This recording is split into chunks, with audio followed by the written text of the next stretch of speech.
Now, what is mobile development? Mobile development is the process of building mobile apps.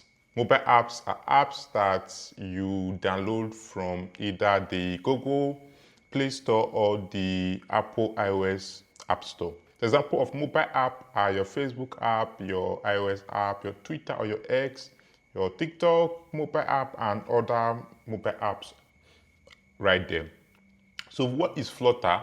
Flutter is a framework or a tool which is popularly used to build or develop a mobile app. So before we talk on the advantage of using Flutter, let's get to see other mobile apps framework that can be used to build mobile apps. We have React Native, which uses JavaScript that can be used to build cross-platform apps, just like Flutter. We have Swift, which can be used to build only iOS app. We have Kotlin, which can be used to build only Android apps. Then we have others like Xamarin and Iconic. These are not frequently used, but they are also there. So Flutter is the most popular, which is that is being used today. And with Flutter, you can build both cross-platform app, which is app that's run on an Android phone and can also run on an iOS phone. So with a single line of code, you can build a single line of code can be transformed into a mobile, an iOS app, an Android app, a web app, a desktop app, etc. Okay, so now let's get to see the advantage of using Flutter and why we should learn Flutter. So Flutter is used to build an iOS app, an Android app, a website or a web app, a desktop application. You can also use Flutter to develop games. So in the coming lectures or courses, I'm going to be having a game development course using Flutter just to see how you can use Flutter to build 2D games. So some other advantage of Flutter is Flutter has a fast development cycle, which we are going to be seeing in this course. It is maintained and backed by Google. So because of that, it means that it has a long-term future. It's currently the most popular framework for building Flutter. In 2025, statistic, we got to see that the most newly used framework for building mobile apps, which is being pushed to GitHub and other public repo, were Flutter. So it's very okay if we move on with learning how to build mobile apps using Flutter.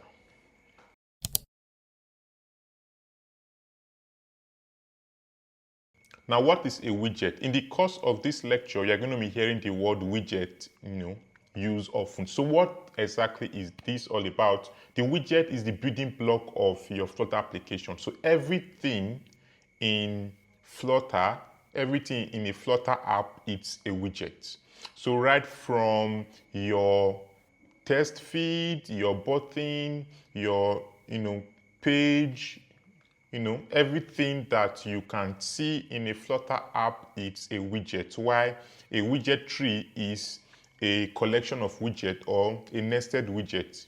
Just like you have, let's say, for those who are used to web app, you can have a div, and within a div, you can have, let's say, a heading, a paragraph, and within the paragraph, you can have like an ordered list, and within an ordered list, you can have your list items. So when you have, these branches of structure is what we call a widget tree. So anything you see on your application, from your page to a test feed to your form to your animation, anything you see on a mobile app with Flutter, it's called a widget. So a widget having children is what we collectively called a widget tree. So let's say you go to, let's say, your profile page, the entire page is going to be a widget. And within that widget is going to have like a picture, it's going to have like, a text to display your name, it's going to have a button to update your profile picture. So all of these together are all widgets within the general page widget. So this is what a widget tree is all about. So now let's get to see some example of some widgets which we're going to be covering in this class. We have a test widget, which is used to display test attributes. We have, the Material App Widget. We have the App Bar, which is basically what's going to be shown in your phone app bar. So these are, we have the button widget, etc. We have the color widget. So these are all widgets right there. So the next lecture, we are going to be looking at the widget lifecycle. So let's just do that right here because they are also part of the widget. We are not coding, it's just a theoretical analysis overview of what a widget is. So a widget has, there are really, before we do talk about the lifecycle, there are basically two types of widgets which are going to be see them. We have the stateless widget, and then we have the stateful widget. So the stateless widget follows a stateless widget lifecycle, and then the stateful widget follows the stateful widget lifecycle. So the stateless widgets are widgets that does not change often. So whenever they are rendered, they are there. They do not change dynamically. So an example of a stateless widget can just be the onboarding page. When you go to an app and you get to the onboarding page, you don't really need to do anything. You just click on next and everything starts moving. You start going to other pages. You don't really interact with that page.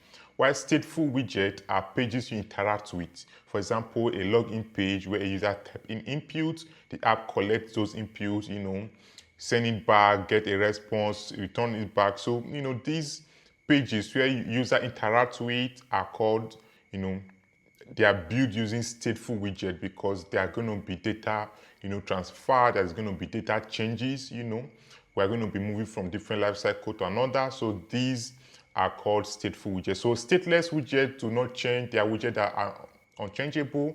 Whenever they are created, they are like that. When they, get destroyed, they are, cleared up. While a stateful widget are widgets, that are always changing. That require data to always change. User inputting something, they are changing dynamically. So now for the widget lifecycle, there are basically three stages of a widget lifecycle. We have the initialization stage. That is when you go to a page. For example, if I go to the login page of a mobile app, immediately I enter the login page. Then for the login page widget, undergoes what we call the initialization phase. That is where the widget is being initialized and the page comes up.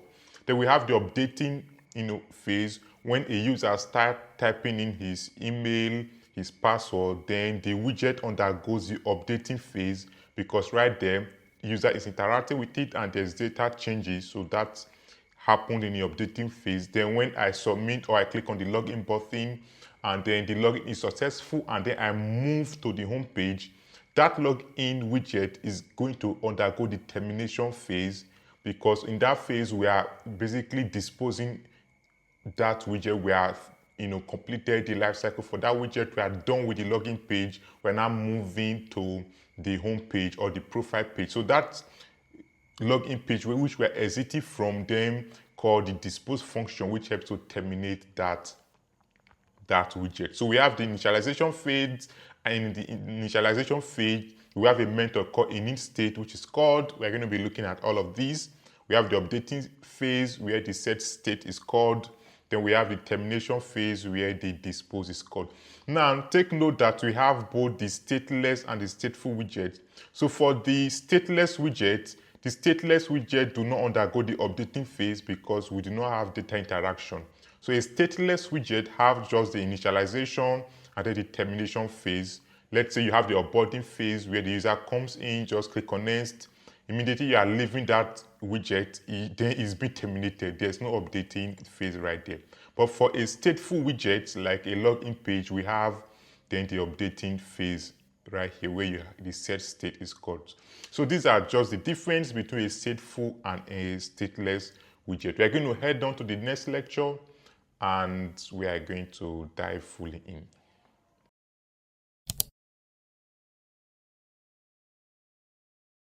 So we are going to head on to install Flutter.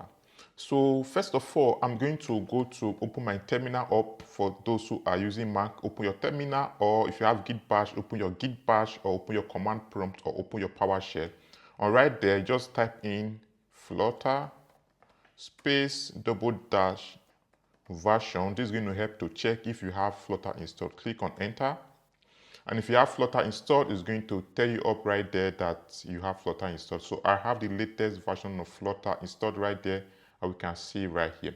If you type in this command and it's telling you command not found, that means you do not have Flutter installed. So if you don't have Flutter installed, the next step is to install Flutter.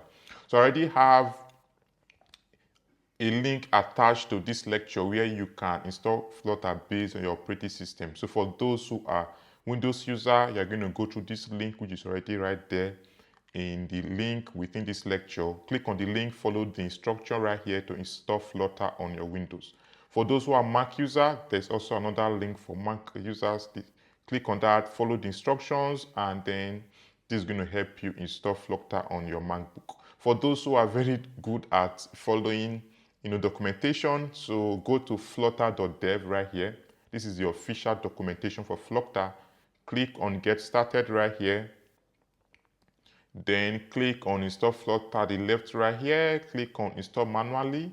It's going to take you to this page, and right here, when you follow it up thoroughly, you'll be able to install Flutter on your operating system. So I know it's very challenging for beginners to be able to follow documentation like this. So that is why I have both links right here where you can follow, and with this you'll be able to install Flutter on your operating system. So after you've installed Flutter, come back to your terminal, your command prompt, and just type in Flutter space doctor, click enter, and it's going to run the doctor command to get to see if your Flutter was installed correctly. So just wait on that, and then let's see the outcome. So right here, we can see everything right here is tick. If you've been able to install Flutter correctly on your operating system and you run the command Flutter doctor, it's going to show you this tick right here, which means that we are all good to go. And with this, we'll be able to build both Android and iOS applications using Flutter.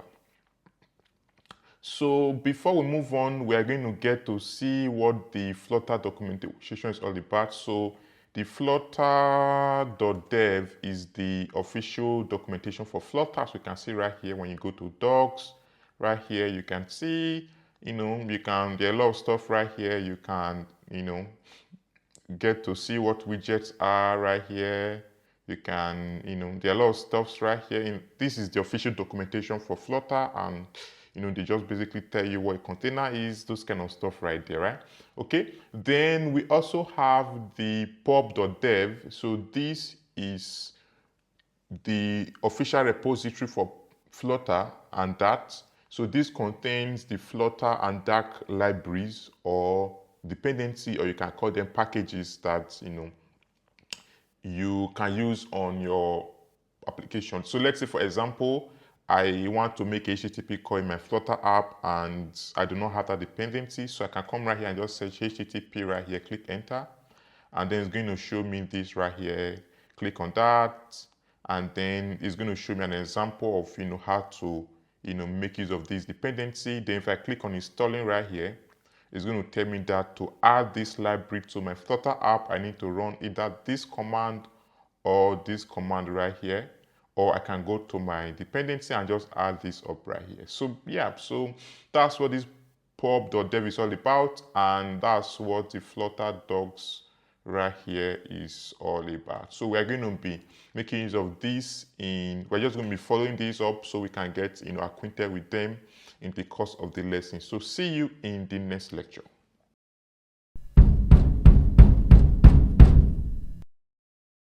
Now, if you followed the link I shared by now, I'm expected that you should have Flutter installed already.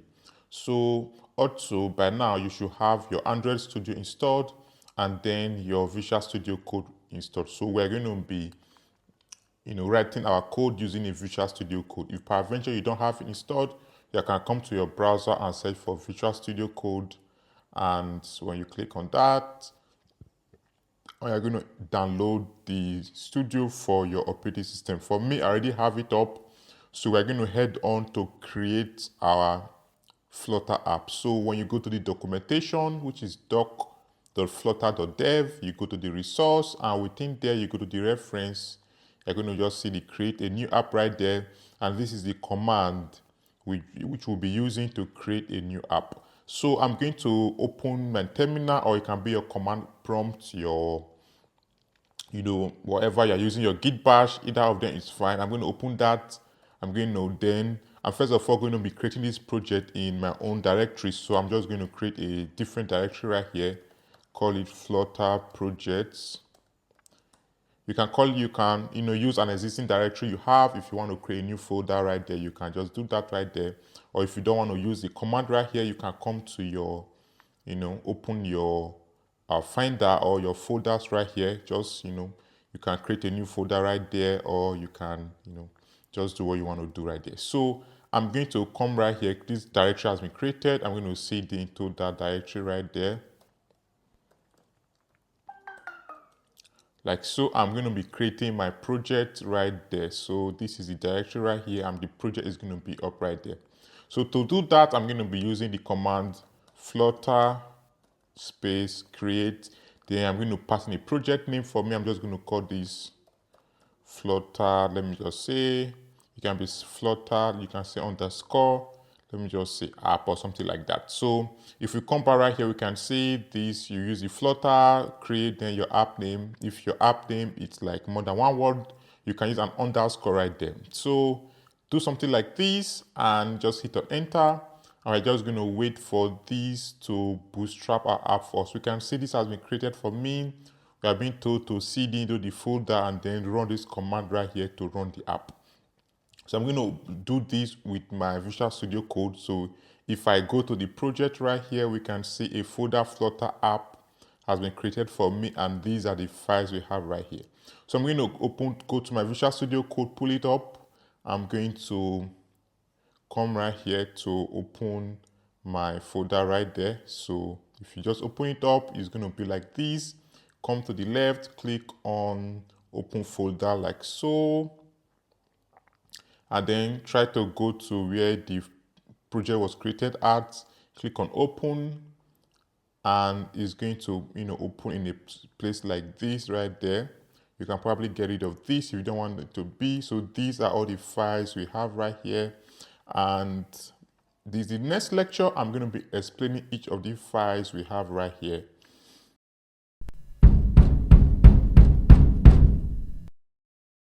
Now, if you follow the link I shared by now, I'm expected that you should have Flutter installed already. So also by now, you should have your Android Studio installed and then your Visual Studio Code installed. So we're going to be writing our code using a Visual Studio Code. If peradventure you don't have it installed, you can come to your browser and search for Visual Studio Code. And when you click on that, you're going to download the studio for your operating system. For me, I already have it up. So we're going to head on to create our Flutter app. So when you go to the documentation, which is doc.flutter.dev, you go to the resource, and within there, you go to the reference. You're going to just see the create a new app right there. And this is the command which we'll be using to create a new app. So I'm going to open my terminal, or it can be your command prompt, your, whatever you're using, your git bash, either of them is fine. I'm going to open that. I'm first of all going to be creating this project in my own directory. So I'm just going to create a different directory right here, call it Flutter projects. You can use an existing directory you have. If you want to create a new folder right there, you can just do that right there. Or if you don't want to use the command right here, you can come to your, open your finder or your folders right here. Just, you can create a new folder right there, or you can, just do what you want to do right there. So I'm going to come right here. This directory has been created. I'm going to seed into that directory right there.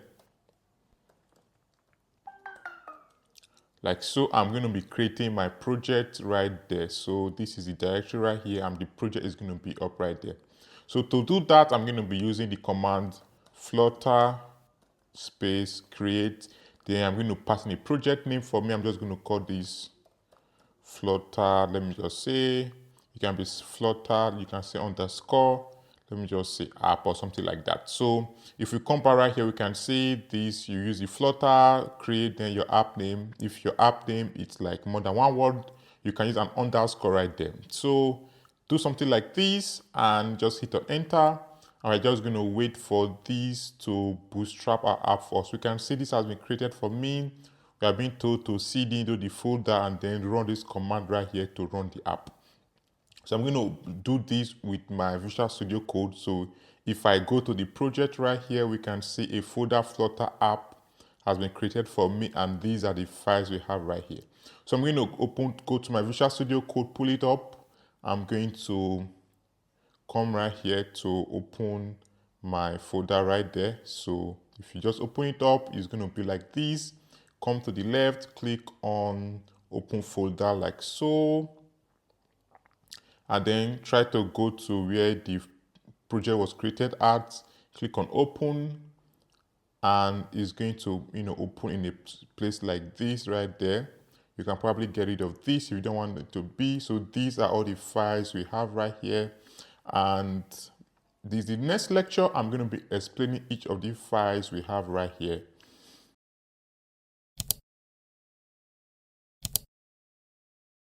Now let me show you some extension you need to have on your Visual Studio Code, which is going to help your Flutter development very smooth. So right here, if you go to the extension right here at the left, let me zoom this in right there. If you click on the extension right here, and you can see these are some of the extensions I have right here for my Flutter. So make sure you have the Flutter extension installed. So if you can come to right here, and if you don't have it, just search for Flutter right there, click enter, and it's going to pull out the Flutter extension right there. So make sure you have this installed right there. Then when you install the Flutter, it's going to automatically install the Dart right here for you. So if peradventure this was not installed along, also add the Dart programming language as your extension right there. So after that, I'm going to install the error lens. So the error lens extension right here from Alexander like this, it just helps you to get to detect a potential error in your code. So when you have a variable that is not used, or you have an import that is not being used, or you have a deprecated code, some of these things is just going to highlight those things for you. So make sure you also add this. It's going to make your development smoother along the way. Also, I'm also using the material icon theme. If you can come right here, you can see my folders have some icons right here. So if you do not have this extension, everything right here is going to be black. You're not going to be seeing these fancy colors right here within this folder.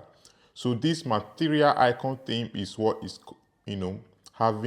making this folder to look fancy. So make sure you also have this if you want to have this feature I have right here.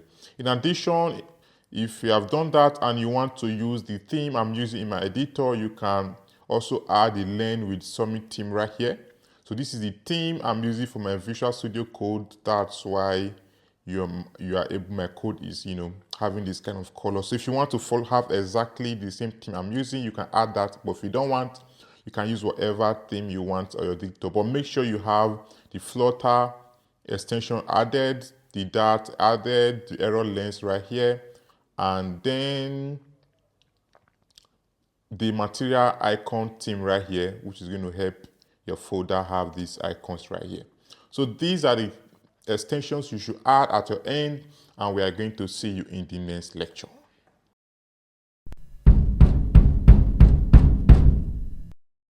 So now let's get to see what these folder and files means right here. So I'm going to start with the top right here where you have the Dart tools. So this is a hidden folder which is being created by Dart and Flutter. It helps to store the build information and the package configuration. So we don't really have to, we don't have any business with this. Those are auto managed. The .ida folder right here, this is generated by your Visual Studio Code. You have to contain your editor and your IDE settings right there. Then the Android folder right here, this contains the Android native project file, which is being used to build your Flutter application specific for the Android device. So that's what we have in the Android right here. Again, we're not going to be making use of this at the moment. Then we have the iOS right here. This is as similar to the Android.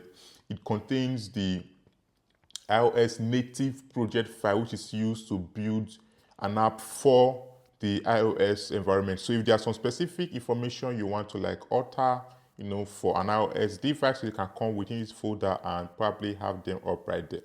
Then the library lib right here, this is where we're going to be writing our code. If I open this, you can see we have the main.dat, which is the entry point for application. So I'm going to be explaining these in the next lecture. So keep it in mind that the lib right here, lib folder, is where we'll be writing all our code in.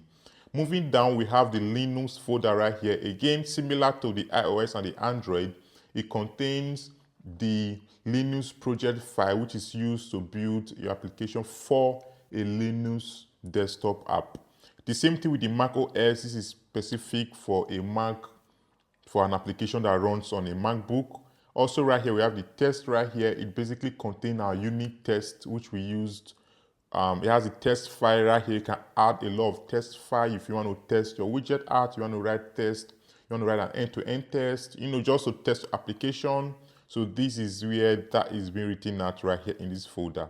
Then we have the web right here. This contains your build configuration for a web browser. For application that runs on the web, you want to have the configurations right there. That is going to be handled within the web. Then we have the Windows right here. This is specific for a Windows desktop app.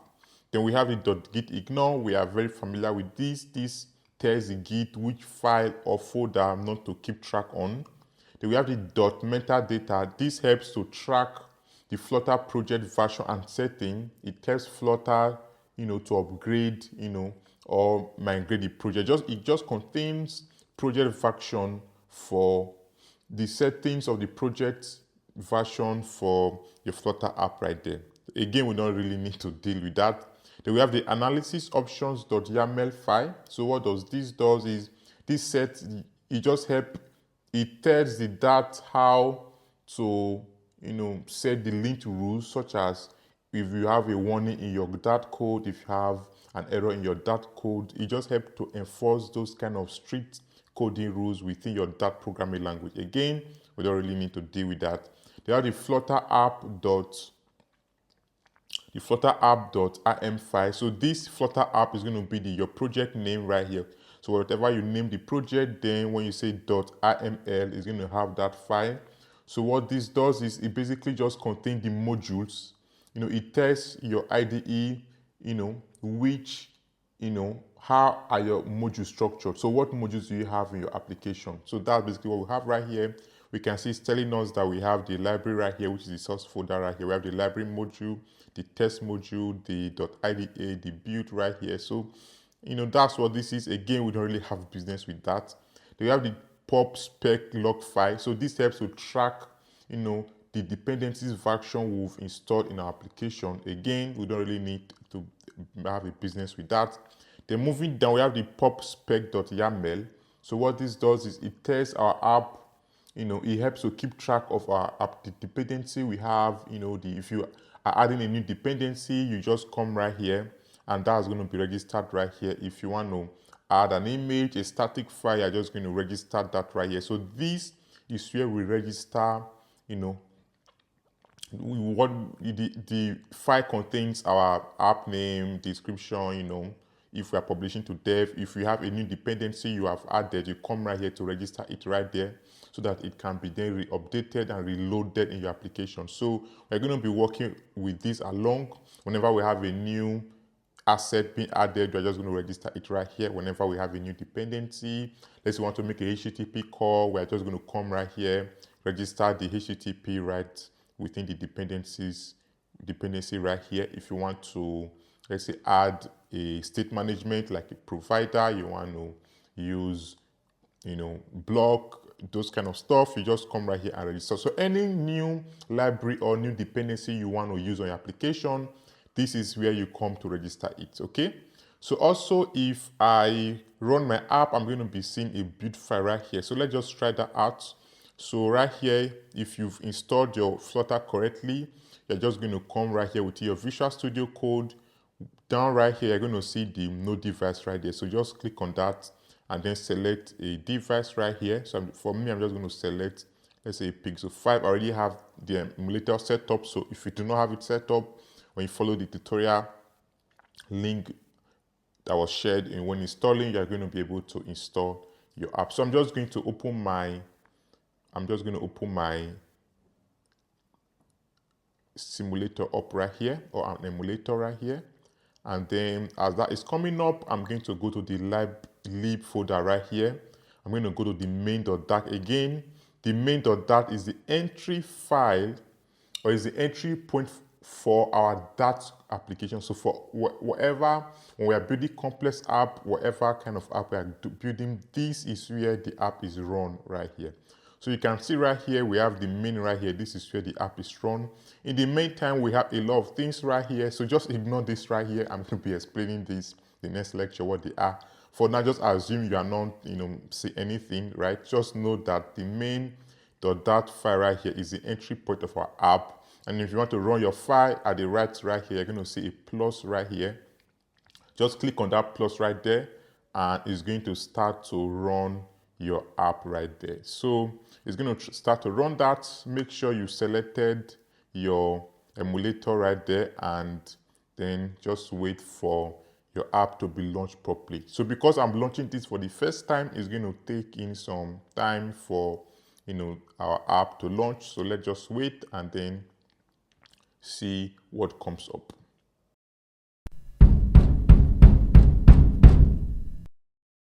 So as we can see, our app has been run, and this is the project right here. So at your end, you might wait for some time so that the app can download dependency and then run.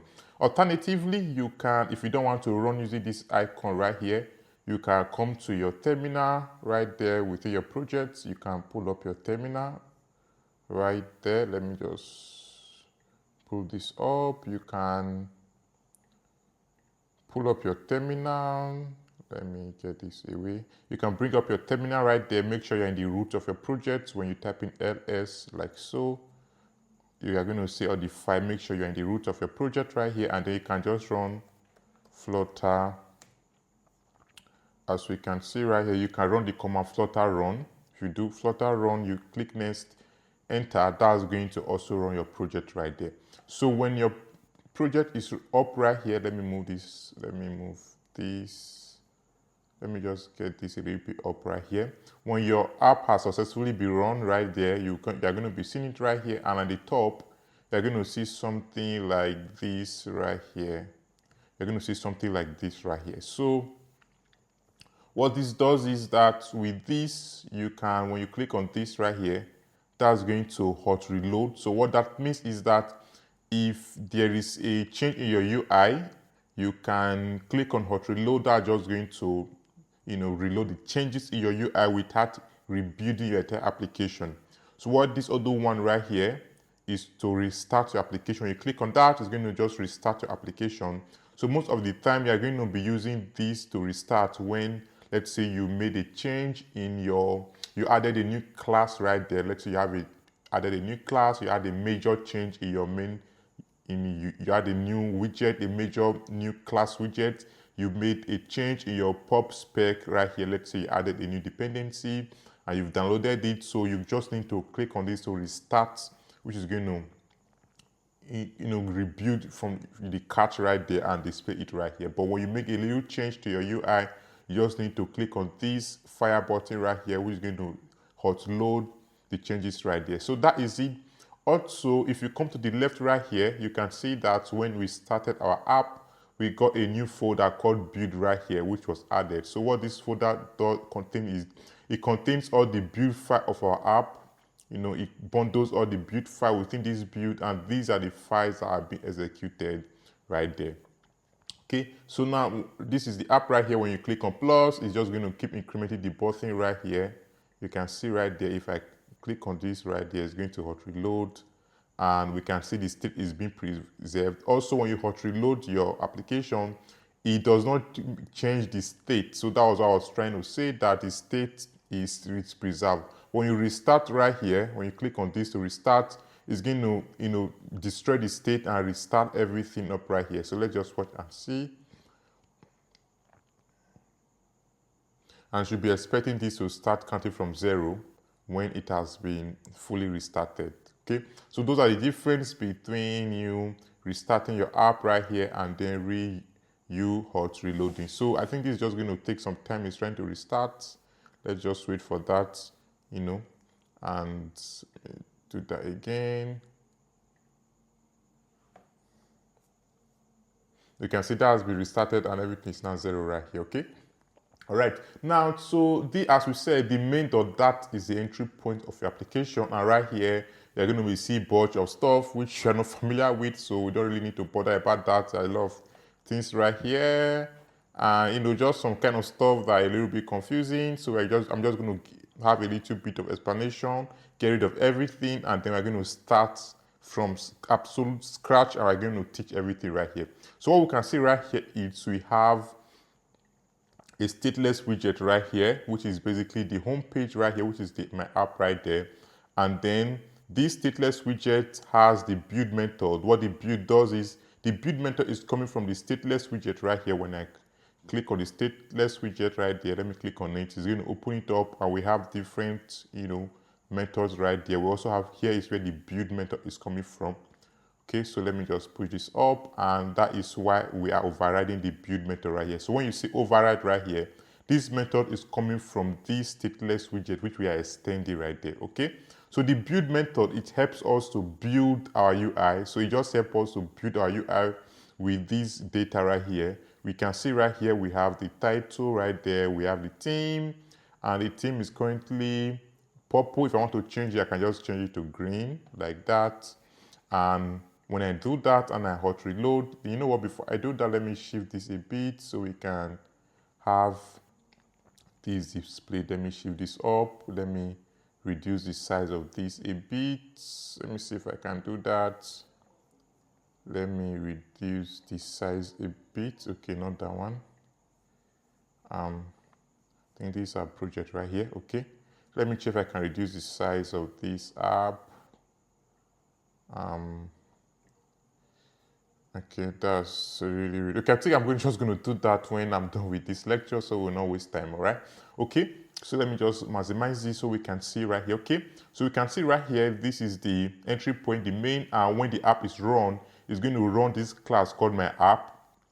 This class extends a stateless widget. Remember, we talked about two types of widgets. We have the stateful widget and the stateless widget. Okay, so this, what we have right here, is a stateless widget, which is being, and that has a build method which is used to build this app right here. We can see this is returning a material app. A material app is more like a wrapper, which we're going to see in the next lecture. It just helps to wrap all our application, and this has a title right here. It has a theme. If I change it to green right here, and let me reload, you can see I just hot reloaded, and we can see the color has been changed to green right here. So if I say red, it's going to just change to red. Also, whenever you save your file, whenever you do Ctrl S, it's going to trigger the hot reload right here. So most time we're just going to be using Ctrl S to save, and then that is going to trigger hot reload. So that's the theme right here, and this is the home. We can see this is the home, and the home is returning a home page widget right here, and on that widget, and now this is a stateful widget. So the difference between a stateless and a stateful widget is that a stateful widget, you are going to be seeing this method called the create state right here. So this create state is a method. We can see we're overriding it, means that it's coming from a stateful widget. So that's the major difference between a stateless and a stateful widget. A stateless widget just have only the build method, that's all. All widgets have the build method, which is used to build the UI screen for that widget. But also the stateful widget have the create state right here. So the create state helps us to trigger the set state, which is used to update a widget. So because a stateless widget does not update, so it does not have a create state. So whenever you see a create state right here, know that it's a stateful widget right here. So here you can see this is the home page right here, and the basic layer have the home, which is going to be the home screen which we are seeing, and that has is a stateful widget which you can see right here. And this it's we're creating a private class right here which extends a state. So that's basically how things are done in that.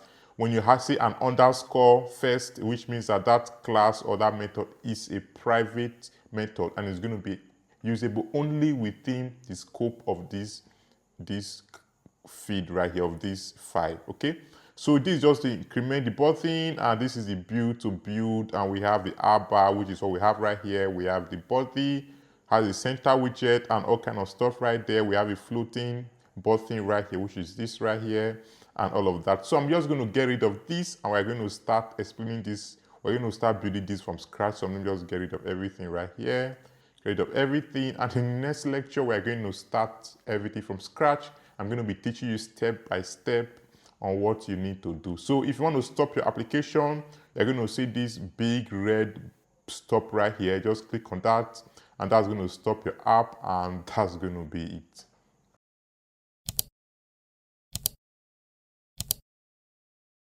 Okay, now, so before we start writing everything from scratch, I just want to show you some things up right here. So currently my app is running, and if you look at the top right here, you're going to see there is this little debug up right here. So if you want to get rid of that debug, we don't want that to be displayed. All we need to do simply is to come to the material right here. Let me try to move this to this place right there. Good. So you come to the material app widget right here in the home, and be within this feed property right here, just come right here and say show, and say debug show checker mode, and just type it to be false. So when that is false, just click on your Ctrl S, or you just click on this to hot reload, and we can see that debug stuff is gone. So this is the property that the feeds that control that debug. So that should be within your material app wrapper right there. Okay, so now before we head on again, I just want to explain everything you have right here. So this is our emulator, this is our simulator, or just a visual display of your application right there. This is the Android part. If you want to have your iOS within down right here, if you are using a MacBook, you can come right here and select, let's say, an iOS simulator. If you're an Android, then click on, you should by now have your Android simulation installed if you follow those links correctly. Okay, so now having done that, I'm going to come right here. If you click on this is to power off. It's going to shut down your simulator right there, or your emulator, and then if you click on these are the volume, just to increase the volume for your phone. This is to decrease the volume. When you click on this, that's going to be your camera, while this is going to be to zoom in and zoom out if you want, just to do stuff like that, just to have some extra information displayed right here. While this one is to rotate, if you just want your phone to be in different screen, like let's say landscape and stuff like that. That is what is done using this right here. As you can see, this is also to do the same thing. While this is to go back right here, just the button you have. If you don't want to use this, you can probably come here. If you want to click this, it's going to take you back. This is the home page. While this is going to just bring all the apps you have right here. You can select back, and it's going to, re-enable the state up right there. Okay, so that is it for this, and I'm going to let me just rerun that. I'm going to then clear everything up here, and then we're going to now start building from scratch, and I'm going to be explaining everything gradually, where you get to know the properties of a widget. You're going to know the different kind of most used widget, and it's going to be fun. So see you in the next lecture.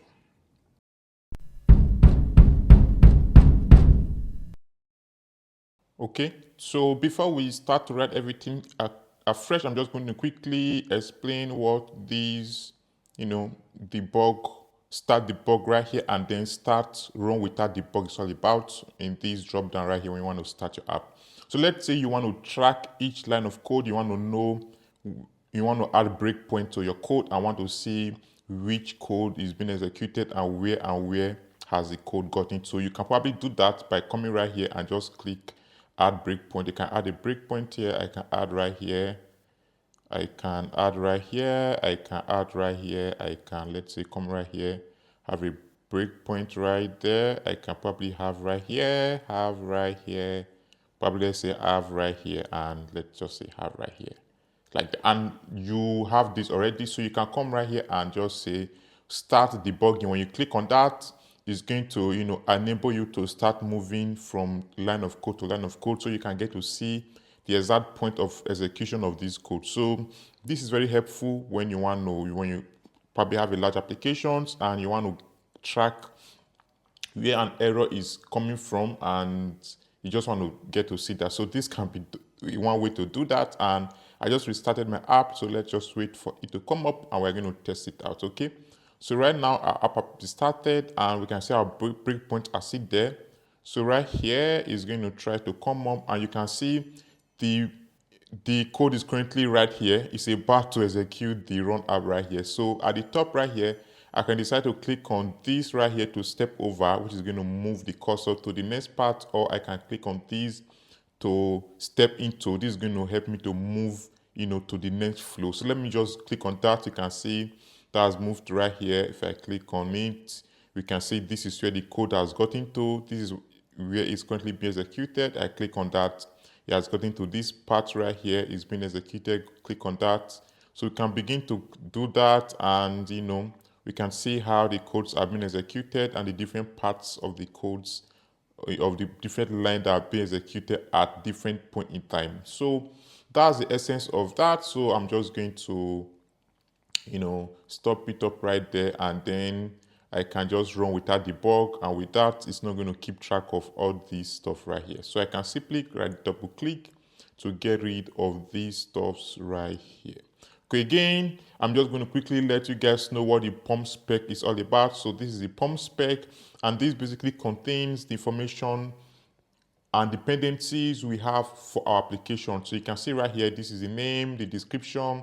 This is published to none. So if you want to publish your app or your library to the pub.dev repository, you can come right here and set it away from none like that. Okay, so also this is the version, this is our environment. We're using the latest environment right here, and this is the dependency we are using. We are using the Flutter SDK right here, which you can see, and we also have the Cupertino icons up right here, as we can see. So these are dev dependency, and in our Flutter app we are using the material design, which I've set to true by default. It's always true. So if I want to have fonts, I can come right here and probably comment this out. If I want to, let's say, use custom fonts right here, I can probably comment that. And if I also want to use static asset, I can come right here in the asset part. I can comment this out, and I'm going to point it out to wherever those assets are found on my application. So these are basically what the pub spec.yaml is all about. That is it. So I'm just going to stop this up right here. I'm going to get rid of everything. In the next lecture, we're going to start building from scratch.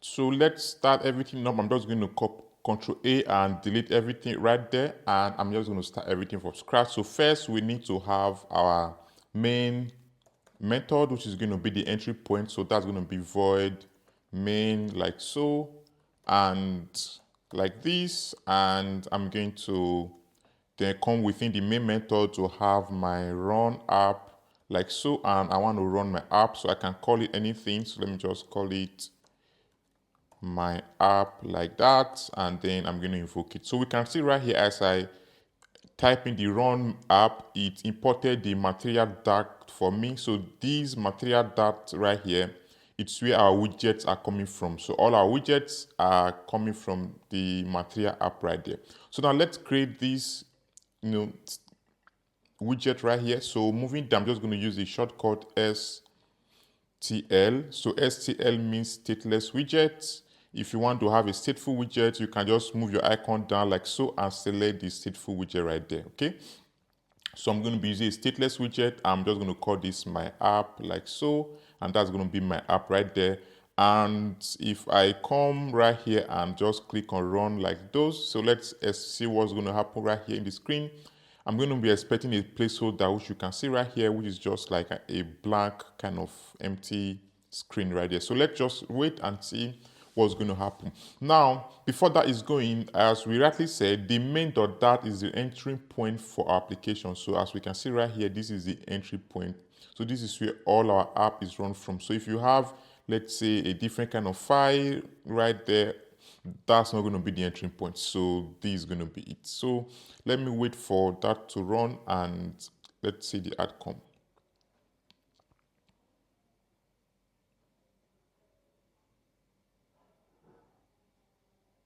So we can see there's this kind of large, placeholder right there because that was what I specified right here. And this is not really the right way to do things. The way things are being done is there's a defined way. Remember, mobile app development is a structure and Flutter has its own structure and architectural design. So there are ways in which things are to be done. When you are creating your home page right here, everything needs to be wrapped within the Material App. Because the Material App widget, you have access to your theme, to your title, to check if the debug is there. And then when you have your home page, you then wrap it around within a scaffolder where you have access to the app bar property, you have access to the body property and all of that. So let's just do that. So let's just show the basic structure for the app layout in Flutter. So for this widget right here, I'm not going to be returning a placeholder. Instead, I'm going to be returning a Material App, which is called Material App right here. And within this Material App, within the app, I'm going to have the properties such as a title. This can probably be the title for application. It can be let me say my first, let's say mobile app. Kind of having difficulty typing today. Then I can have a theme for my application by saying theme, and that's going to be the theme data. And within the theme data, I'm going to pass in another property called this color scheme, and this is going to be color scheme like so. And I'm going to use it from seed. There are different ways to do this. You can say color theme. Right, let me just spell it right like so. You can say color scheme dot. Then also before I do that, if you hover on your widget right there, you can see it's going to give you an example of the widget. It's going to show you some of the properties of that widget and some of the method that we called within that widget. You can see the widget property has a title right there. You can see it has a color right there. It has a theme right there. It has a dark theme. So these are properties within that widget, which means that within this widget right here, I can pass a theme, which I'm currently trying to do right here. We can see I'm passing a theme. And it has a title, which if I can hover on the widget again, we can see this is the title which I've passed in, which is a string.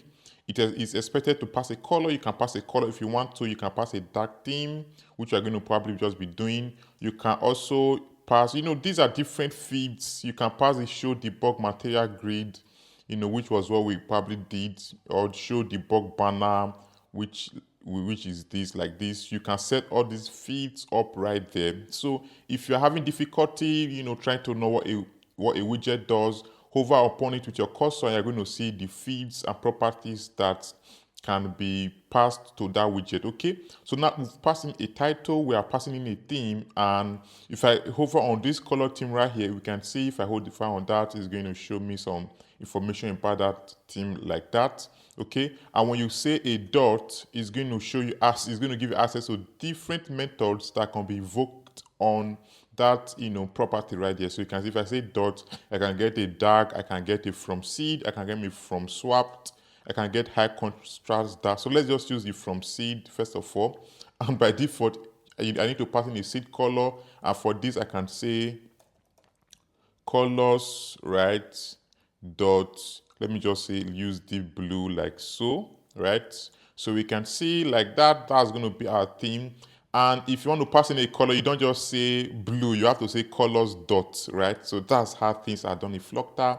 Everything is more like, a class, and you just have to do the things like this, okay? So you don't say you want to pass in a color, you don't say red or something like that. No, you just say colors, right? Dot. Then when you pass a dot, you can type in the color like that, and that's going to pass in right there. Okay, so this is our theme, and we can also decide to have a dark theme like so. I'm going to exit here and say dark theme right there, and the same way we can have the same theme. Let me copy this right there, and for the dark theme we can decide to probably just say color is going to be, let me say, let's say deep. Well, I'm just going to leave the color scheme to be also deep purple. There are other things we can do right here. We can decide to say within the color scheme right here, where you have color scheme dot from seed, within the from seed right here, I can probably decide to do a lot of other things, putting a comma right here, and I can pass in other property by saying the brightness. I can decide to adjust the brightness right here, and then because I'm in a dark mode, I'm going to say brightness dot dark like that. So there are different properties that can be passed in to that as well. Okay, so then I can move down right here and I can pass in a comma, and then after that I can pass in other properties by saying let's say theme mode like this. So I want to theme do I want to use? I want the theme mode to be theme mode dot. I want to use the light theme. So when I say the theme mode is light, it's going to execute this theme right here. If I say theme mode dot dark like so, it's going to use this dark theme mode. It's going to affect this dark theme mode right there. Okay, so now also if you look at your code, you're going to see that there's this kind of double slash, there's a little bit of comment after each widget right there. You can see this is going to tell you that, hey, this is the theme data right there, this is where it ends, which you can see this is the theme data right here. It's going to show you this is where this ends. If you move there, you can see the double slash color schema dot from seed is telling you that, hey, this stuff right here, this is where it ends, right? So also you can see this other one is saying that this other theme data class right here, it ends right here. And you can see this other one, you say that, hey, this is where this entire material app ends right here. So you can see it right here. Okay, so these are basically a little bit of links or directions or guidance for us to know where our widget starts, where our property starts, how it ends, and this is going to give us a little bit of guidance on what we should do. If you want to format your code, make sure you can probably just pass in a command after every properties or after every widget, and then just hit Command Shift F is going to format it right there. If you cannot remember the shortcut, you can right click or double click on that page. You're going to see a lot of stuff right here, and you're just going to move to the format document right here. You can see, you can click on that and it's going to format your document for you like so. Okay, so now in the Material app we have the title, we have the theme, we have the dark theme. These are properties. We have the theme mode. The other properties that we can be done by, let's say, the home. If I right click on the Material app, you can see I move down. We can see, let me try to move down again to see the properties that can be passed in. You can see there's a home property right here. So this is going to display, this is going to contain the body of what should be displayed to the user right here, which you can see. So we can do that. We can see it expects a widget right here. We can do that by coming down and putting a comma after every property. Remember, after you have your property, you must put in a comma before you move to the next property right there. I can separate this by a space, so we can get to see, right? After every property, after this title property, put in a comma, go to the next property, which is the theme, put in a comma when you are done. Go to the next property, the dark theme, put in a comma. This other one, theme mode, when you are done, put in a comma right there, and I can decide to pass in my home property. You can see this expect a widget, and I'm just going to have my home screen right there, which I've not written, so I can just do that quickly, shortly, by coming down and saying STL, and I'm going to select the stateless widget. I'm just going to call this home screen like that. And we can see this has created a widget for me. It extends the stateless widget. By doing so, I have access to the build method, which is needed to build that widget for me. So I can come right here and then say my home right here becomes, my home feed becomes this home screen right here. So if I just click Ctrl S right here, it's going to hot reload everything. And if I just refresh right here again, you see it's placeholder, so I'm not expecting to see anything reasonable. I'm expecting this to just be like this. So if I come right here and just set this to, let's say, test, I want to display test, and I just say hello world, and I probably just Ctrl S is to hot reload. We can see there's a hello world displayed up right here, but again, everything is also black right here. Even if I come right here and say theme mode to be light, everything is still black. It's not able to, to load this properly because we are expecting a scaffold. So we are going to be looking at the scaffold widget in the next lecture.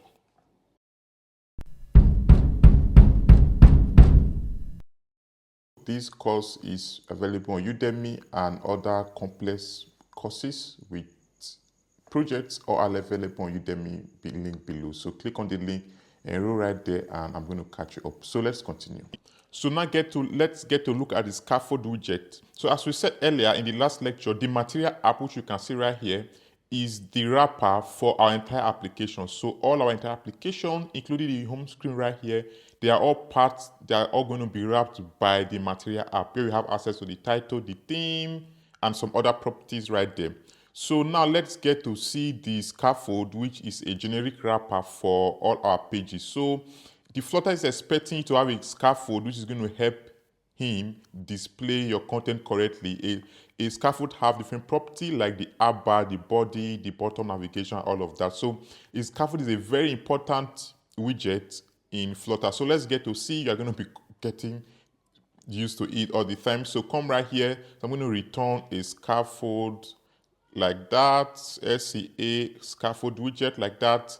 And if I come and rerun like this, or I hot reload, we're expecting, a little bit of, changes. You can say everything is now white, which means that, hey, Flutter is saying, yeah, we are good to go. Now I can I know what you are trying to do right now. You have done the basics. You can see right now, we have our debug right there, display at the top right here. Everything is very okay. So this is the power of the scaffold widget.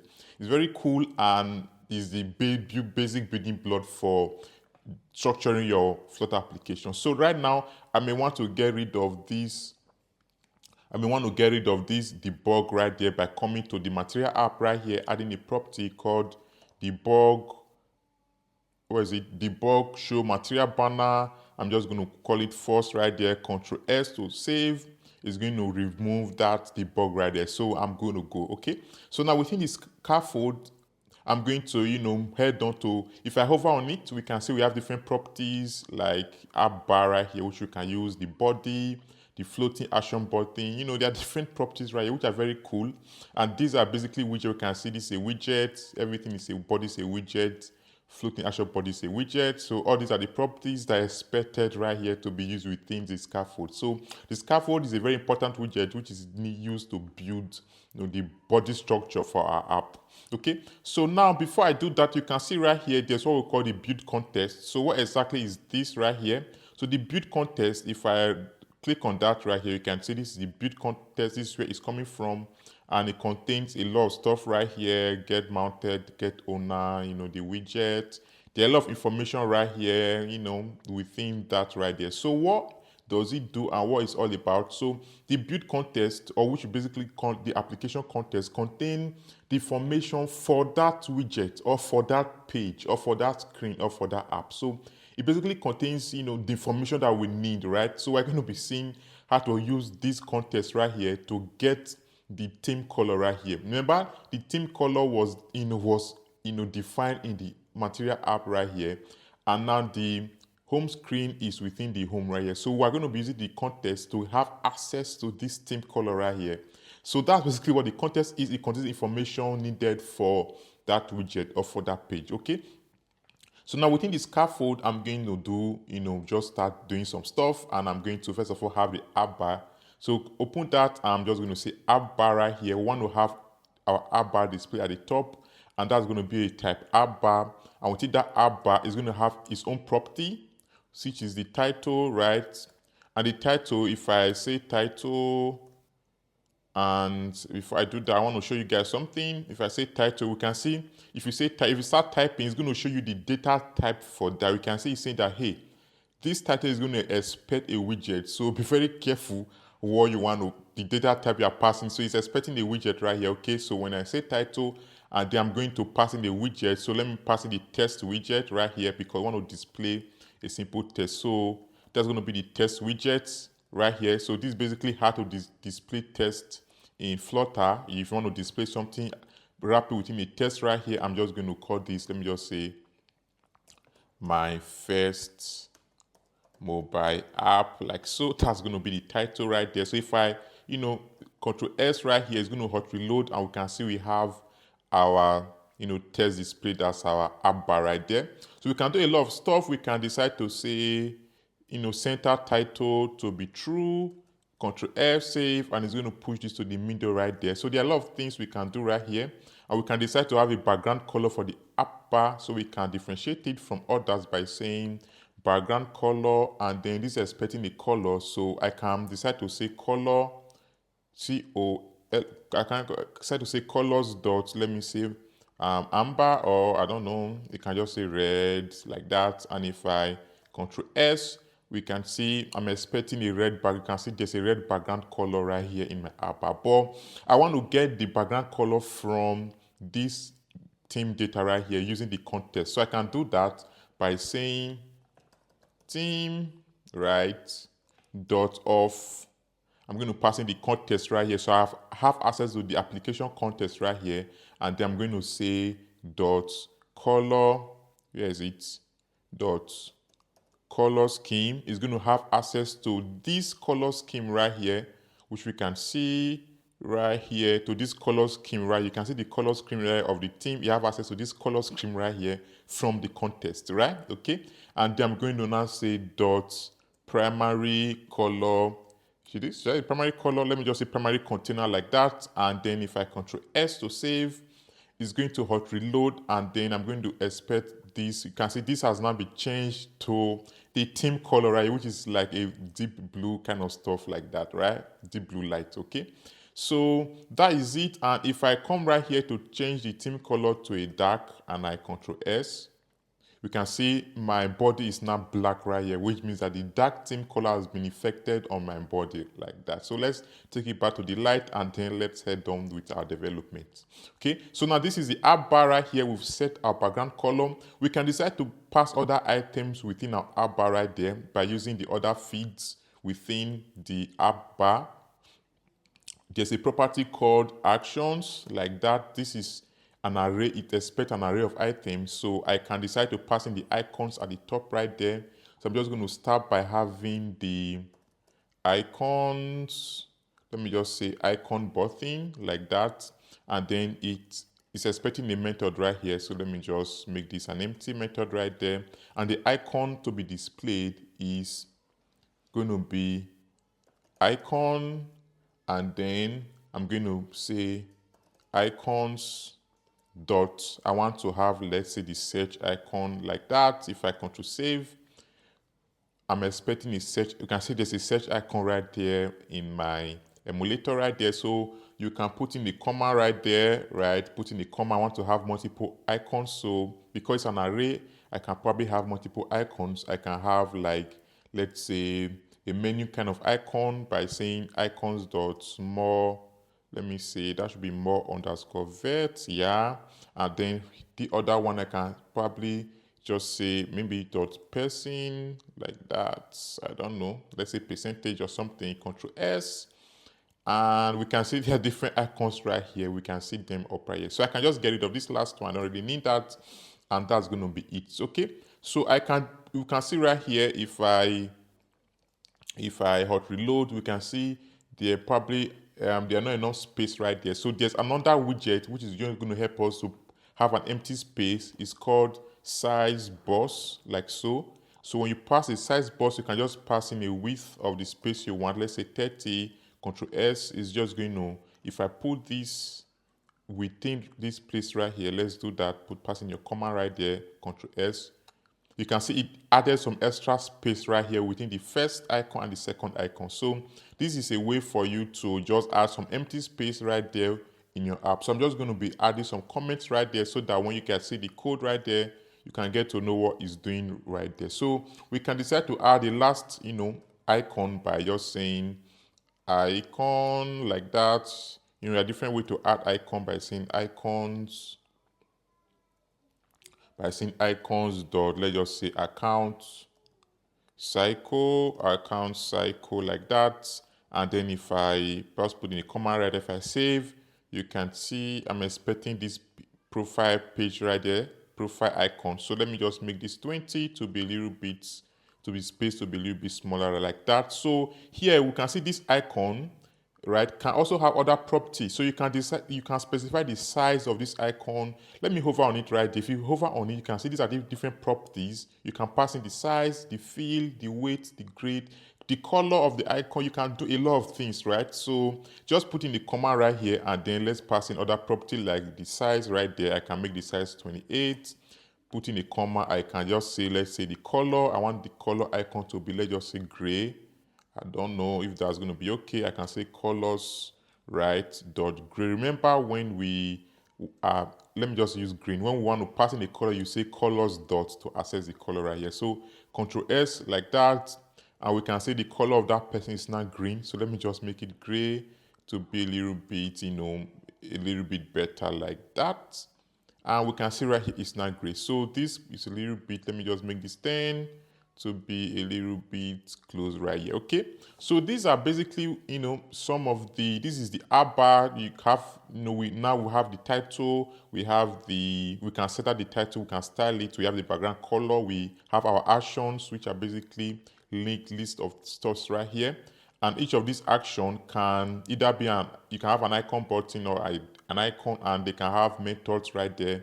And you can decide to style them by passing the size, passing the color. So these are all widgets right here. So we've learned the size box widget, which is used to add a space. We learned the icon button widget. We've learned the text widget, which is this right here. We have the app bar widget. We've learned the scaffold widget. So there are a lot of widgets right there in Flutter. There are a lot of them. So I'm just going to be covering the basic ones, or I'm going to be building applications with them. So this is, we can see right here, this is where our app bar stops. This is where our scaffold stops. And within the app, when you have your app bar, you have your app bar right here. We also want to have the body, okay? So I'm just going to come right here after the app bar, put in a comma and just say body. So we want to also have the body displayed up right here. So I'm just going to leave it like this. And in the next lecture, let me just get rid of this right now. In the next lecture, we're going to be looking at the body and how to display items on your mobile app right here.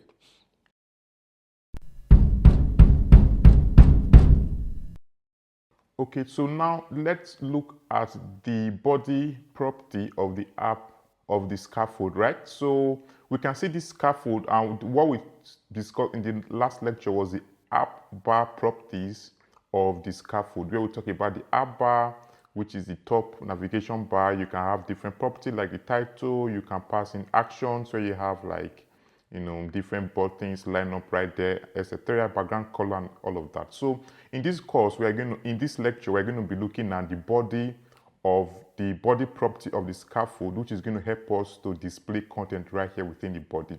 So this is where the app bar ends, right? I'm going to come down and say body like so, and then this is expecting a widget.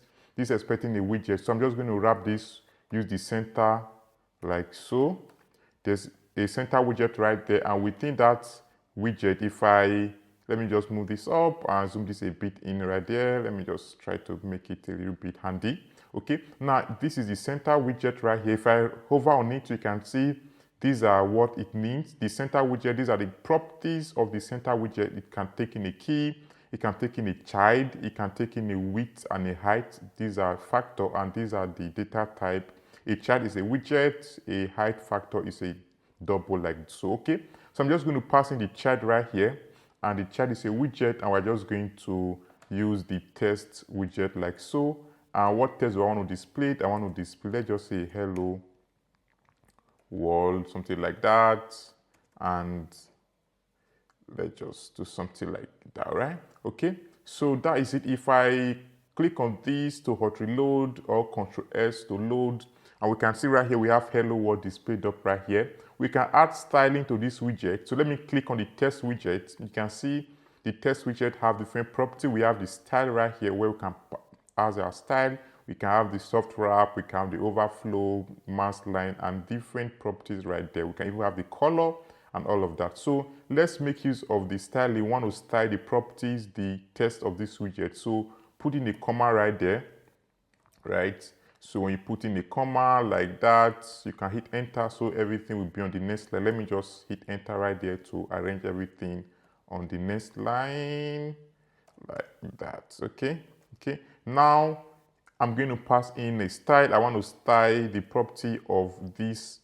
That style should be within this test right here. So inside the test right here, after the word right here, that's going to be the test widget right here. Within the test widget, let's not forget, after the word, hello world, because the styling is going to be within the test property right here, the style. So after the hello world, put in a comma like that and hit enter.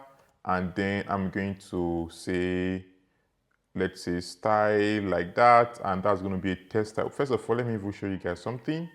If you can see as I'm typing style, right, it's telling me that, hey, this needs a test style. So make sure what you're passing in after this style is a test style. So say style and then say test style like that.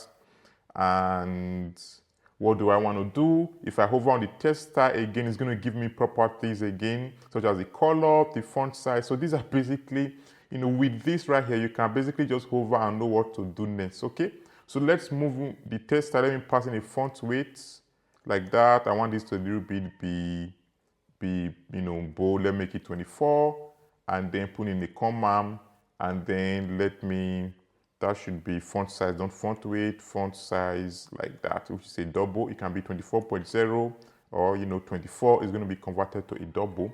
So let's have our font weight like that, and we can see the font weight is expecting the font weight object data type like so. So that's going to be a font, that's going to be a font, what's going on right here with my keyboard, that's going to be a font weight. Then I can put a dot. We can say we have access to different stuff right there. So let's just park the bold right here. If I Control S, you can see it's now a little bit bigger right here on the screen. I can probably just make this, let's say 44, and we can see the hello world is very big right there, okay? So then you can do other things. I can change the color of this text by just making it to be blue, which is colors dot, or let's just say cyan, I don't know. Then make sure you pass in a comma after every properties right there. These are very, very important. So if I Control S, so say we can say the color is not cyan like that. If I make it a blue, it's now a blue like that, right? So this is it for the body property of the scaffold. This is how to structure in order to design. This is the basic layer for your Flutter application. This is how all pages are built, how the structure is. In the next lecture, we are going to be looking at other properties of the scaffold, where we'll be talking about the button navigation. One will have a button navigation below right here. We have one have a top navigation, a body right here, and a bottom below. So in this course, let's recap. We now know the center widget. So the center widget helps to center item at the bottom. If I probably just change this to a container widget like so, and let me just say const like that. I don't know. Let me just say container widget. And we can see this was moved back to the beginning right here. So that means that the center widget helps to, you know, center object to the middle of its container, which you can see right here. Okay. Now we have the test widget, which is used to display tests, and that test widget have properties such as the style, right, which is a test style, and this test style has properties again, which is the font size, the font weight, and every other property which we did not cover, okay? So this is how design are made in Flutter. This is how widgets are made. A widget have properties. Properties have sub-properties, right? Okay? Yeah, so now with this is basically help us understand what a widget tree is all about, we can see our home page, which we have a Material App, which is a base widget, and the Material App has a home page, which is now a widget. So we have a home screen widget within the Material App widget, and the home screen widget has a scaffold widget, and the scaffold widget have an app bar widget, a center widget, and the center widget have a tree test widget, like so. So this is basically the widget tree we talked about, where you have one widget having children, widget like that, and they begin to branch and expand. Okay, now before we call it off and move to the next lecture, let's just pull out our terminal right here. You can see when you pull this up, you can probably go up by clicking on the terminal right here, or let me just try that. By clicking on the terminal, it's going to bring you up right here within the terminal, and there you can see every other thing. You can see your debug console right here. Whatever is happening in your application is going to be recorded in the debug console like this. Then you can have your terminal right here, which you can use to do a lot of stuff. You can actually run your app from your terminal. So let me just stop this right here. If you do not want to use this plus right here, you can come to your terminal and say Flutter. Just type the command Flutter run, like so. Flutter run. Let me just close this up. Let me close this up like this. Let me close this up. So you can type in Flutter run, enter, and that's also going to run your application. So when you click on this plus right here in your main.dat, it actually runs the command called Flutter run, which is needed to run and build our application. So when you type in Flutter run, it's going to scan your lib folder and look for the main.dat file, and then execute the main file up right there. Okay, so now we have the terminal right there. We have the debug console where you can see your debugs, where you can see outputs of your application in real time. We have the output folder right there, and let me just clear this up. Let me bring this up again. Okay, we have the problems. If you have problems in your code, for example, let me just comment this out like so. We can see the problems is, you can see your problems right here, telling you what is wrong. Okay, so that's what the problems, tab do right there. We have the output right there. We have the terminal, and then like so. Okay, so that's it for this lecture. See you in the next lecture.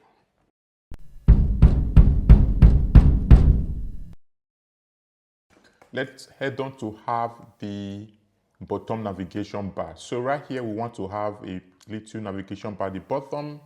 So let's see how that is done. So that is also part of the scaffold, and it's a property of the scaffold. Same way we have the app bar right here, we have the body, we also have the bottom navigation. So you can see this is where the body ends, this is where the center widget ends. So just click on next and then have a bottom navigation bar. We can see it's expect a widget, and I'm just going to use the navigation bar widget like so. So right here, I can probably just get rid of everything, and then we're just going to do our own stuff like so. So click on enter, let me push this up a bit, and if I hover on the navigation bar, we can see these are the properties that it has. It can have a background color, it can have elevation, it can have an, let me see, selected index right here. This is going to keep track of which of the actions, which of the items that have been selected. It have, you have a lot of stuff right there. So let's just get on with, let's just first of all say selected index. I'm just going to make that to be 0. So that basically means that that's the first item right there, the item to be displayed. That was selected. Okay, so then I'm just going to have on destination selected. So if let's say you select a destination from the item, what's going to be, so for now I'm not going to do anything, so I'm just going to make it empty like so. And then let's have our item displayed right here. So that is done by using what we call destinations like so.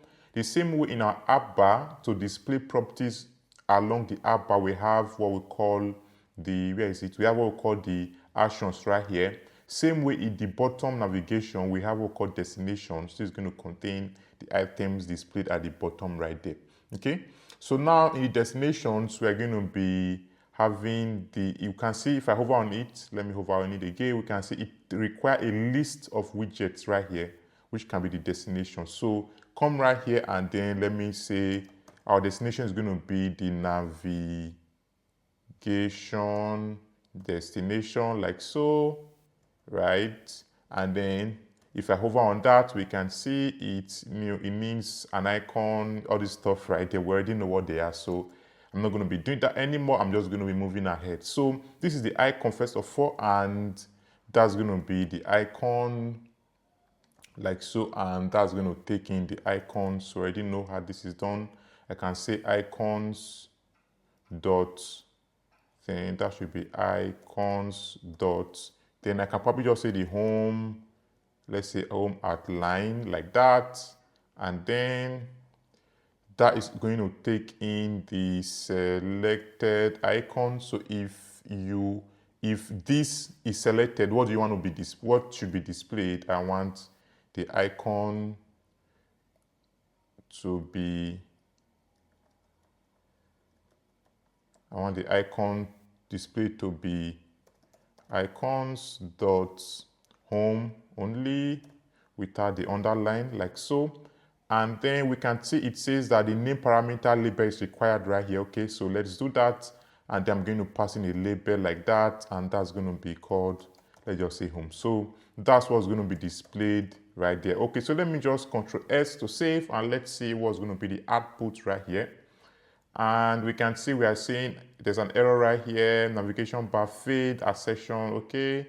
Destination length is greater than equals to 2 is not true, right? Okay, so we're having some error right here. Let me see.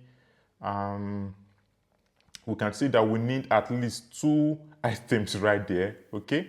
So I think that's what it's saying. Let me come to the problems right here, okay. It's saying that at line 1, 2, 2, 1, where's 1, 2, 2 right here? There's no line 1, 2, 2 here. Okay, destination of at least, the destination should be at least 2. So right here, the destination we have right here is just an array of 1, which is just one destination. We are being told that we need at least 2 destinations. So that's what the error is telling me right there. Okay, so let me just copy this, paste another destination right there. And then let me Ctrl S to save again. And let's see what's going to be the output. This is just a bug. Let me just restart right there.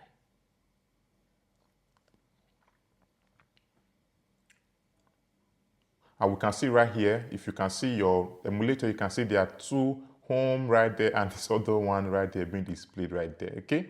So now, so that was the error. We needed at least 2 stuff, this navigation destination right there, okay? So now I'm going to call for this. This should be called home outlined, home outline, not mask like that, okay? Home outlined, like so, okay? Yeah, now for this one, since we already have a home page, home icon, I don't want this to be home. I want this to be contact. So I'm just going to call this contact underscore page outlined. And then if it is selected, it should be contact underscore, what's going on with me? It should be contacts underscore, I'm trying to get the autocomplete right there. It's going to be contact underscore page. So let's just quickly add the last one, which is going to be the profile. So copy this right there, paste it right there. Have I pasted it? No. So paste it up right there. And this is going to be called, for the profile, is going to be called person.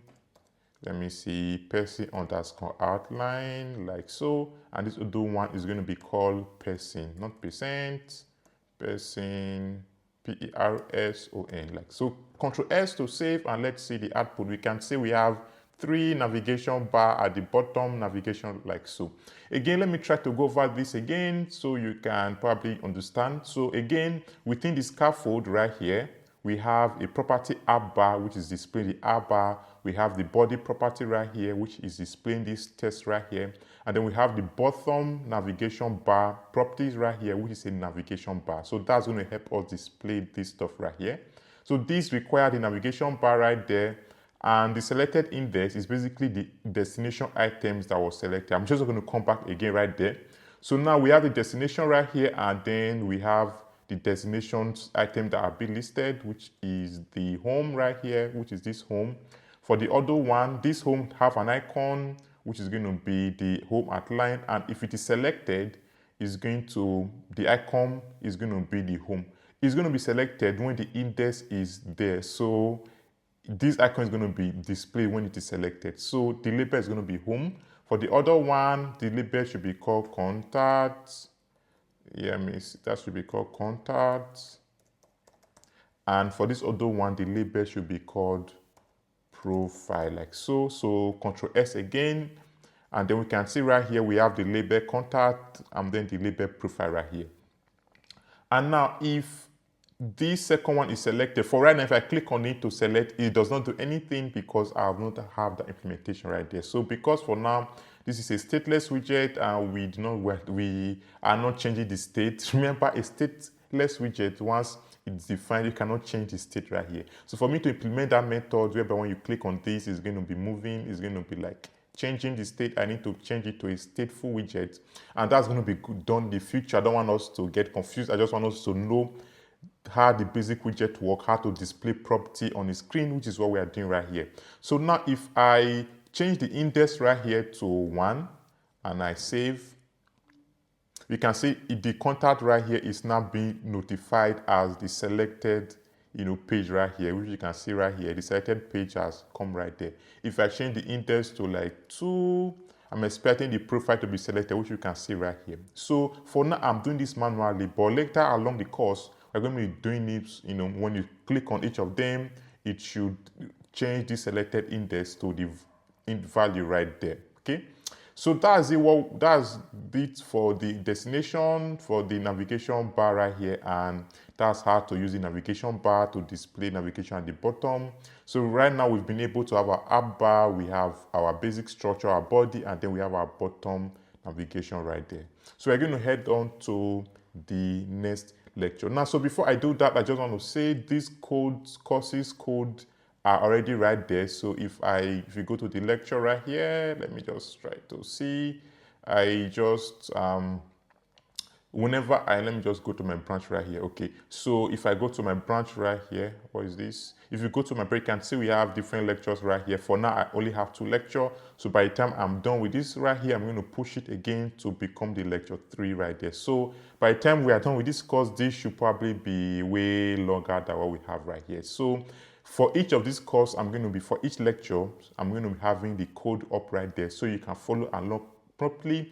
If you are not able to code along, which I would suggest that you first of all look at how things are done, then watch the video twice. When you're watching the second time, you can decide to code along, or if you're already a developer, you can just go over the code shared, just look at them and to see what they are doing. So my primary aim right here is to make you understand how these are done, because the most important is not really to write code, is to understand what to write and how things works. So you can go to your charts, you can go online, ChatGPT, and generate your code for you. You can even say let's say help generate a Flutter homepage code, and it's going to do that for you. But if it does that and you do not really understand what it's doing, then there's no need for that. You can see right here, there are a lot of stuff right here, So the most important is for us to understand what these are. So that is the essence of us having this tutorial. So instead of coding along, you can probably just watch along, look over the code and see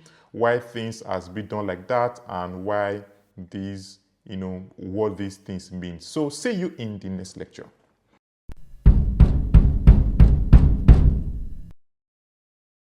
So let's look at the container widget. I'm just going to get rid of this body right here, and if I do like that, we can see this should be off right here. So I'm just going to have my body again, and I'm going to talk about we're just going to look at the container widget, and then let's see some of the properties it has. So most of the time when you are building apps, or when you are reviewing Flutter code, you're going to be coming across a container widget, which is basically a wrapper and can be used to do some other stuff. So to create a container widget, you just type in your container right there, And here you can, have your child like that, and your child is going to be, let's just have a simple test right there. And this, let's just say, let me just say, hello, something like hello world. Let me just say hello world. Let me just say within a container widget, like so. What's going on with me? And then if I Control S right here, we can see there's this stuff at the top, hello world within the container widget. And for now, there's really nothing much right there because it's just there. So we need to style this stuff right here. So if you hover over the container widget, you can see there's some properties right there. Like you can have your alignment, you can have your padding, you can have your color, decoration, width, height, constraint, transform, and you can see the child right here. We just use the child right here, which is basically the text which we use to display this right here. So let's just get to look at some of them. We are going to pick the decoration and let's see what it's used for. So I'm just going to say decoration like that. That's going to be a boss decoration. And a decoration is basically just used to, create some visible boundary, within this container right here. So we're going to see how it works. So this here, I'm just going to specify a color. I'm just going to say, let's say color. That's going to be colors dot red. I can say dot shade. Let's just make the shade 100 and put in the comma. If I Control S, we can see there's a boundary right here with a red color, right, like so. Then I can move further to say, let me pass a border like that. I'm just going to say border dot all, and then I want to create a border, and within that border I want the border to have a colors of, let's say, red again. I want to give this a shade of 700. Where is it? Shade 700. And I want it to have a width of 3, like so. So just put in your comma right there, and then Control S to save. And we can see we have a border right here, coming up right there. And I can probably make this a little bit circular by saying border radius. And you can see you can add a lot of stuff right there. So border radius, let's just say border radius dot circular, like so. And I can probably pass the circular, the size right there to be 8. And if I can see right here, you can see we have some circular stuff right there. So now let me just move this down so we can probably have some space around to breathe. Now within the child text right here, I want the text to be like, very visible. So I'm just going to add some, property right here, such as the text align. I just want to say text align dot center, like so. That's going to make the text within the center of the box. I'm going to do some other stuff right there. I'm just going to say, then after that, I'm going to come right here and say style. Let's give this some style. And I'm just going to have a text style like that. I'm just going to give it a font size of let's say 12, like that. So Control save, we can see that's like so. So let me make this a little bit bigger. Let me just say 20, Control S. We can see right here it's a little bit bigger. And also let's look at other properties. So let me just take this. We have the decoration property right there. We have the child property, which is where we can pass in our content, right? So there are other properties we can look at. We can have the padding. So let me say padding right there. And that's going to be edge insert, like that. You can say edge insert dot all is going to add padding to all the corner. I'm going to pass in the value of 30.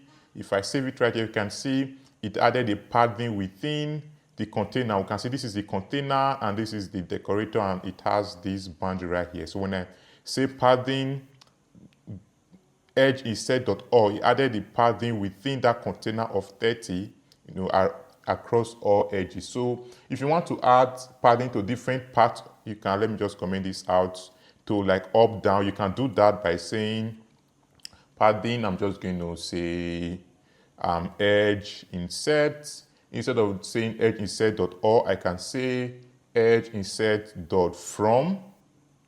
when you say dot from, you can see it have the left, top, right, bottom. I can say from the left, give it a padding of, let's just say 10. From the top, give it a padding of 0. From the right, let's say 0.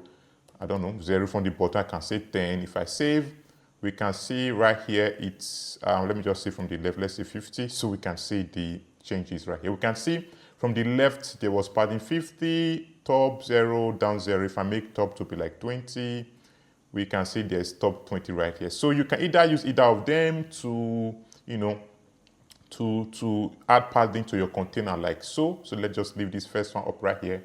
And I'm just going to make it 30 like so. There are other properties we can also look at within a container. A container can, let's just hover on it. It can have a height and width. So let's just do that. I'm just going to say height. You can give this height of 200 and you can give it a width of, you can see that it expects a double. You can give it a width of, let's say 100. And if I Control save, you can see this is it right here. I can decide to increase the width to like, let's say 400. We can see this is not the width. Let's just use 200 like so. Or let me use 150 like that. So we can see. Then my first, I can probably just give it of, let's just say 15 like that. And we can see this is it. Okay. So that's it for the container widget. We're going to head on to look at the padding widget.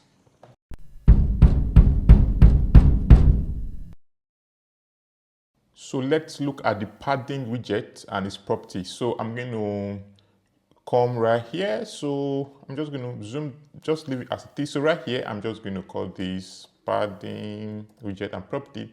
So there's a way to wrap a container. There's a way to wrap a widget with other widgets. So just click your cursor right there, right click on it, and you're going to see something called refactor right here. Click on the refactor.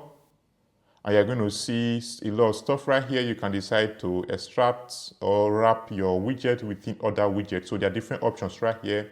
You can wrap with your own custom widget. You can wrap with a center, a padding, and these other widgets right here. So let's just wrap with a padding widget right there. So click on that, wrap with a widget. And this has wrapped our container widget right here. If I come to my container widget, this is what we have right there.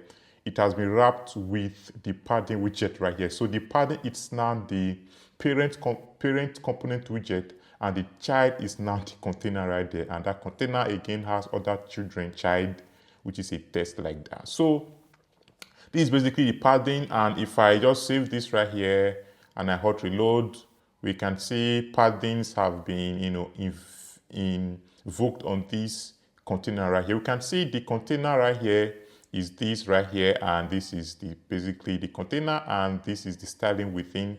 Now if I have a padding right here, if I just say dot, let's say 20, and I save, we can see the padding has been infected within like that of 20 like so. So padding, as we all know, is the distance between the container parent bus and then the element of that container.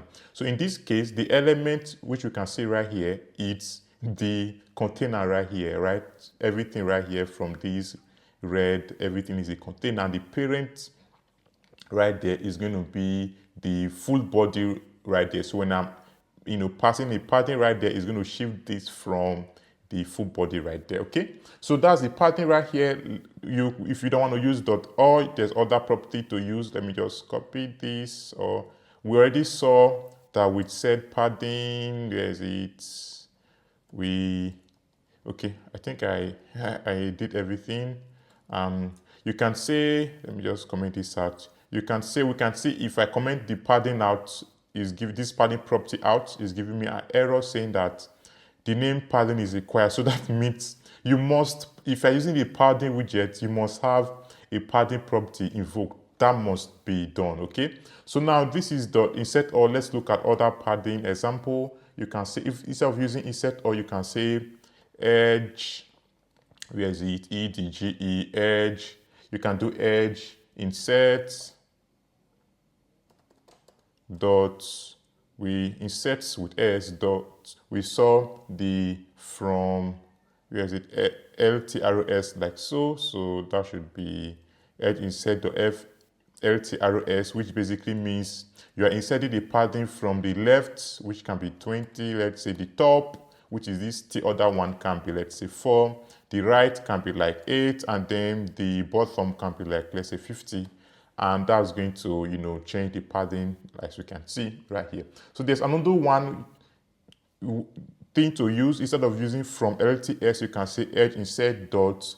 You can do symmetric like so, and you can basically pass in your horizontal. It's going to affect is going to invoke 8 within your horizontal, basically left and right, and then you can say vertical, basically up and down. Let's just say vertical 5 like so, 5.0 like that. And if I control save or hot reload right here, you can see this padding has been invoked right there.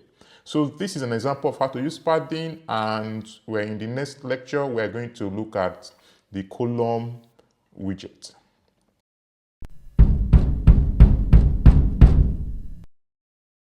So now let's look at the column widget and property. So the column widget helps to arrange item or its children vertically, which is from top to bottom, which we basically call vertical stacking. So let's get an example of how the column widget works, and we're going to do that right away. So I'm just going to get rid of this body right here, and I'm going to have a new body. If I do that and I save, I'm expecting this to get cleared up, right? As you can see, is clear. So I'm just going to have a body, and this is going to be a column widget like so.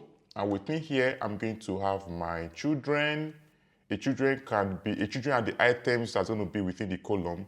So for the children, a children is a property of the column. If I hover on the column right here, you can see it has a properties called key, may, as its alignment, and we can see the children right here, which is expecting a list of widgets right here. So for the children, I'm going to wrap it within the container like so. You can display any kind of widget within the children. It can be a container. You can display a text widget. You can display a button. You can display your custom widget. So whatever you want to do, that can be within the container. So I'm just that can be as a child. So I'm just going to say container like this. We already know the container widget, so we just want to specify a width. So I'm just going to come right here, and I'm trying to escape this right here so we can see. So I'm going to pass a width for the container. I just want that to be 100 for a start. I want to have a height. I want that to be like 40. And then the color for this container, I just want that to be red. So I'm just going to say colors dot red. I'm going to pass a shade of probably shade 400 or something like that. And then I'm going to have a margin right there. I just want to display something, and that can be edge insert dot, let's use symmetrical, and I'm just going to have a vertical of 5 like so. Okay, if I control S to save right here, I'm expecting a column to be like this. So now we say that the column has a vertical stacking, which means if I add more child in the children right here, I'm expecting more to to come under this to stack vertically, right? So let's just do that. I'm going to put a comma right there. I'm going to copy this, just place it in 2 times, and I'm going to give this a width of, let's say 60. I'm going to give this a width of, let's keep it 100. And the color for this, I'm just going to call this, let's just say orange. And for this one, I'm this third, color, I'm just going to say a yellow. For example, if I control S to save like that, we can see this is how it is stacked, right? We can see the first one is a red with a width 100 and height 40. The second one have a width 60, and the color is orange, and the third one has a yellow color. So this is what the column does, and it helps to arrange items vertically. So there are also other properties for this column. You can, if you hover on this right here, you can see that there are other properties. Let me hover on that. Let me see. You can see that the other properties we can talk about, like the main axis alignment, the cross axis alignment, the text direction. So you can, decide to style these items. You can space them out according as you want them to be. So let's first of all look at the main axis alignment property. that's going to be main as is alignment. And to do that, you're going to say main as is alignment. First of all, if you hover on it, it's going to tell you that should be small letter main as is alignment, like that.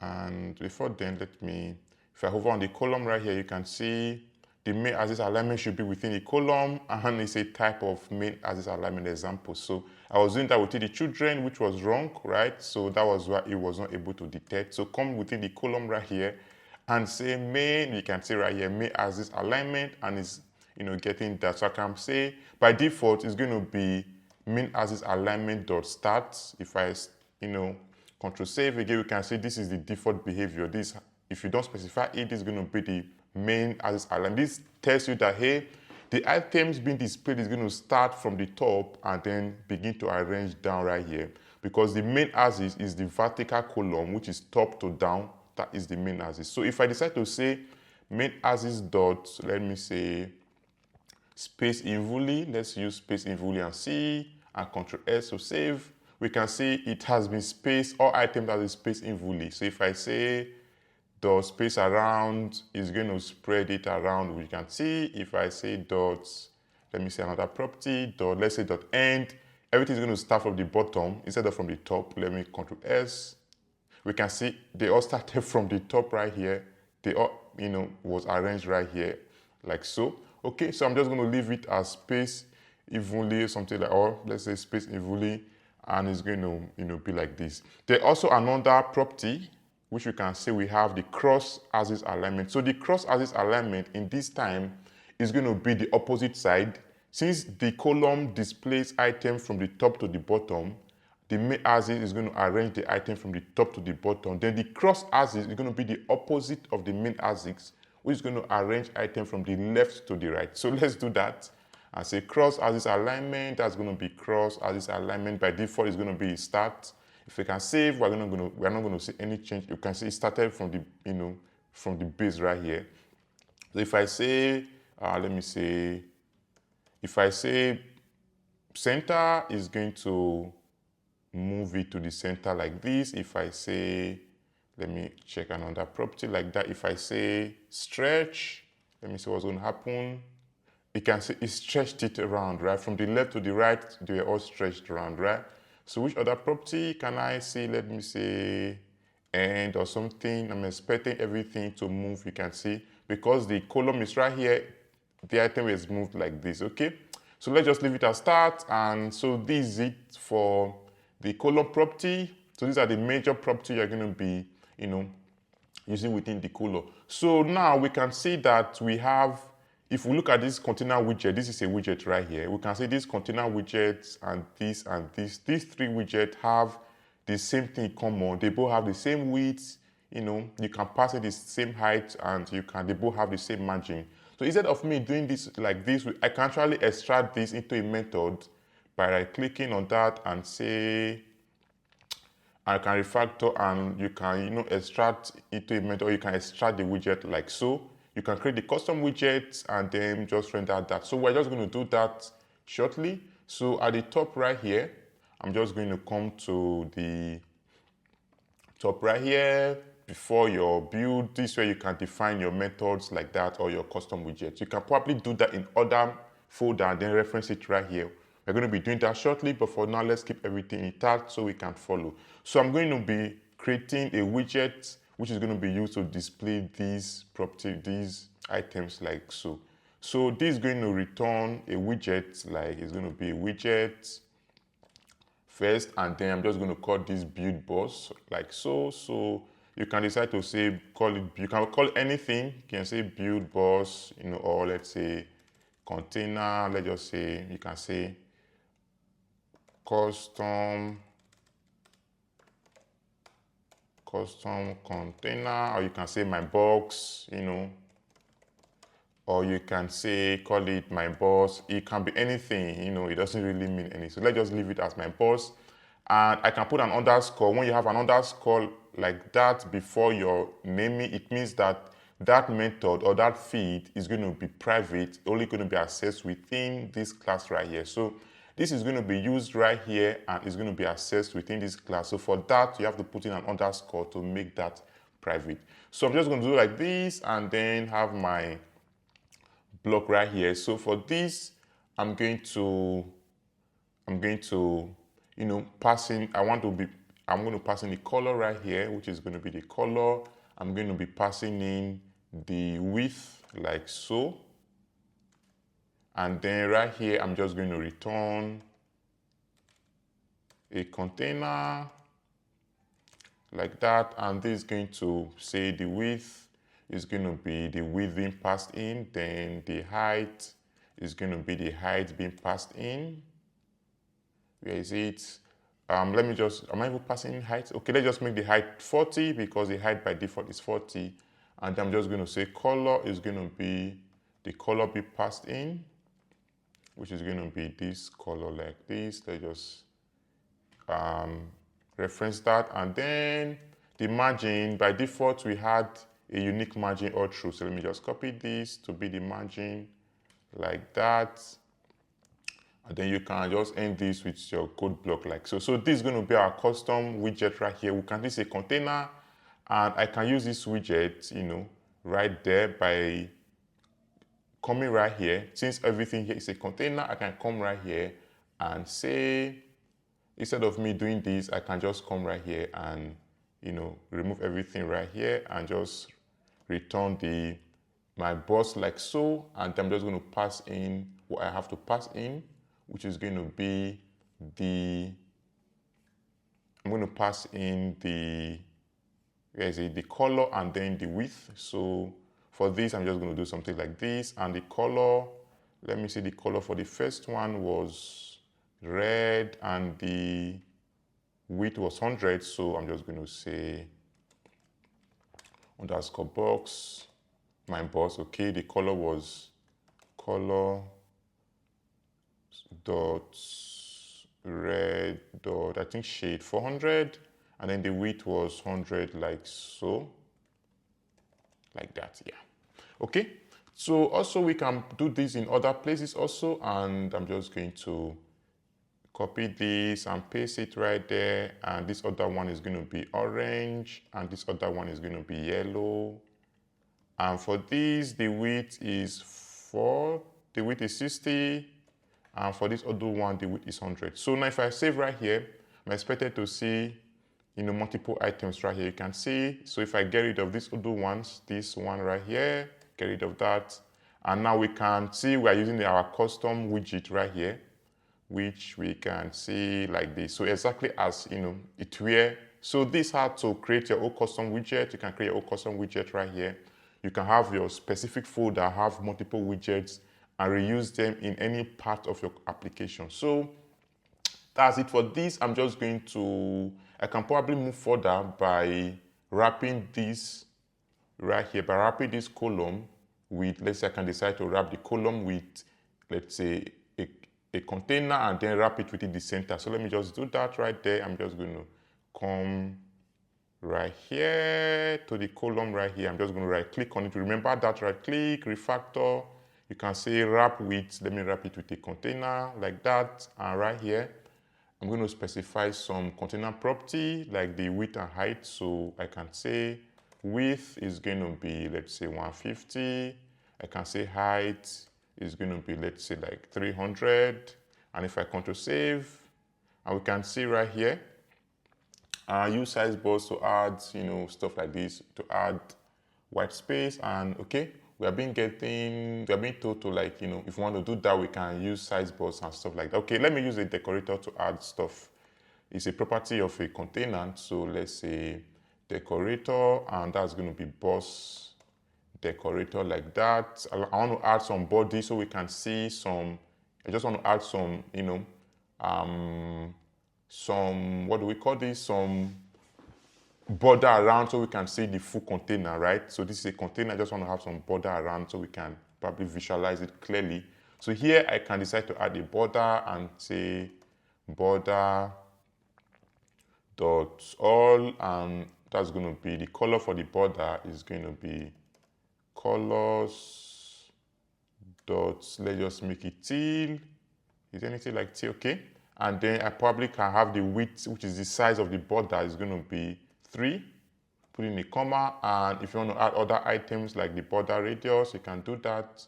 That's going to be border radius dot circular, and I just want to have a little bit of circle around the border of 10, and then you can probably have your color right there, which is going to be colors. Let's just make it teal, and let's just add a shade of, like, let me say 50, something like this, right? So put in your comma right here, put in your comma right here, and Control S to save, or you can click this to hot reload. We can see right here, this is our container right here, and it has our items within. So I can move again further to wrap this container with the center widget, which is going to position this in the middle of my app. So again, right click on in, click on refactor, and you can say wrap with center. Alternatively, if you're on a MacBook, click on command dot. Again, it's also going to, pull that up. Just wrap with center, and if I Control save, like that, we can see this has been put within the center like that. Okay. So yeah, so we can decide to play around this main alignment and cross-axis alignment for the column by probably saying, I can decide to say this dot end. We're going to see it is going to start from the bottom of the box. This was what I was trying to explain right there. You can say this dot, let me say, space between, Control S. We can see it has been spread around. For the cross alignment, we can say dot, let me say center, and we can see it has been moved to the center like this. This is the boss, this is not the center. We can decide to say dot, let me say stretch. Is going to be stretched around. You can see it's been stretched within the container like so, right? So we can see it right here. So yeah, so that is it for the column. It's basically used to align or to arrange items in a stack vertically. So in the next lecture, we're going to look at the sister of a column, which is called the row. In this case, the row is going to help to stack items horizontally, meaning from left to right.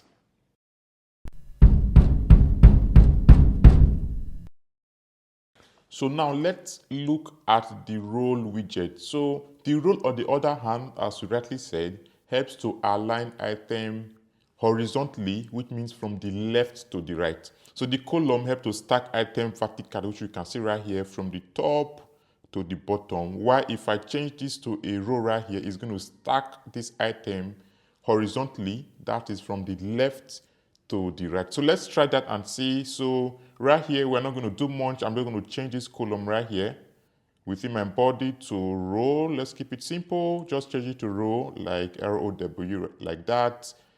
Before I even, Control save, so we can see the change. Let me just hover on the row right here, and you can see they have a similar property with the column.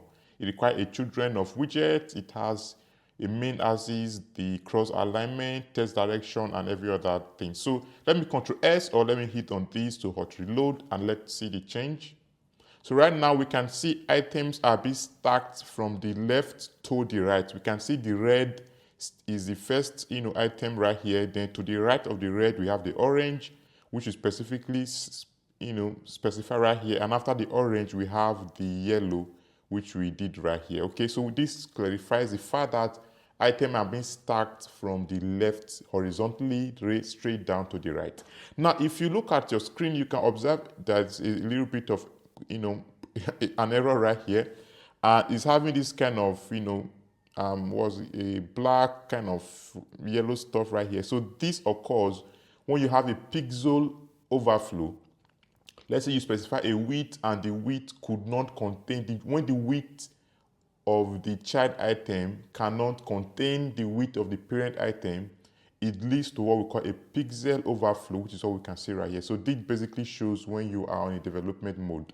So if you can look right here, we can see that we specify a width of 150, which is going to be this box right here with a yellow background, and a height of 300. And right now we can see that the width of the item overflowed the width of the box, so giving us this pixel overflow error. Now, for us to get a proper view of what this is, just open your terminal like this.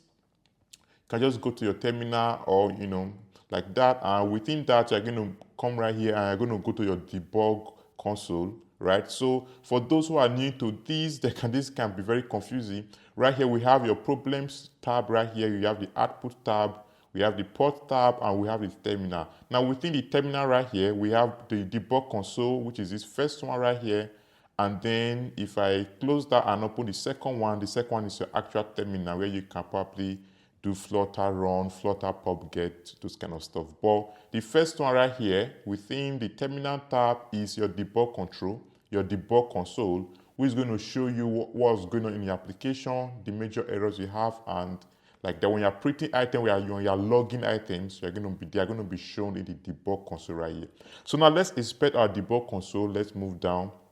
You can see this is the error right here. This is, if I scroll up right here, let's get the description of what the error is. Let me scroll up a bit. Or let's just stop it up right here. I think let's just leave it up right here. And let me see. This is considered an error condition because indicate there's a content, okay, let me move down. I'm expecting like a red line kind of stuff right there. Okay, reload. Okay, let me see, move up a bit. Let me just, rerun this, restart like that, and let's see. Let me hot reload. Okay, this just started, and right now, okay. So this was what I was looking for. I was looking for this red line right here, okay. Now we can see exception called by the rendering library.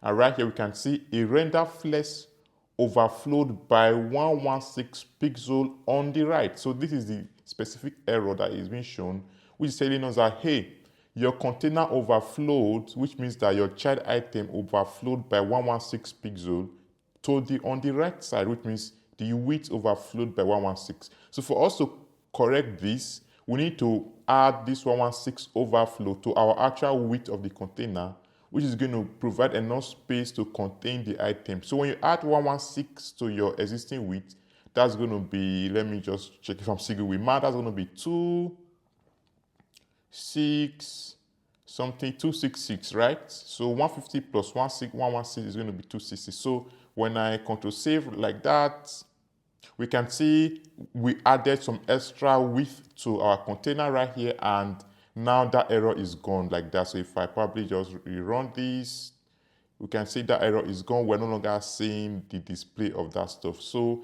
our app has been restarted, which you can see the console from the debug, and that error is totally gone as we cannot see that on the screen anymore.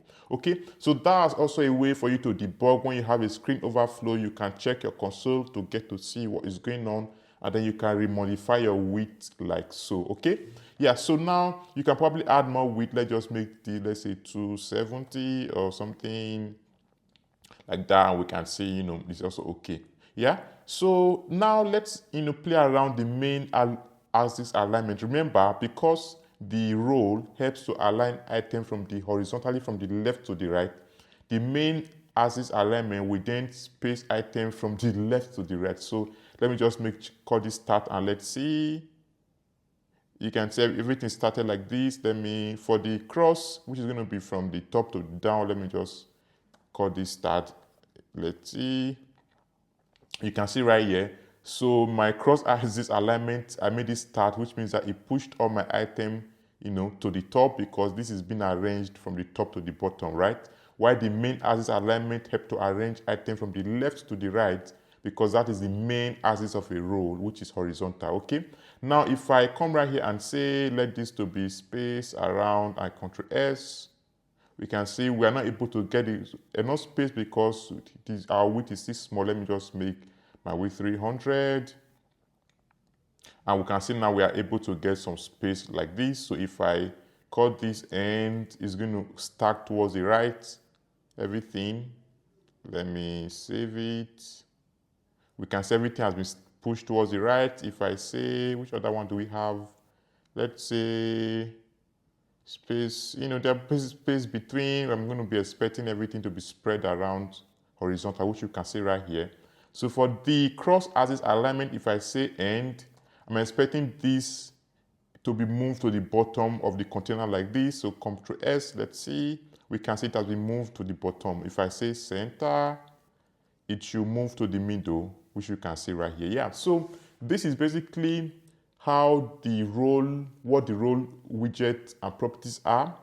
And we also looked at how to correct the pixel overflow and stuff like that. So if I get rid of this, what if I get rid of the width and height? Let's just get rid of that and see what's going to be the outcome. Ctrl S, you can see it's going to take the default width and height of the children, which is of the role like this. So we can see this is the child, this is the container, and the container have a child right here, and the child is this right here. So in the container, if you don't specify the width and height, it's going to by default take the width and height of the child element, which is this right here, which is this, okay? And we can see that is what is being done right here. It's taking the child width, and then which is basically everything right here, and the child height like so. Yeah, so that is it for the role. We are going to, let me just take this back again so we can probably see if we want to do. I can probably say, let me add some comment right here and say, if you, so you guys can, if you comment out the width and height, it will by default take the width and of the child elements. In this case, the role like that, right? Okay, so see you in the next course.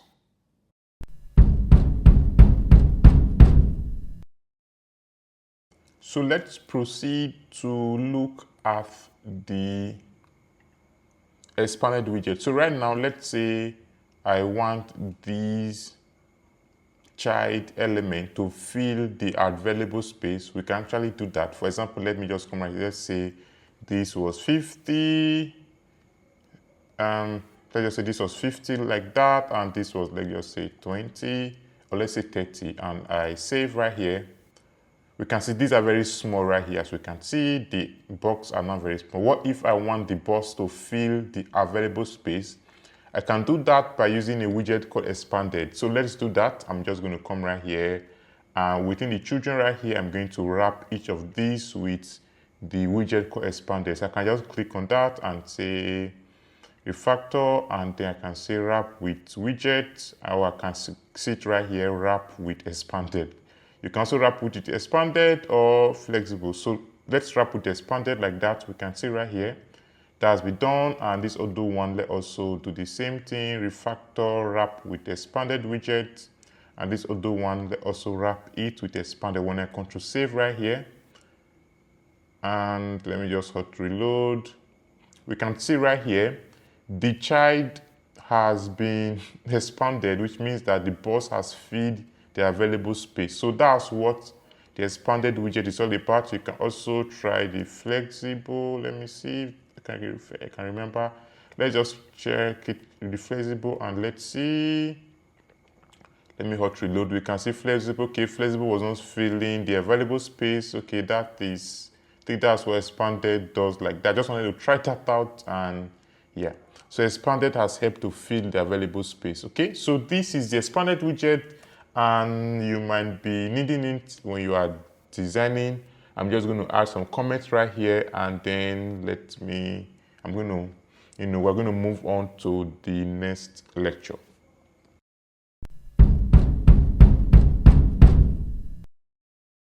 So let's head on to see how to display image on the Flutter app. So the first thing I'm going to do right here is at the left, I'm going to create a folder where I'm going to have my static images. So I'm going to right click on here, I'm going to click on new folder, and I'm going to call that images. You can call it whatever you want to call it, and I'm going to move an image or some images to this image folder right here. So I'm just going to come right here, and I'm going to copy this Flutter logo and put it on the images right there. And I think let's just get done with, let's, make do with this. And that is okay. So what I'm going to do next is I'm going to go to my pub/spec.yaml, this file right here, and I'm going to register my static images or my folder right here. So when you go to this file, you're going to move down and you're going to see something called assets right here. Comment it out and then comment this line out, and we want to add this image folder right here. So whatever you call this folder right here is what is going to be there. That's going to be images / then your image name, which can be Flutter. Let me see, FLU Mine was called Flutter logo .pjpg, like that. So whatever this is called, whatever you called it is going to be that. So if your name, your folder name right here, what asset or let's say static, this is also going to be the folder name you specified right here. Okay, so that's it. Click on save, or you're going to see this small icon right here to get package. When you click on that, it's going to re-download your update your package right here, or recompile your application to update your package right there. If peradventure you're not able to see this, just open your terminal right there. Let me go to your terminal right here within your app, then move to the terminal parts right here, and then run flutter pub get, like so. Flutter pub get, this is going to re-update your dependency in your pub/spec.yaml, and it's going to also help recompile so we can have access to this static file right here. Alternatively, if you have more than one static file in your images, you can just say image / and that's all, and that's going to have access to all the files within your image right there. So let's just make use of these images / just leave it like that, and whatever image you have in your image right here, that's going to have access to all the images in this folder right here. Okay, now having done that, I'm going to move on right here, and in my body, I'm just going to, let's get rid of this and let's just have a new one to show how to display image. So for me, I'm just going to wrap everything within the center widget. I'm just going to say center, like that. And within this center widget right there, I'm going to have my child, and that's going to be a role widget. And within the row, I'm going to have my children. Remember, a row widget is expecting more than one items, which is children. So here I'm going to wrap, my first child is going to be wrapped within the container. That's going to be container, like that. And then I'm just going to have the child item of that container, and that's going to be, to access an image. To display that, I'm going to use the image widget, which is image, like that. And then you're going to say image, because I want to access the asset, so you're going to be image dot, you can see the asset right there. I'm going to pass in the path to that asset, which is going to be images, which is images, like that. Then the name is going to be / that was called Flutter _ logo .jpg, something like that. And if you want to do more other things right there, you can add a comma and specify how you want this to be fit. You can say fit right there, and I'm going to use the boss fit dot cover. That's going to cover the entire container. And you can say, if probably you have an error right there, you can have your error builder. If this peradventure we are unable to get these assets, want to display something, you can have your error builder and pass in a function right there, which is going to take in the context, like that. And then it's going to take in the error, and then let's say the stack, you can just call it the stack trace. And if peradventure we are unable to get this image right there, I'm just going to return, and let's just say center widget, something like that. And I'm just going to have a child right there, and this is going to be a test, and this is going to be, let's just say, local image not found, something like that, right? and then just put your comma right there. Okay, this is expecting this, okay. All right, so if I hover on the container, we're getting to see unnecessary stance of container like that, okay. So let's, within this container, I'm just going to pass the, let's just have the width right there, and that's going to be, let's say 150, and let's have a height, let's just say 150 like that. Let's just make it like that, and I want to have a decorator where I'll have my border box decorator, and here I can just say border should be, let me say border.all, and I want to give it a color to be colors dot, let's just make it a blue, something like that. I want to give this border a width of, let's just say 2, like that, right? Okay, so if I control save and let's just see, okay, that's not displaying. Let me just see my problems right here. We can see, okay, my boss is in reference. Okay, we're still having this kind of stuff like that. Let me just get rid of this like that. Okay, so let me click on this. Okay, I forgot something. When you add a new asset to your pub spec and you've downloaded them, then you should stop and rerun your app like that. So I can just stop this up right there and then click on this to restart again, so it can rebuild or recompile for us. Okay, so as that is going on, let me just add some little bit of styling to my row right here. So within my row, let's add a property called the main axis alignment, and that's going to be main axis alignment dot space, let's just say space invuli. I'm going to be adding more than one item to the children right here. Okay, so that's good. Let me just format everything up right here, and let's wait for our app to rerun like so. Right, so as it's trying to run, I'm going to show you guys how to access assets from the network. If you want to access asset from, let's say, using the internet, you want to get it from the website, or the asset that are not right there, there's also a property called images.network, which will help us to have access to the network to access that file. And before I do that, let me add some comments right here so you can see what this is doing, right?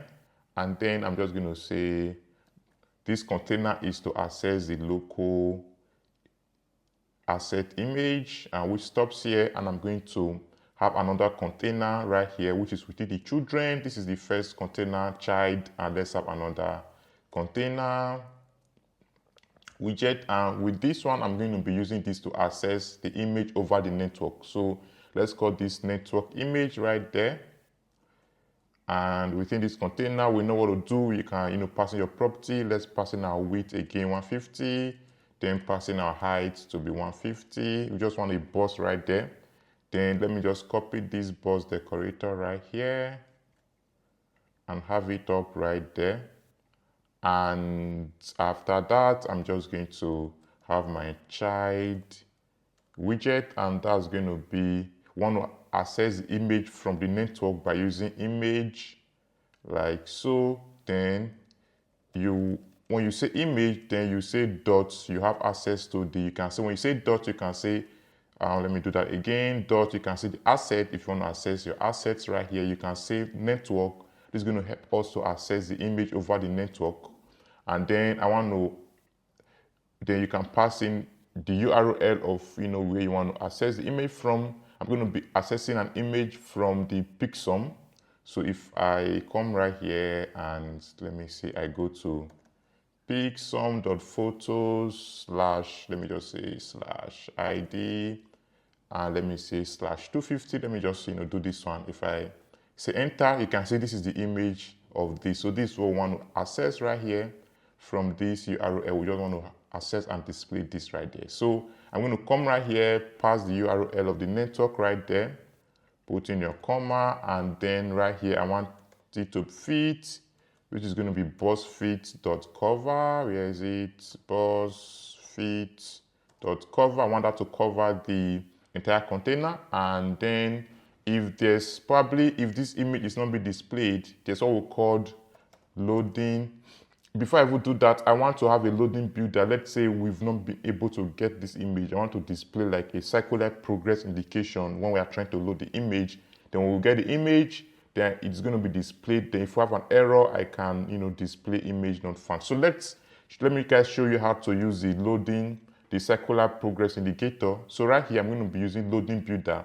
If our image is, we are trying to load this image from the URL, then I'm just going to pass in the context, the child, let me say child, and then the loading progress like that.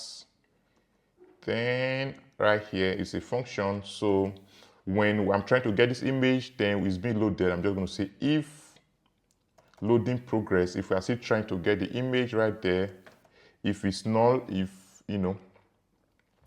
we are still trying, if we've gotten the image already, let's return the results, which is going to be return the child, right? The child is the result of the progress of getting the image from the network. If what's going on right here, okay, all right. So if peradventure we have not gotten the result, so I'm just going to return the loading indicator by saying center, using the center widget, say child. I'm going to use the circular progress indicator like that, and that's going to load, that's going to help us load that's going to show the loading indicator right there.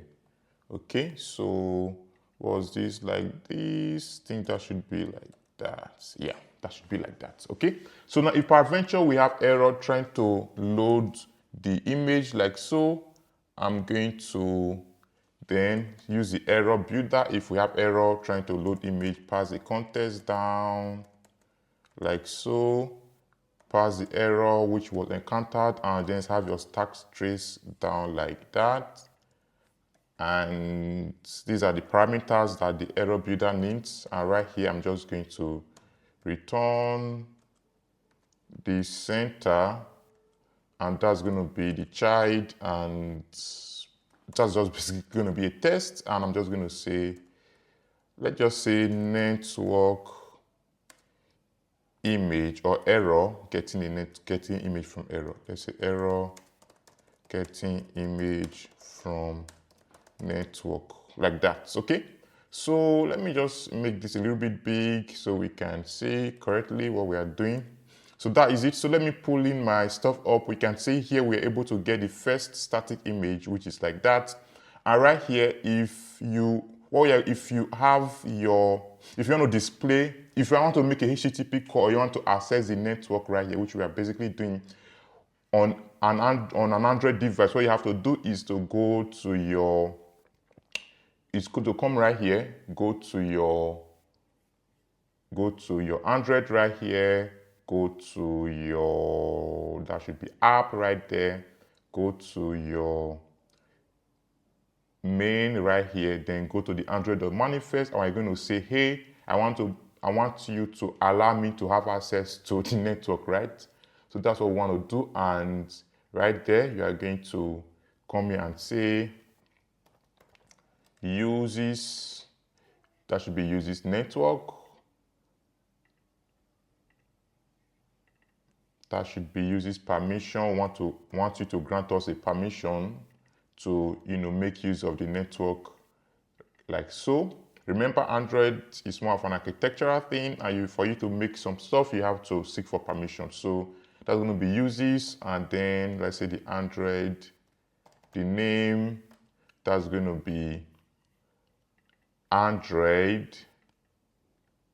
Then you say the dot, the permission, like so. Then the dot, the internet. So you want to have access to the internet, so you have to declare it right here within. You have to tell your Android, say, hey, allow us to have access to the internet so we can access external environment via network. So do this, but if you on an iOS, by default, it's already set in your iOS, so you don't have to do anything if you want to have access to a HTTPS like so, okay? So yeah, so when you do that, let me click, when this has been done, I have to stop my app right here, and then I have to rerun again by rerunning so that I will be able, now I've made a modification to my Android manifest, so I need to start and rerun so that it can rebuild my manifest right here so that these changes right here can be effected in my application. So let's rerun this and then let's wait and see the outcome of the result in our screen. So as we can see, both images have been displayed. The first one was displayed from our asset and the other one was displayed from the network. So this is it on how to access images, and we're going to see you in the next lecture.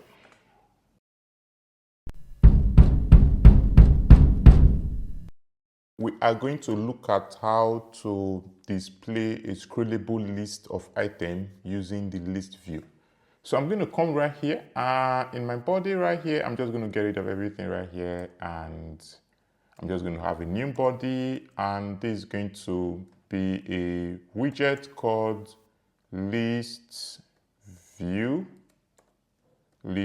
like that, VIEW. So that's going to be a list view, and if I hover on the list view, you can see these are some of the properties. As you already know, we're just going to head in directly, and that's going to have a children as is expecting a list of items, and this is going to be, you can probably just have a test like that. I can probably just call this anything. Let me just say account setting like that. I can probably have multiple tests right there, right? I can probably just, you should have a comma. That just quickly just forgot about that. So I can have that right here. Let me just have a list, Control S to save, and that's going to help us reload. We can see we have, you know, kind of stuff. As I try to move this, we can see it's scrollable. So if I have, let me just make this a very munch like that, and I save.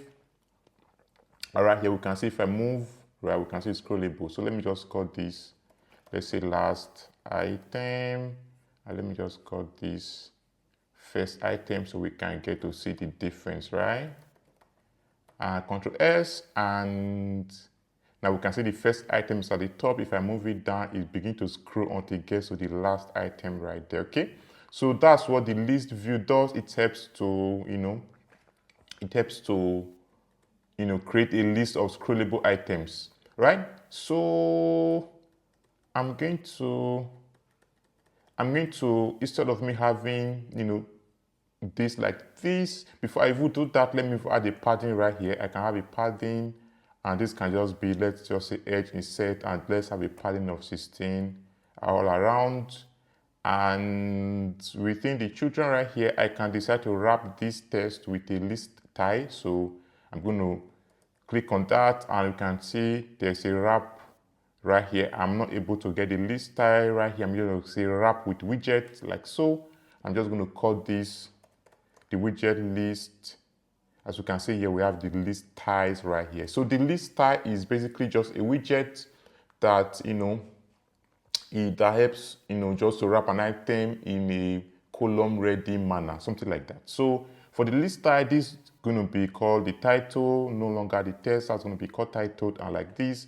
I can copy this and paste multiple times. I can probably have called this privacy, I don't know, privacy, let's say settings. This can be, let's say, about app like that.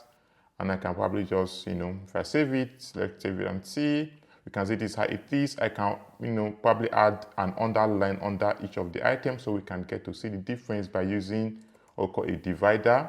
So the divider widget is help you to have an underline across from left to right. So if I save it, and we can see we have an underline separator right there. So I can just, let's say, I can copy this and just paste it like so multiple times. Let me just say last item, and let me just say item, let me just say item 4, item, say 1, item 2, let me just say item 3 like that, and Control save.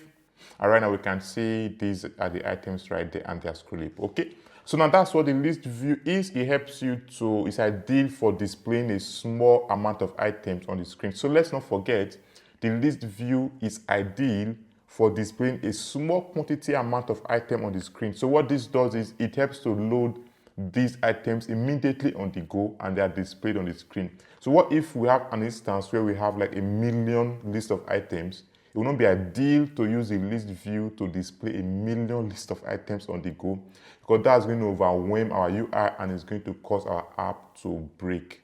Okay, so in the next lecture, we're going to be looking at an improved widget called the Listview Builder. So the Listview Builder can help you display a million list of items on the screen by displaying the items that are needed at that point in time. So by using that, you can avoid overwhelming your screen. So we're going to see that in the next lecture.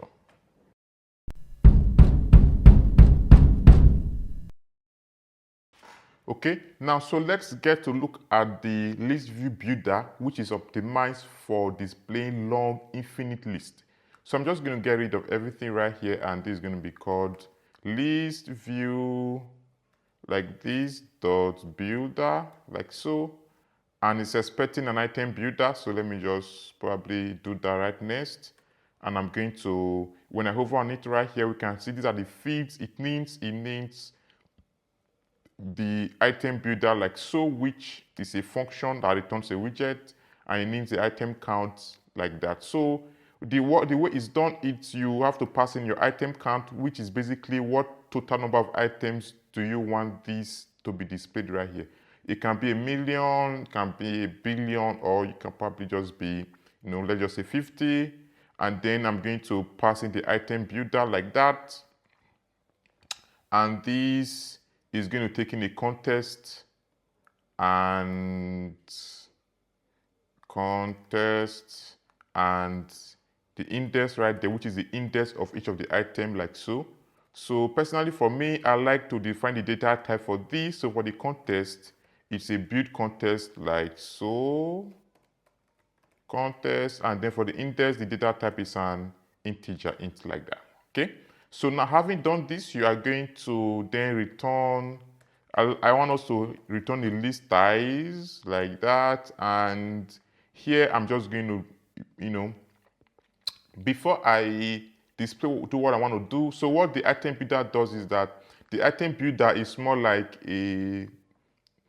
is used to, used to display item based on the count right here. So let me just do that so we can get to see what is done. If I hover on the lister right here, we already saw that there are some properties we can use like leading, the title, and etc. So let's say leading, and that's going to be, let's just say we want to have an icon, which is going to be icon like so, which is going to be icons dot, let me say dot lists, dot list underscore alt like that.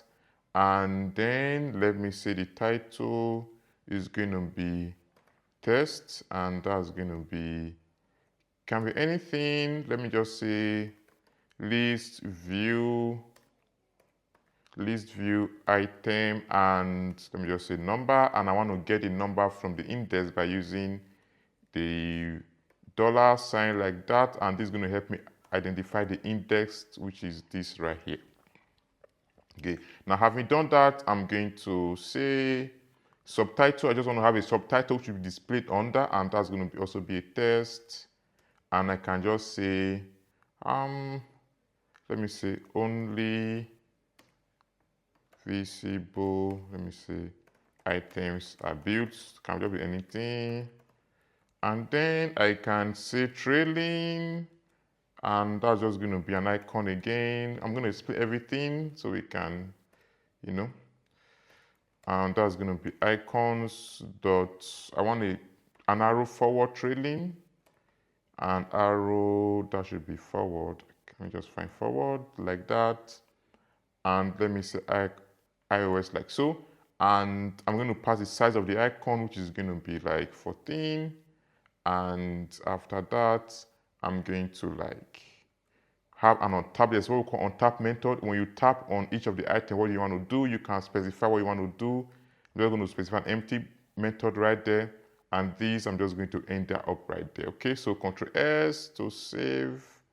And I need to pass in a comma right here. So, we won't have code error. So when I save it right there, I'm expecting, you can see I'm expecting a 15 item of count 0, 1, 2, 3, 4. When I begin to scroll down right here, it's going to keep rebuilding those items and until it gets to, okay, we said the item count is 50, so it's going to get to 49 because it started at index 0, right? So 49 plus 0 started at index 0. So 49 plus 1 makes 50. Now, we can see I was going on right here, and let's see brackets. Okay, I can probably get rid of this since I already have the index right there. I don't need the code block like that. Okay, so now we can see, so the difference between a builder, a list view builder, and a normal list view is that when you're using a builder, it's only going to build the items currently on the screen. So right now, let me make this 1 million. We're just going to see this is, let me see, it's 1 million. 1 million has 6, 0, 1, 2, 3, 4, 5, 6, like so. So Control S to save. We can see that it has been saved. If I was using a list view, this will probably overwhelm my screen, and my app most likely probably will be, about to get shut down. But now I'm displaying a 1 million data. Right now I can scroll, and the more I scroll, it's going to display just that item on the screen. We can see right here I'm in 100. Will soon be in 200. I can scroll forever until I get to 1 million data, like so. Okay. So now, so that's what that is. It helps you to only display the required item on the screen. That's going to help you make it optimized for, for doing stuff, right? So for those who might be confused what this is, so by default when we are building a real application, the item count is not going to be static. We're going to be referencing it from a variable. It can probably be, let's say we have a variable defined, then we're going to calculate the total number of the items. Can be, let's say, items dot, let's say, size or something like that to be the total count, and then from there we begin to display the items one after the other on the go right here on the list. So this is what the list builder is done, and in the next lecture we are going to look at another scrollable view called the single child scroll view, and at the end we're going to look at the difference between the list view builder and the scrollable child view, because you're going to be encountering these widgets when you are building application or when you are reviewing codes for other developers.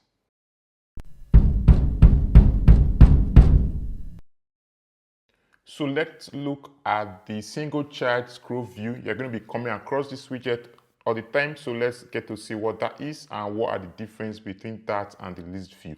Now right here, if you hover on this, you can see you can decide to do a lot of stuff. You can add a padding to that. There are a lot of properties right here. You can play along that, and you can add a padding, which you can see right here, a padding by just coming right here and say, you can decide to add a padding and then edge insert.all. I can probably add a padding of 50. When I save, and we can see right here, a lot of paddings have been added right here. Let me just probably make it 10. I think 50 is too much.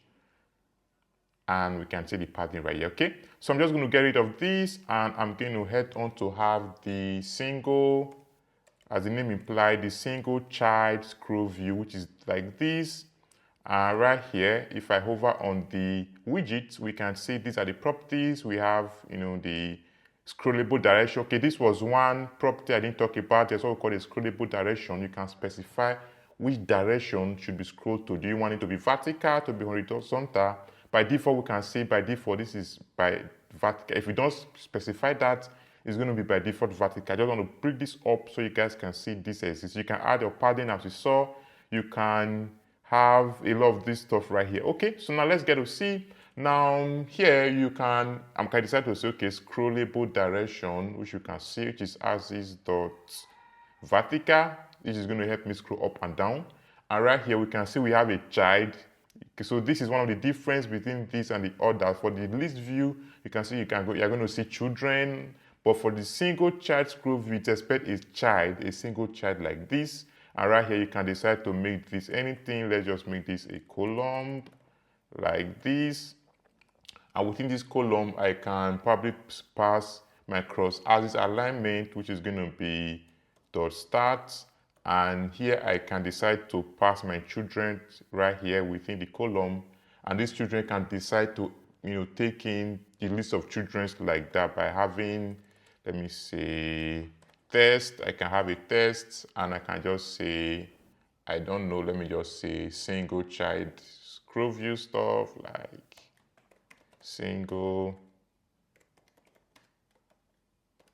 child scroll view, let me just say demo.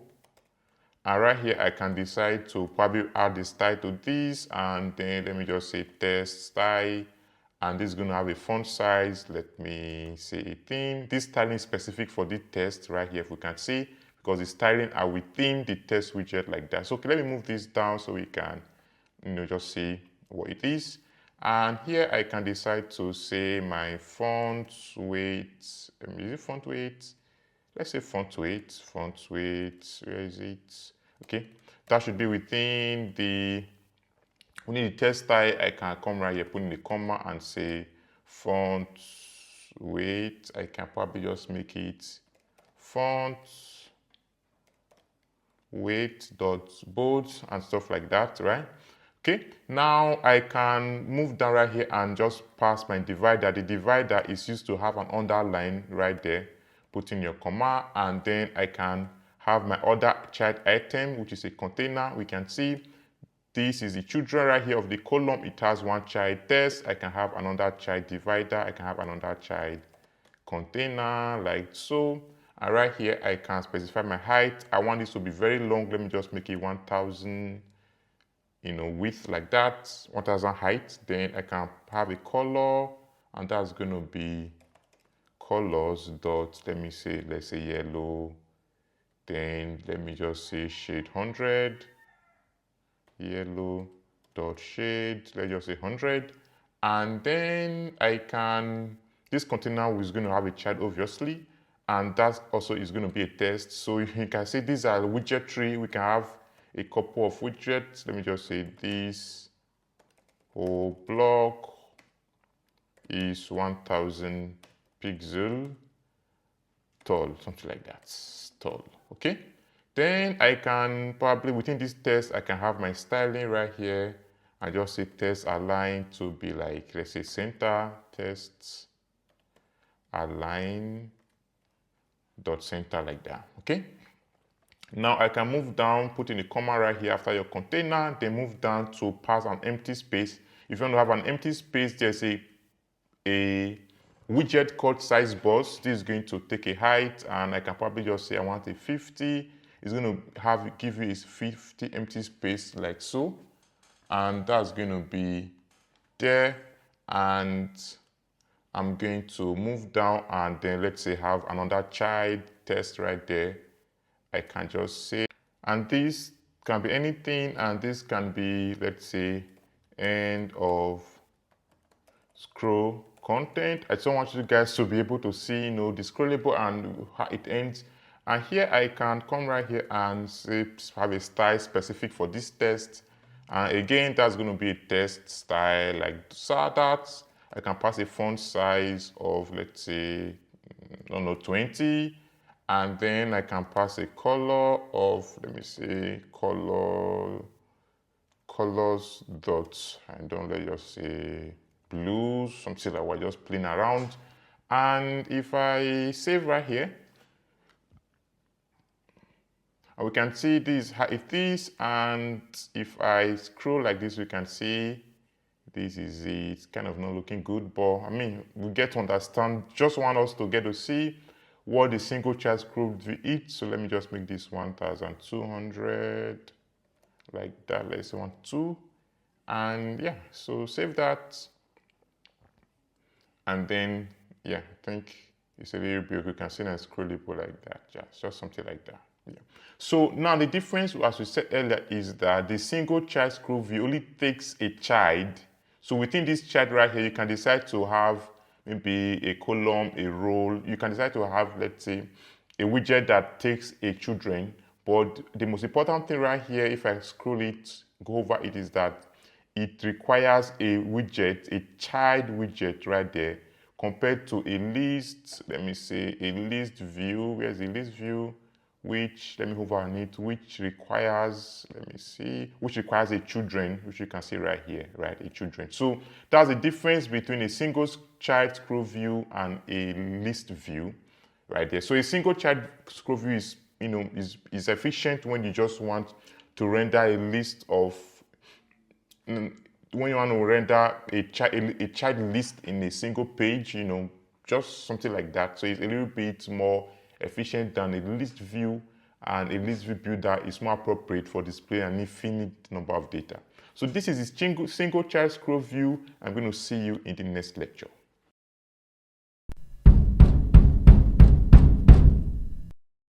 Okay, so now let's look at the card widget. So I'm going to get rid of this right here.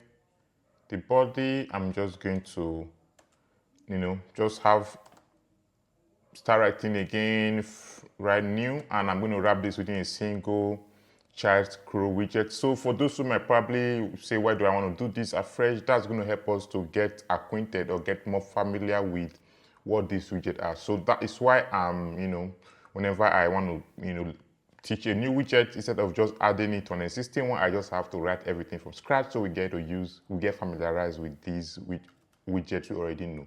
So now for this, I can have a padding, which is going to be edge is set.all, like that. Then I'm going to have the cross alignment. I'm just going to make that stretch by doing that within the child. So have your child right there, and that's going to be a column. And within the column, I'm going to have my cross alignment to be stretched like that. Just want to have a foundation set up in the meantime. And after done that, that's going to have a children. Let me just get that out there so this can be a little bit big.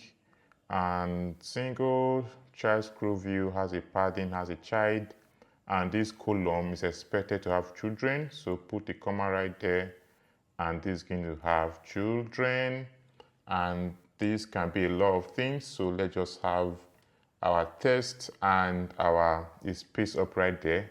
The test widget right here. Let me save it so we can see it up right there. So we just have a test widget, and that has some styling right there, and then we just give some space around using the sized box like that.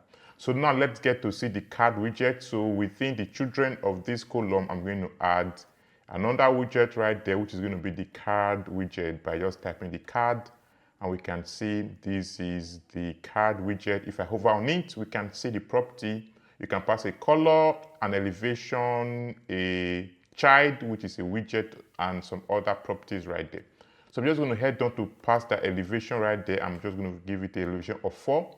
So the elevation basically means how should the card be raised from the ground above. So we just want to show, we're going to say everything is displayed, and let's just know we have something called elevation, which displays how raised should the card be from the ground. So now I can also have a color for the card right there by just giving it a deep purple like this, and that should get rid of that right there. And after this, I can have a shape, and these are properties of the card as we already saw earlier.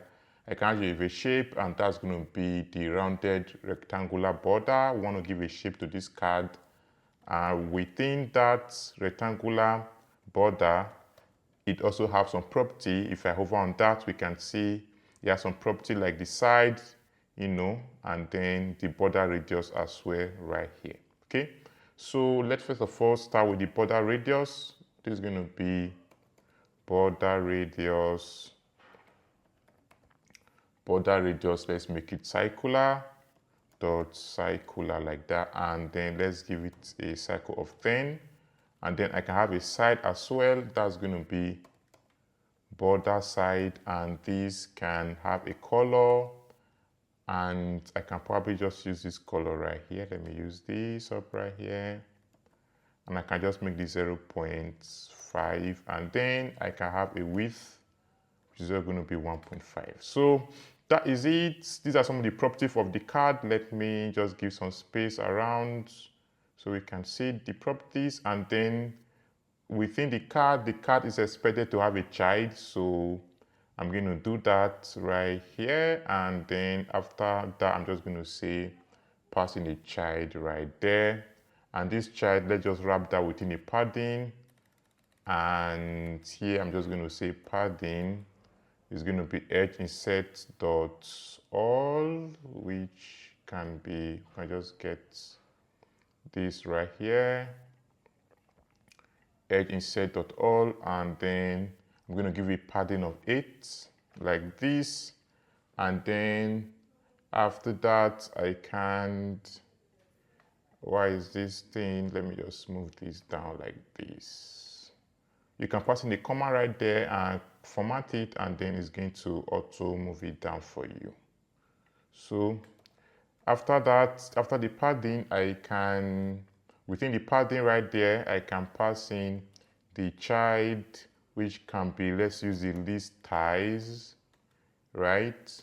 And then this can have a leading, and that's going to be the, can have the icon right there, and that can have the icons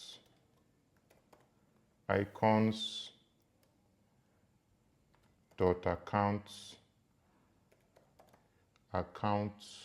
underscore circle, command passing a color right there, that's going to be colors dot deep purple, and then passing a size of 36 like so. Then the list ties can also have the title, which is going to be the text right there, and that's going to be the text. And that's, I can probably just have a text right there called account summary. Just want to display something up right there, something very simple like that. And I can just move this up right there. Where is it? Just move it up right there. And then what next do I need to do? I can also have a list type, can have leading, title, and then it can have the subtitle also. So put in a comma right there. Put in a comma, have the subtitle. Or is it, let me see.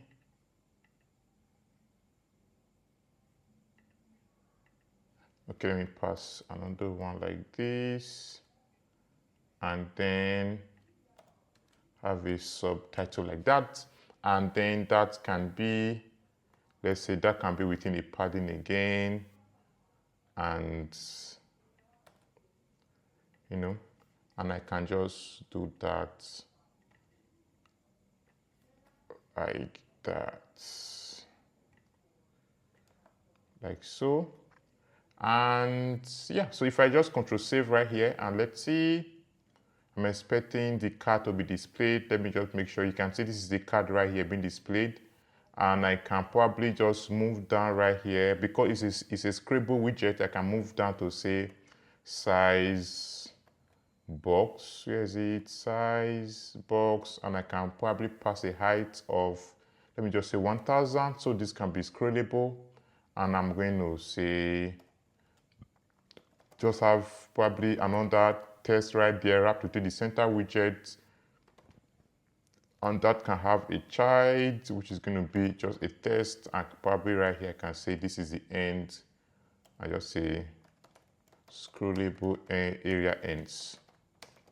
Yeah, so I think this is a lot. I've tried doing a lot of stuff, which I should have done. So yeah, the most important thing is for me to show the card, and I went on typing a lot of widget art right there, okay? So this is what we're interested in right here because we already know other widgets. So this is the card. If I make the elevation to be 1 and I save, we can see right here, that's how it is. It has been reduced, pushed from the bottom with 1. If I make it 10 and I save, it's going to be pushed too much from the base right there, okay? So let's leave it as it were, which is 4, like that. And this can be the color right there, the background color.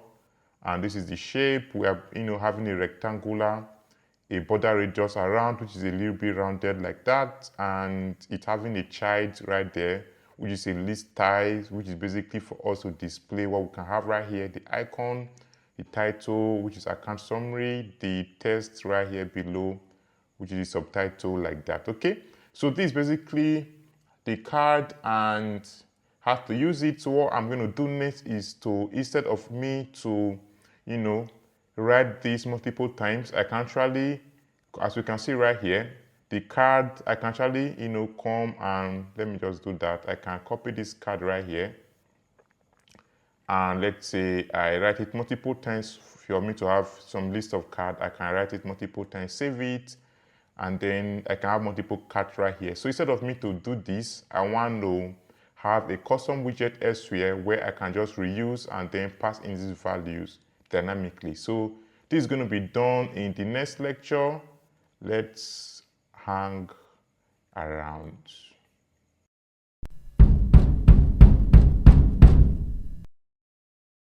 So now let's create a reusable widget. We can see right here, if I want to have multiple cards right here, I need to copy and paste the cards, this card right here multiple times. I don't really want us to do that. I want us in building a real world production large apps. You don't really need to do that. You have to create custom widgets and reuse them wherever you want them to be used in your app. So I'm just going to do that right here within my library right here. I'm going to come right here to create a new widget, and I'm just going to create a new file right here, call it it can be anything. Let's call it my card underscore widget. It can probably be anything, as I said, and then the extension is going to be .dat. So if you want to move further, you might want to organize your folders properly. You can decide to create a folder called widgets like that, called widgets, and then you can place that within that folder right there, and that class has been right there within the folder. So let's create our custom widget, our custom card widget like this. So I'm going to first of all come right here to say class, and that's good. Let's call it my card. It can be anything else again, and then I'm just going to extend the state. Let's do STL like that. Or okay, let me extend the stateless widget, and that's going to be stateless widget like that, like so. And I'm going to first of all, let me just do this, and I'm going to import the package right there from the Material App like so. Okay, so here I'm going to have my properties. Let me just say properties like that, which are the feeds for this card. And if I go back to my main, and we can see, let's go over the card again and see what are the feeds the card needs. We can see the card needs a color, it needs an elevation, it needs a title. There's a title right there. You can pass in the title right here. It needs a title, which is going to be passed into the list. You need a title, a subtitle, and then probably an icon also, like this. So let's have the feeds right there, because those are going to be passed in and those are going to be used to build the card. So it's going to be a final color, and that's going to be a color right there. And then the other one is going to be an elevation, and the data type is a double, and that's going to be elevation. And then the other one is a string,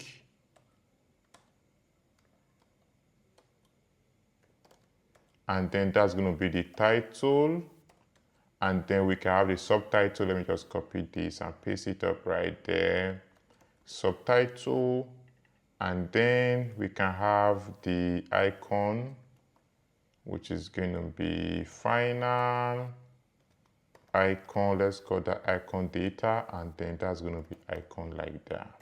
So these are the feeds, and I'm need to create constructor to set the values for that feed. Let me do it right here, and that's going to be called const my card, your class name, and then you're just going to invoke it and pass in your feeds right there. So first of all, let's invoke the super key right there, and then pass in a command. Then let's say these feeds are required, which is going to be the color. Whenever the color is passed in, is going to be saved as the color right here, right like that. So put in a comma and let me, just do other feeds right there. Then the other one is the elevation.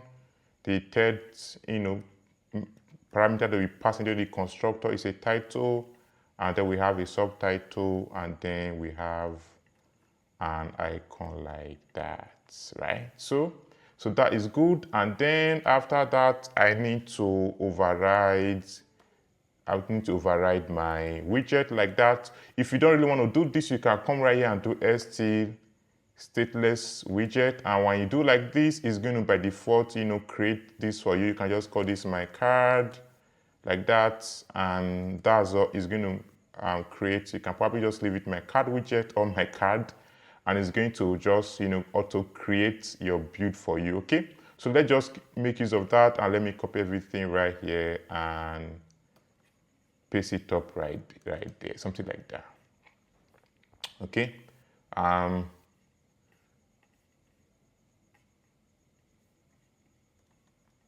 let me do it right here, something like that. And what's the problem? This is going to become my card widget like this. And yep, so the key is already caught right here, so we don't really need this anymore. So this is the constructor right here, and the key is already within this right here. Okay, so now let's not have double constructor. Let me get rid of that like that. Okay, so again, everything is looking good, so I can probably get rid of this right now. Yeah, so just wanted to show you how to do this manually or how to use the shortcut. Okay, now this, let's end that right there. Now within the override, I'm going to be having the method to actually build this widget right here. So instead of returning a placeholder widget, we can then return the card widget directly.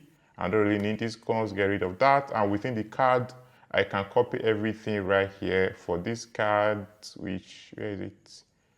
I can copy this card right here. This card right here. Let's just copy everything right here. Copy everything right here. And I can just cut it. Let me cut it, and then that's going to be the card right here. Okay. Yep, so that's going to be the card. I believe we already understand what this is. So this is just the widget, the card widget we are returning. And this data are going to be pre-feed from the data that's going to be passed into this widget right here. Okay, so the elevation right now is going to be the elevation like that. The elevation, which is the elevation that was passed in when using this widget. And then the color is going to be colors dot with values. So this is going to be the color that's been passed in, the color dot with values like that, and then every other thing should remain as it is, and this is going to be color dot with value. Then yep, and then everything for the title right here, the text right now is going to be the title, no longer this right here is going to be the title that is being passed in the constructor. And then this, do I have subtitle again? Yeah, subtitle right here is going to be, it's going to be the subtitle like that. Okay, so this should be wrapped within a text. So yeah, so let's just wrap that within a text and then pass in the subtitle right there, because the subtitle is a literal string like that. Okay, so this is basically what we need. Let me see if we've passed the use the color, we use the elevator, we use the title, subtitle. Okay, now let's use the icon. And right there where we have the leading right here, this is where we have the icon. So instead of saying icon dot this, I can just come right here and just say that's going to be the icon like that. And then the color is no longer going to be purple, it's going to be the color that I passed in like that. And then let's leave the size like that. Okay, so let me just check if there's something I'm doing wrong right here.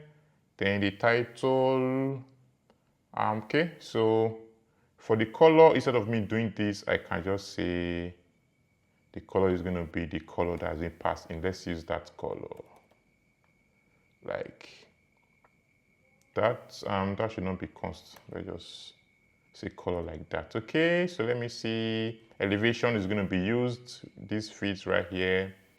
The color right there of this, then like so, and everything is good. So now let's go back and reuse this widget right there. Come to the main right here, here, instead of me to, have my widget, I can just call it then and then use it up right there.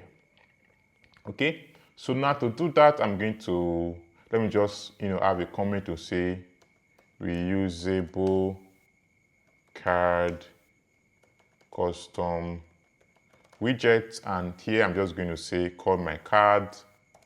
I think that was called my card widget, which you can see right here, and we're being told to pass in this property, and this by default has been imported for us right here. So if peradventure you're not able to import it, make sure you just do that and make sure it's been imported from the path where you defined it right there.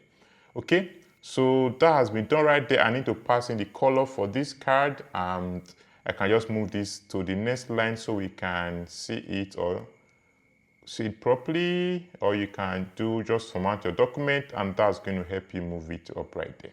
Okay, now the color is going to be colors. Let's make this green, right? The elevation, let's just give it a 1.0, and the title, let me just call this card, that should be a string.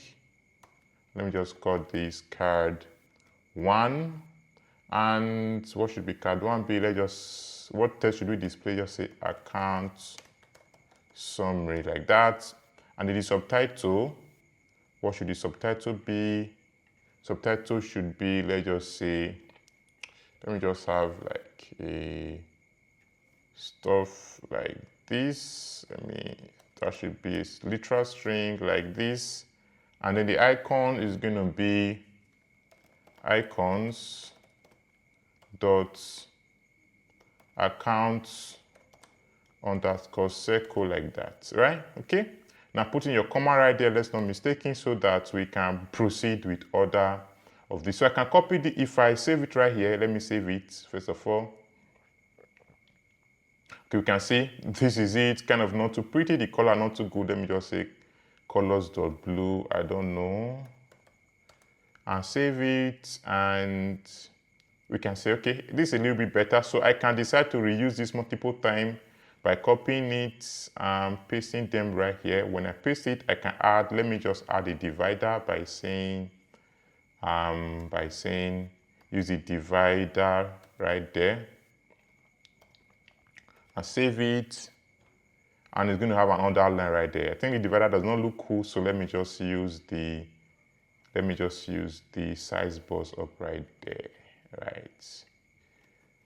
Okay, save it, Control S, and let's have some space around. Okay, let me just make this 10. I think 1 is 2. 10 should be a little bit better, which is a little bit better right here. So I can have my size bars after the card right here.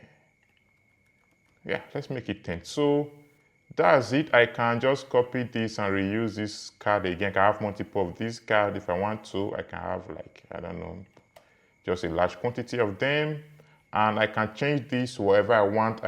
This was card 1, I can call this card 2, I can call this card 3, I can call this card 4, I can call, okay, that's just 4. And for card 2, I can just say, I don't know, let's say priority alert. Card 3 can be, let's just say, setting icon, and for this should be called icon, let's just say alert. I don't know if there's alert right there, or let me just say priority high. Yep. So for these other settings, that's going to be settings underscore applications, like that. Control S, Control S to save. And the colors, I can just change the colors right there. That can probably be, let me just call this, I don't know, probably yellow or something. Let me say orange. And for this other one, let me just call this, let's say, I don't know, gray or something. Gray, I don't know. Yeah, so no, yeah, so this other one is still blue. I just got this, let's say gold. Is there a gold color? Gold. Let's say light green. So Control S to save. I think our time has fast sped, so we can say, yeah, not really the best kind of color, combination, but I mean, we've been able to build a custom widget right here, and we've been able to use it in other part of our application. Okay. So this is basically what I wanted us to show, how to, you can do this with any kind of widget. You can have a board theme. You can have, just do different kind of stuff, right? See you in the next course.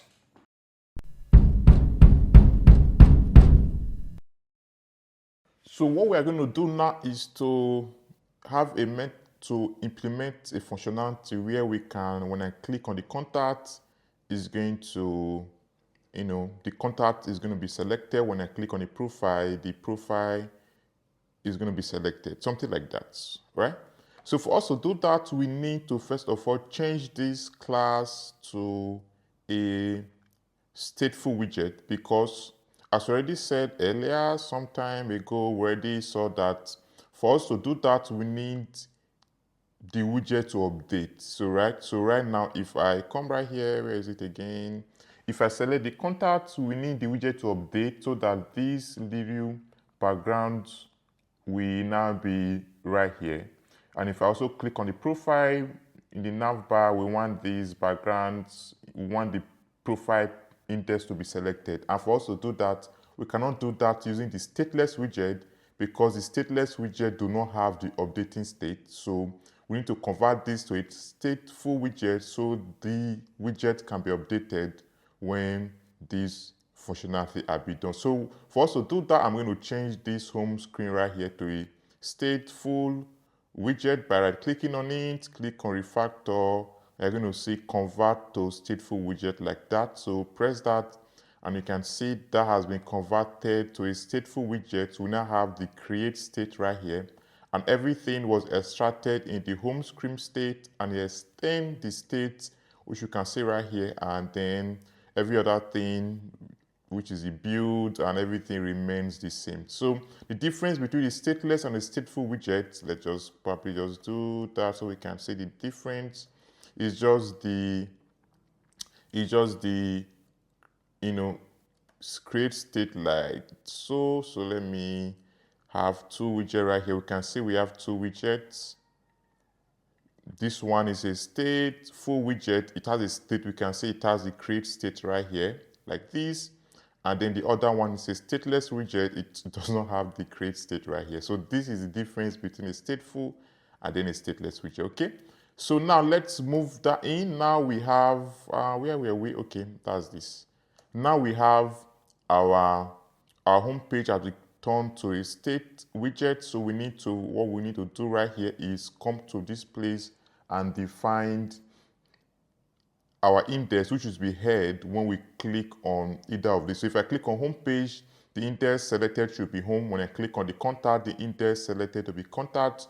When I click on the profile, it's going to select that index right there, which is going to be helpful in updating the state by making whatever we select have that particular background. So I'm going to come right here and say int selected index. By default, let's make it 0. And for those who are confused why we're having underscore right here, this is basically a Dart programming paradigm where when you have an underscore before a name, that class or that method becomes a private method, which means that it can only be accessed within the Dart file.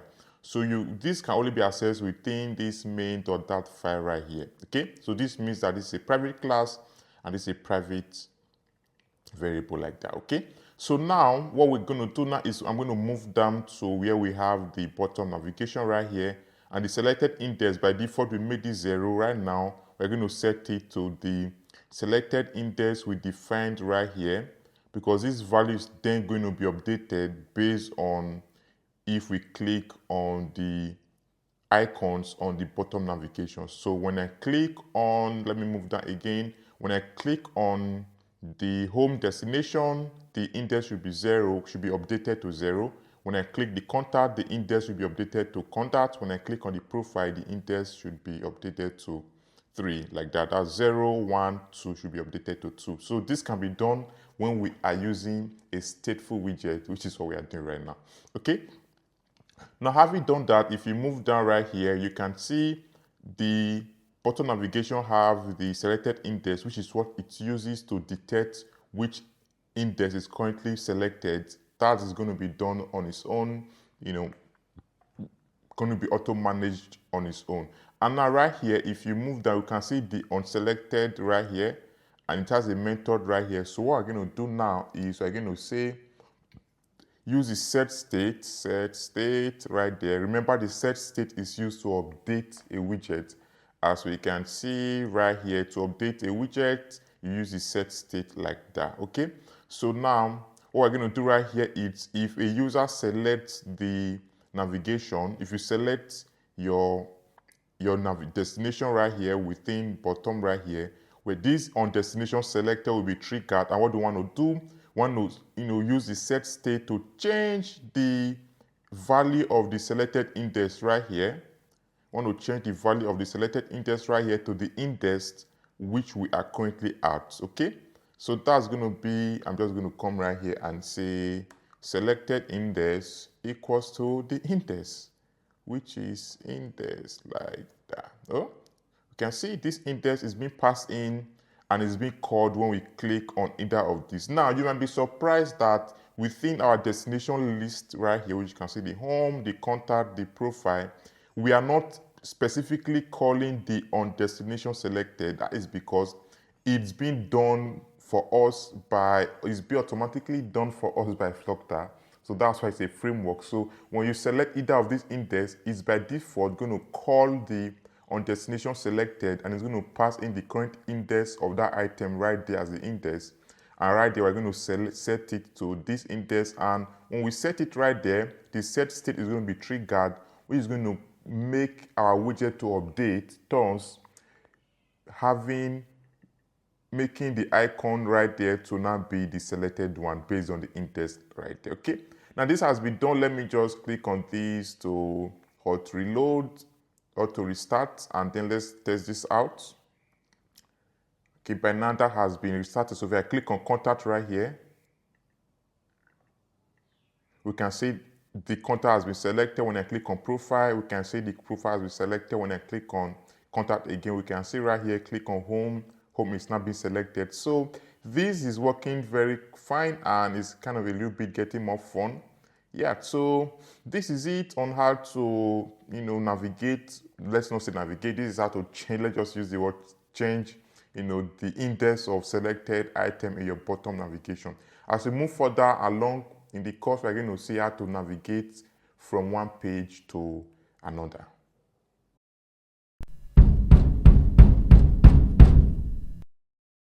If you want more of this course, you can check the link below. This course is available on Udemy and other complex courses with projects all are available on Udemy, link below. So click on the link, enroll right there, and I'm going to catch you up. So let's continue. Now, it will be very cool if we can have a feature where you can click on an icon to change the theme of your entire application. So where you can change your theme from either dark, or light, something like that. So right here, we can see we have our theme, and by default, it's a light theme. So I want us to have a feature where we can toggle the theme to either a light mode or a dark mode. So let's get that up.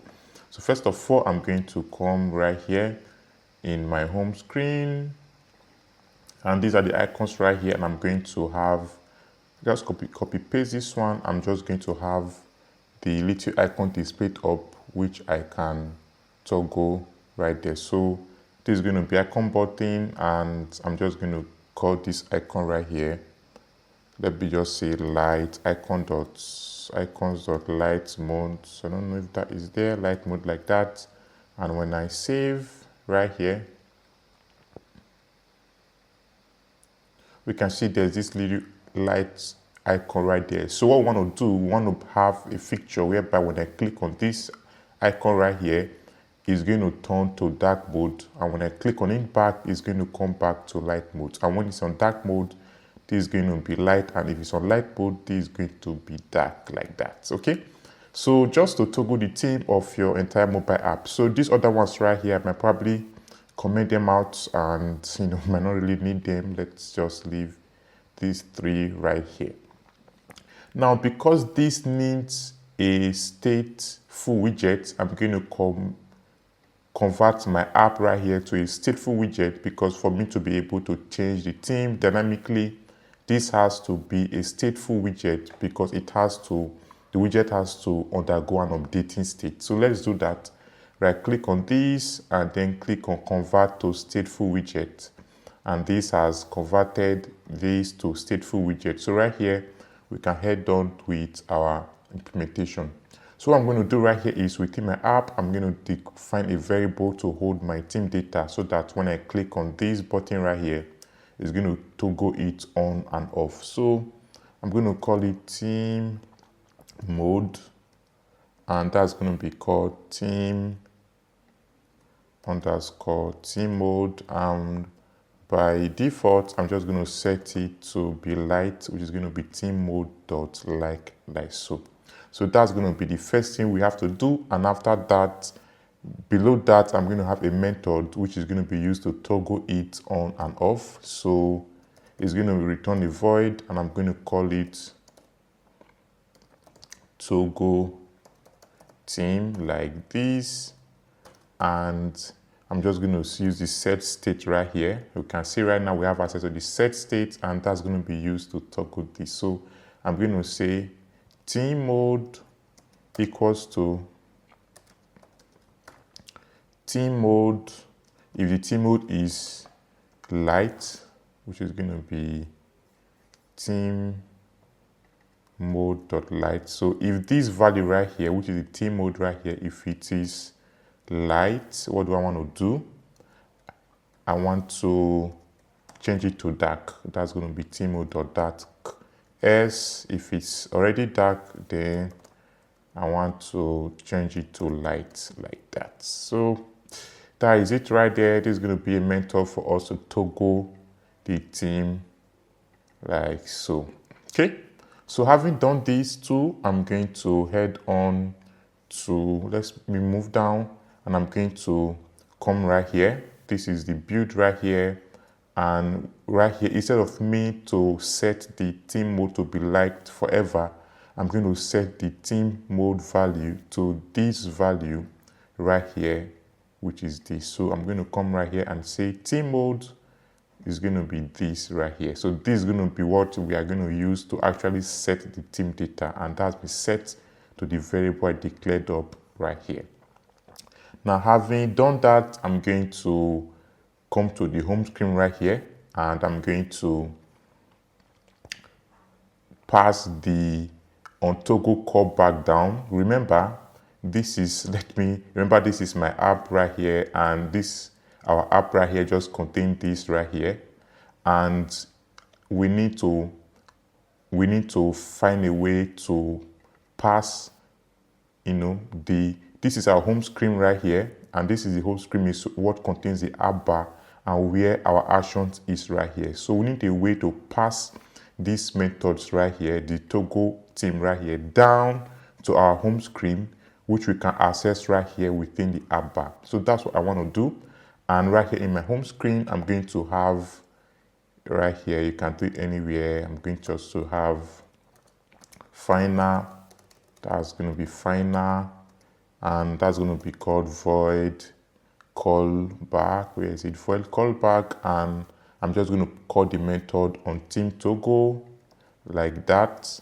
And then I'm also going to have a boolean to hold the hold the data if it's a dark mode, just a boolean to say if it's a dark mode or a light mode. So if it's a dark mode, I'm just going to pass it down, and if it's not a dark mode, I'm going to just call it to be false like that. So right here within the home screen, I'm going to, because these are final, I'm going to be having access to those methods right here, and that's going to be say required, and I'm just going to say whenever the method is passed into the home screen, I want to set it up right here. So that's going to be this dot on theme toggle like that, and then the other one required is going to be this dot is dark mode is dark mode like that. Okay, so if you're a little bit confused what we are doing right here, don't be. As I try to say, we want to be able to access the onToggle method right here. This method is what we use to toggle our theme.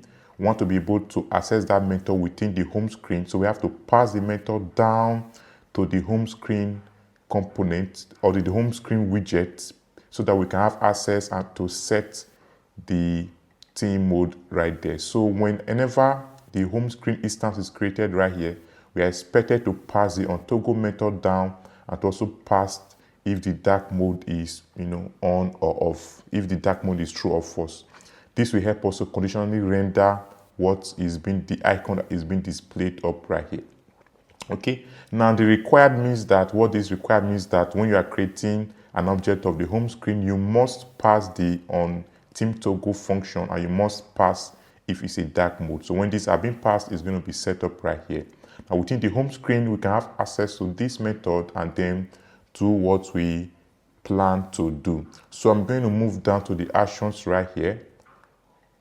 Now for this right here, for the icons button, which is going to be this right here, because I have access to these methods right here, the callback, I'm going to say onPress. What I'm going to do in the onPress is I'm going to say onPress is going to be this right here. That's going to be the widget. Then dot, if I say widget, you can see this is a home screen widget like this. So I'm going to say widget dot onThemeToggle. So when you press on that button, it's going to run the on-screen toggle method like so. Okay, then I can probably just let me just move this to the next line so we can see what I'm doing. Move this up. Let me format this right there. Move these icons. Let me give this some space right there. Put in a comma right here. Move this to the next line right here. Okay. Yep. So that is it. Then to display the icon right here, I can say here I can conditionally display if it's the icon by saying widgets, then say widgets, where is it? This is the home screen widget dot is dark mode. If we're in dark mode, I want the icons to be icons dot light mode to be displayed. S if it's not, S if we are not in dark mode, I want the icons to be displayed to be the dark mode icon like that. Okay, so move this up right there so we can see, right? So this is expecting I can probably come right here and just say tool, where is it, let me see. I can say tooltip like that, tooltip. I'm expecting this to be in a smaller case. Okay, so icons button is going to be, the onPress method is going to be this right here. Okay, I can decide to probably just, make this onPress method, instead of doing it like this, I can probably just do it in a straight line by removing either of these right here to be something like this. So you can probably do this, something like this, like that. Okay, so let's just leave it as it were and let me end that. Then I can come right here and say tooltip, and then I'm just going to call this toggle theme like that. Okay, so control save right here, and I'm still getting some problems. So we are not really done. So for now we are done with this right here. What I need to do is, you can see right here, when I'm creating an instance of the home screen, I'm expected, if I hover on it, we can see it's expecting the key, the onToggle theme, and the is dark mode to be passed. We can say the key is optional, so we can ignore this, but it's expecting the onToggle theme and the is dark mode to be passed along when creating the object of the home page. So I can just do that right away by saying within the home screen and say onToggle theme is going to be the toggle theme function, put in a comma and say is dark mode is going to be is dark mode, I'm expecting a true or false, so I'm just going to say theme mode. If theme mode is theme mode dot dark, if theme mode is theme mode dot dark, then is dark mode is going to be true. If the theme mode is not dark, this is dark mode is going to be false. So Control save. Let me just restart again because I have a new stateful widget. I created a new stateful widget, so I just need to restart it, and then let's restart it, and then we can see right now this is what we are getting. If I click on it, let me click on it and see. Okay, since it's trying to hot reload, let's just wait. Okay, if I click on it right here, okay, it's not working. Let me get to see what the problem is. All right, so on toggle theme, like right here, let me see on toggle theme and set states. If the theme mode is light, then the theme mode is going to be dark S, is going to be light. That's correct. Then move down, we are setting our theme mode to be that right there, and the home screen, I'm passing both of them down, which is good. And right here we have been passing them and saving them right here, and so this is where we have to look right here. Okay, so this is where the action is going. You can come right here and just say, let me print something to be sure that I'm clicking it. I can say I was clicked to change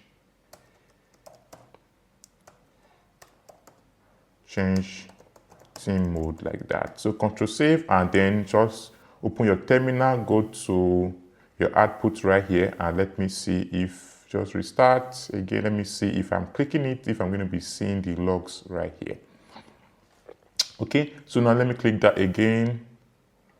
Okay, that was not shown. Let me see the problem right here. We can see don't invoke print in production. Okay, no problem. So as I'm trying to click this, the logs are not displaying, right? So I can decide to say, let me rewrite the onPress method and just say,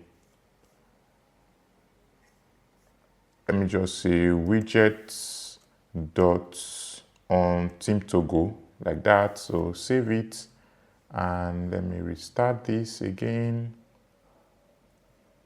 And if I click on it, we can see now it's working now. If I click on that, it's now in dark mode. If I click on that, it's now in light mode. If I click on it again, it's on dark mode. If I click on it, it's on light mode.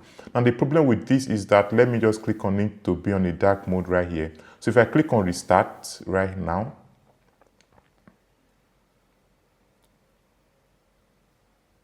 we can see it automatically went back to the light mode, because when I changed this to, when it was changed to a dark mode, it was not saved. So when I restarted the app, all the instance of the life cycle of the apps moved back to the initialization, and all the data that were stored temporarily were lost, because these data are life cycle dependent. So a better way for us to do this is to store that in store it in a better way, so that whenever we restart our application, our data is not lost. So I want to have a situation whereby when I select a dark mode from this right here and I restart my app, it's not going to auto go back to the light mode. So we're going to be doing this in the next lecture. Now before we do that, let me quickly, I think I was not happy with the outcome of this onPress right here when I did the onPress method like this and like this, and it didn't work out. Okay, so let me just try that again to see, and click on that. Okay, let me pass in the widgets or context like that, and then say, okay, you know what? So let's just keep it as it is, and see you in the next lecture.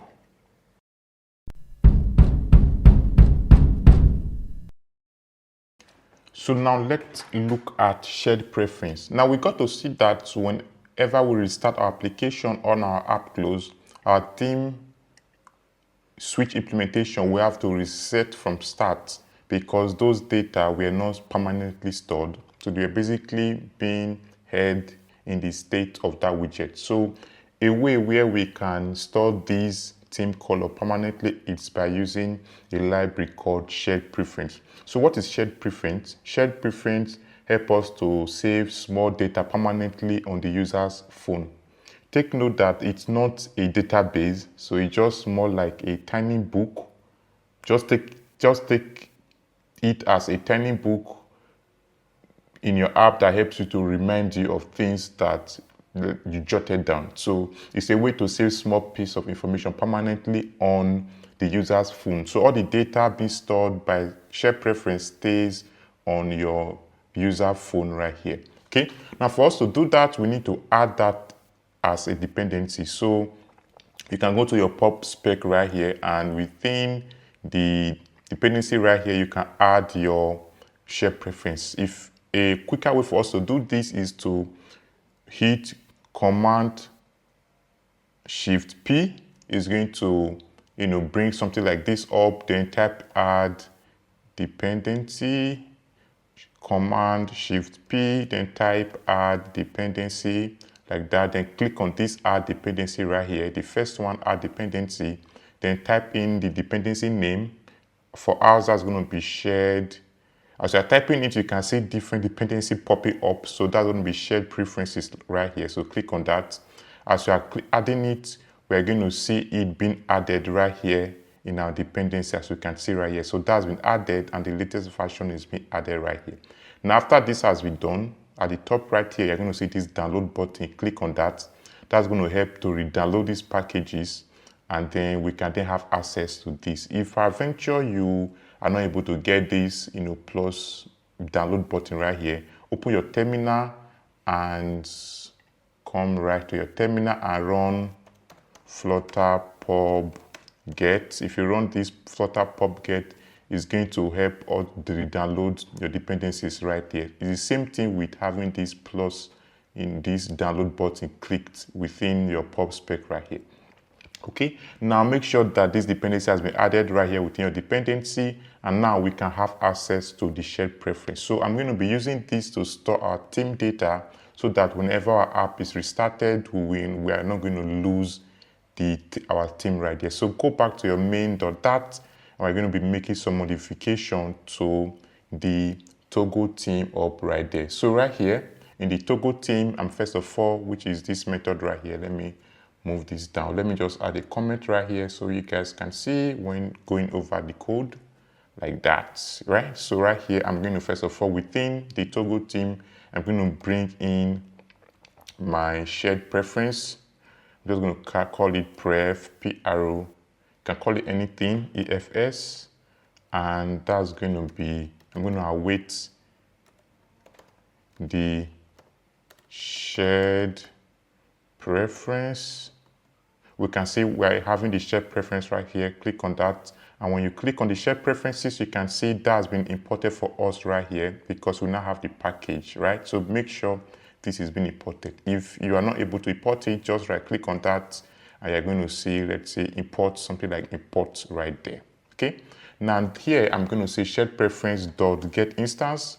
This is going to help me get the instance of shared preference. Now after I've done this, I'm going to then move, just allow everything to do its stuff. And when we've set our data right here, and then I'm going to come right here to save the value of, if it's the value of the dark mode, to our preference right here by coming down to say pref and dot set boolean. I want to set it as a boolean, and the key and value right there. So the key is going to be, let's call it is dark mode. This is going to keep track if we are, setting a dark mode or not. And then the value is going to be our theme mode.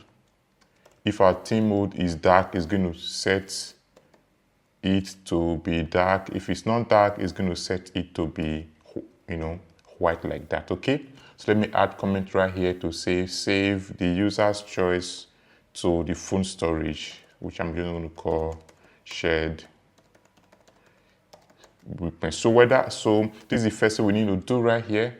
And here I'm not able to use await because I need to make this an asynchronous method. So come right here and say async right here. That's going to help me make use of the await. So this is going to wait for the instance of the shared preference to be set first before it set the state right here. And when the state has been changed, it's going to set the value to save it in the shared preference right here. If we're in a dark mode, it's going to be set it the value to be true right there. If it's not dark mode, it's going to set it to be false. Now, after we've done this, we need a way to recover the value of the shared preference when I'm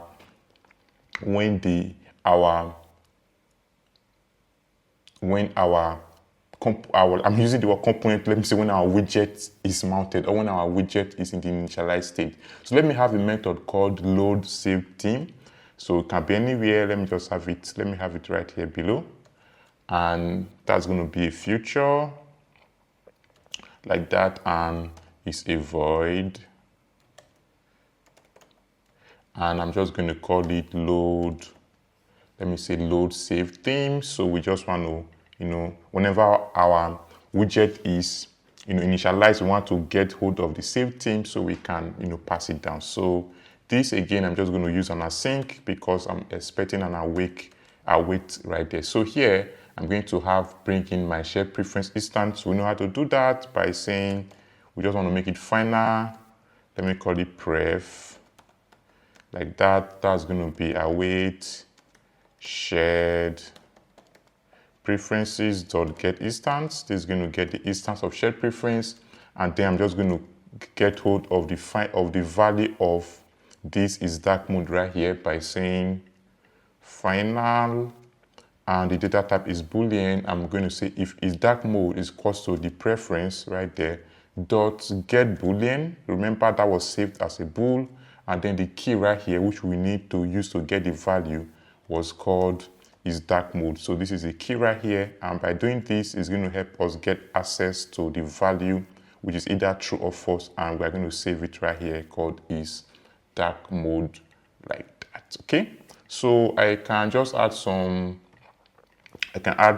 Let's say, comments right here, so we can see what's going on. Let me make this a little bit bigger, and yeah, like that. So right here, I'm just going to say if peradventure we're not able to get this value right here, which is going to be this. If it's not there, I'm just going to call it false like that. Okay. Now, having done that, I'm going to say set state like that, and then I'm going to say the theme mode equals to the value that should be 1 equal to the is dark mode right here, which is this value right here. And if peradventure, if is dark mode is true, I'm just going to say theme mode dot dark. Else, if is dark mode is not true, I'm just going to say theme mode dot light. Something like this. Very, very interesting. Okay, right. So what's going on right here? Theme is dark mode. This should be equal to is dark mode, theme mode dot dark, s theme mode dot, this should be light like that. A value of object can be assigned to a variable of type theme mode. Okay, that should be th. That should not be theme data. That should be theme mode like this. Yeah. So this is what we need to do, and I'm going to then come right here to invoke the method to override the method called initialize state right here. So if I come right here and I move down, we can see we have some methods right here. When our widget is initialized, the init state method is called. When it's been updating, the set state is called. And when it's on the termination, the dispose is called. So the initialize state is a method that is being called when our widget is initialized. So let's have access to that method and then get hold of this, and then use that to load the theme data right here. So I'm going to come right here and say override like that. And if I say override, we can see we have access to different override right here. Let me select the init state right there. And by default, it has, called the super init state. And right here, I'm just going to load Yes, I'm just going to load my saved theme right here. So when that load, the same theme is just going to set, it's just going to get the access of if it's dark mode and set it to the global theme mode right here, and that's going to keep on with the work. So this is what we need to do, very easy peasy. So let me just restart. But first of all, let me just restart my app so these changes can be effected, and then we can test this out. Okay, yeah, so let me toggle it again.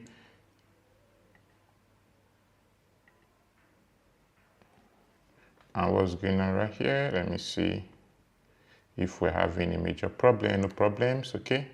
So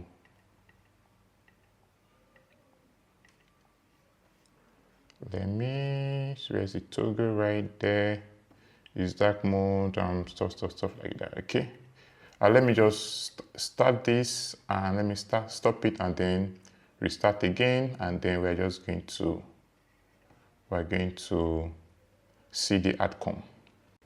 Okay, now I just I stopped my app and restarted it again. So if you add a new dependency to your pub spec and you've downloaded it by running the Flutter pub-get, so what you need to do is to stop your entire application using this stop button right here, and then restart it up again. So what that does is it helps to rebuild your application from the scratch and then re-update everything you have right there. So always make sure you do that when you add a new dependency to your pub spec. Okay, right now let's again test this out. If I click on this right here to toggle, we can see it's currently in the dark mode, go back again to the light, and go back again, it's on the dark mode. And if I click on this to restart, let's check if it's going to start from the white or it's just going to remain as dark. So let me just wait and see the outcome of this. We can see right here it's restarted, and it's still back to the dark screen where we left it up. Now we're able to see a little bit of flashback from white, black again. That was because of the way the app is run right here. So if I decide to add some debugs, breakpoint right here, we can see we're going to see that, let's say this was quickly first of all run and then the other one. So I don't really want to do that, so we won't waste some time, but that's basically what this shared preference is used to store some data permanently on your device, and this how it's used to have your permanent theme, so that when you stop your app or you clear your widget and you're coming back, you still have access to that theme or that data that you preserve. Okay, now so moving on, I'm going to if you look at your main.dat, it's a little bit messy. There are a lot of codes flying around and I'm not happy with the outcome. So I'm going to do is I'm going to reorganize this right here by coming to my library right here, and I'm just going to create a folder called pages right there, and I'm just going to create a home page right there, a new file called home_page.dat, like that. I'm just going to be stf, a stateful widget. I'm just going to call this home page like that, and yeah, that's it. So I'm going to extract everything from this home page right here. This is my home screen. I'm just going to extract everything and then have it up right there. So let me just cut everything right here, go to my home page, have everything up right there, and just call this home page like that, home page, and I can just get rid of this. Okay, so this is our home page right here, and we can come, let me see if I'm having any error. Okay, I can import this right here, the widget. Let me just come right here to just get this widget imported, cut that and have it up imported right here. Or you can just maybe click on command dot and you can see import library, very easy right there, and that's going to import it right here. So we're having no major problems right here, but if I go to my main.start, we need to bring in the home page up right there by coming right here and say home page like so, and we can see our home page has been imported right here. So to be sure everything is working fine, I'm just going to open my Terminal, we can say I have no problems, and you know, the output is a little bit okay. So I'm just going to click on this to restart and be sure that my home page is loaded properly. So by doing this, I have a little bit of space to breathe around in my main.dat. You can see it's running and everything is looking fine. Let me just test the navigation right here. The bottom we can see is okay, and the theme is working fine. Okay. All right. So if you want to extract this in a different file, you can probably also do that. But for now, I think this is okay right here, and we are good to go. So see you in the next lecture.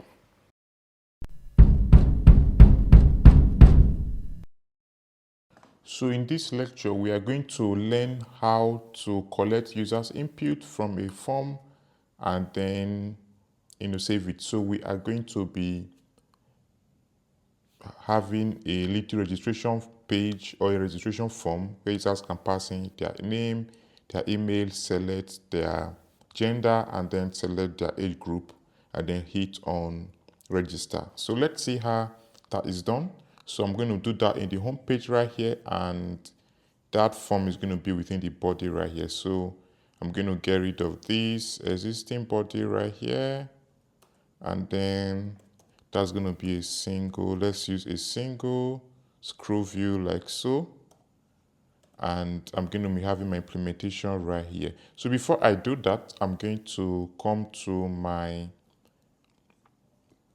class right here. I'm going to have the controller variables, which will be used to save our data, which user will be passing in.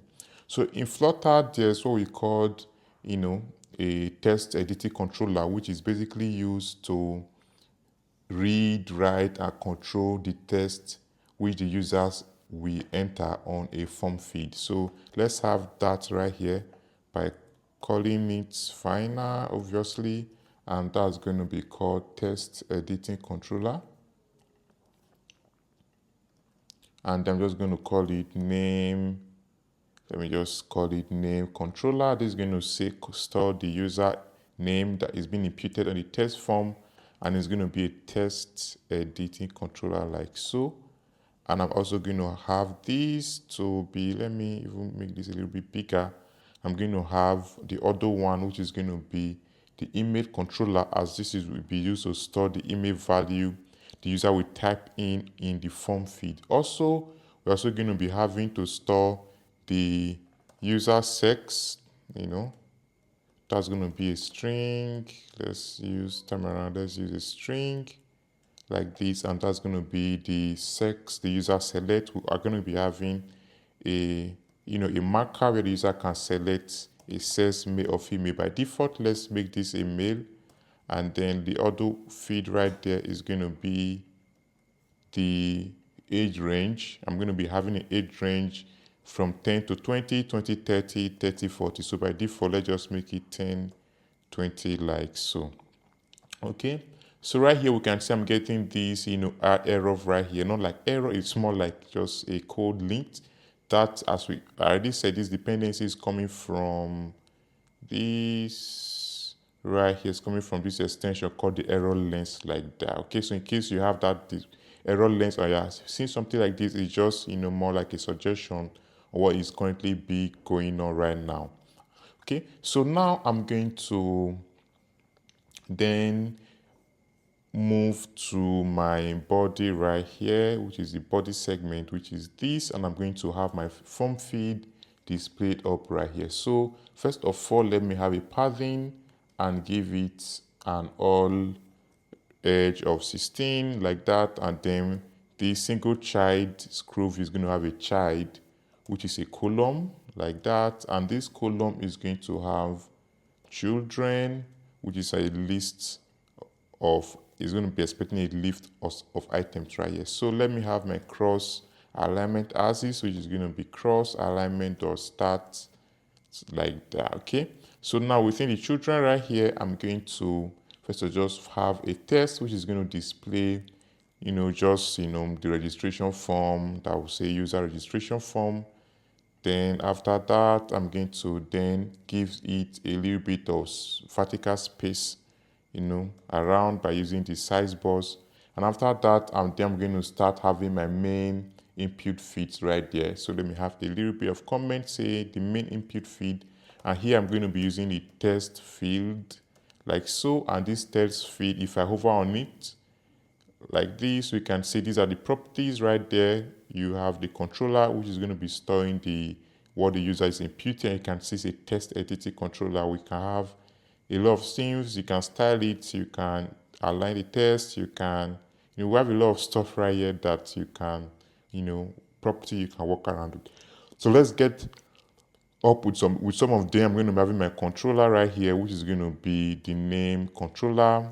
Remember, this name controller was what we defined right here at the top. So whenever a user is typing in the feed into this input, it's going to be collected by this controller and it's going to be saved as a name controller. The file is going to be saved right here.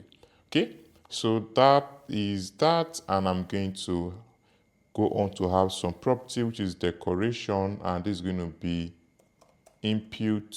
Let me use input decoration. I'm expecting this to auto. Okay, now if I hover, this another property within the test feed. If I hover on the input decoration, you can see there are a lot of things right here.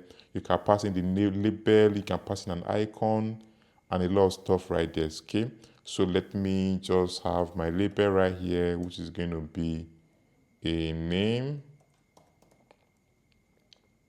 like that.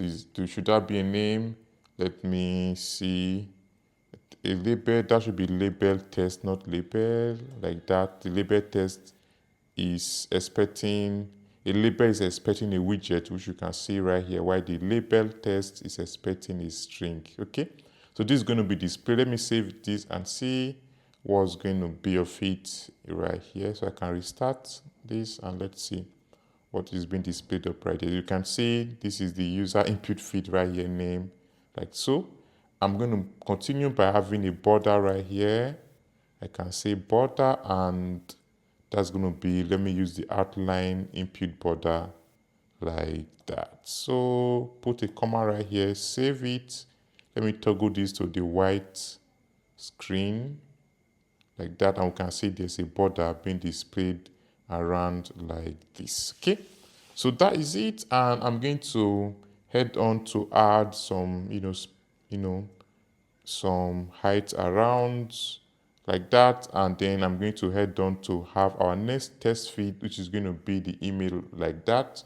So you can either come right here, say test feed, and then the controller. Let me just say and say controller. Where is that? And that's going to be underscore. This is going to be the email controller like that. Whatever your user is typing in is going to be stored in the email controller test feed, the client defined at the top. Again, I can probably have my keyboard appearance or keyboard type. Here I'm just going to say test input type dot email address. So what's going on right there? Test input type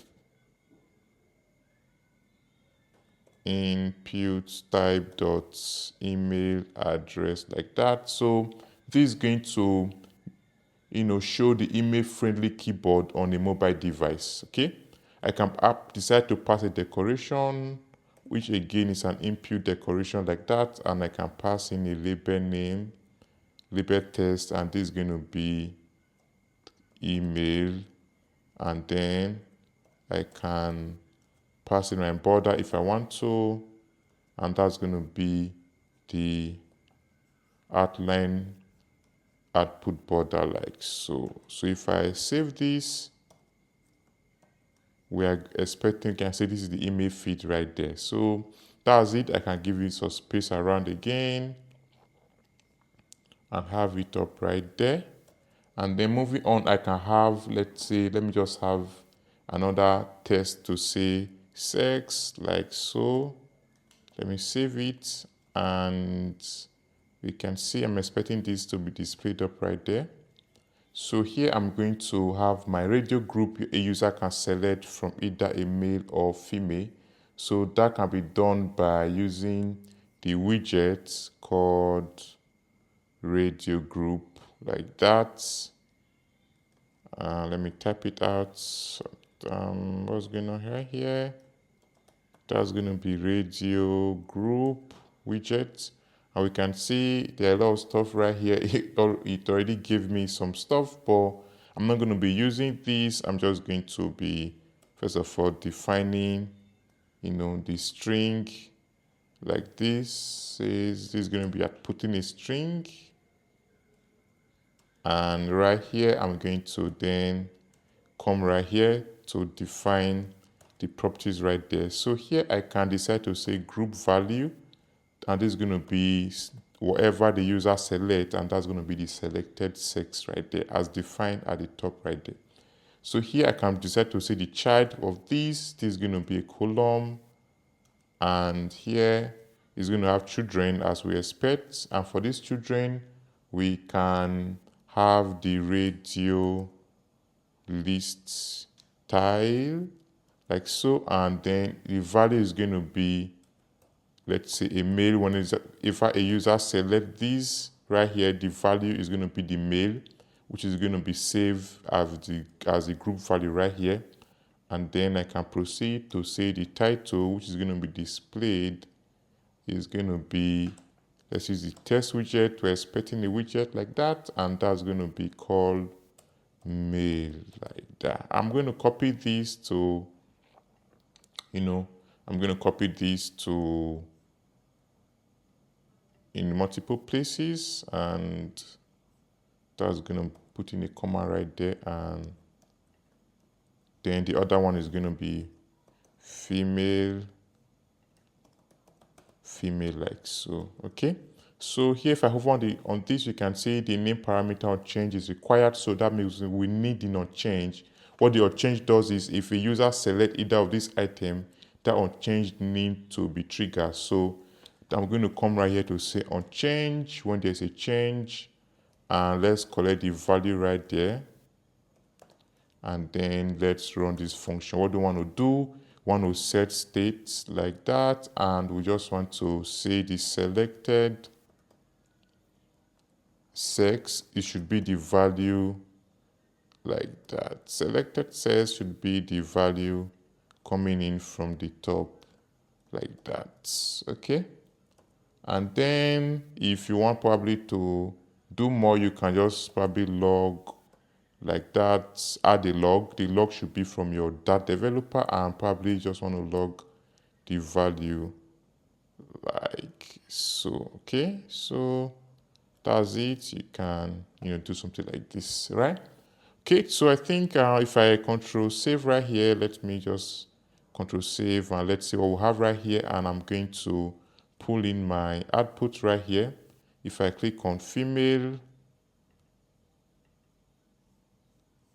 let me see.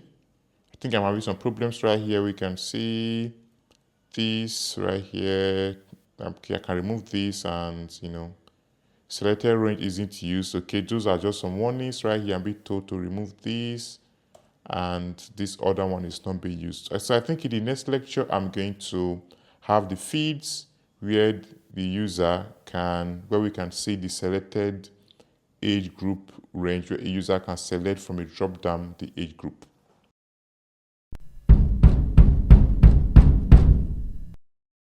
Okay, yes, so for those who might be surprised why I'm using it not null right here in this value, I'm basically saying that, hey, this value cannot be null. So if I probably remove the exclamation right there, and you can see, let me just comment this out. You can see I'm getting this kind of like an error right here telling me that, hey, this is now nullable. And by default, I actually said that the selected boss, the selected sex right there, which is this, at least has a value right here. I mean, by default should be a male. So that's why I was adding a not null to say, hey, this is expected to have at least a value. It's a not null, right? So that's what this is doing right here. Okay. So when there's a change, when you select either of these, right? If you select a male or female, like so, then the value right here is going to be selected, and the onChange is going to be called, and the value we pass in right here and be set to the selected value right here, which is then going to be cached as a group value.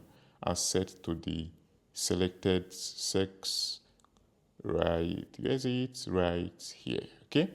Yep, so now let's head on to see how a drop down can be done, okay? So what we are doing right here, these are just example for us to see how things like this are being done, right? So let's have a drop down. That's going to be drop down. We have a widget called drop down bottom form feed, and these are some of the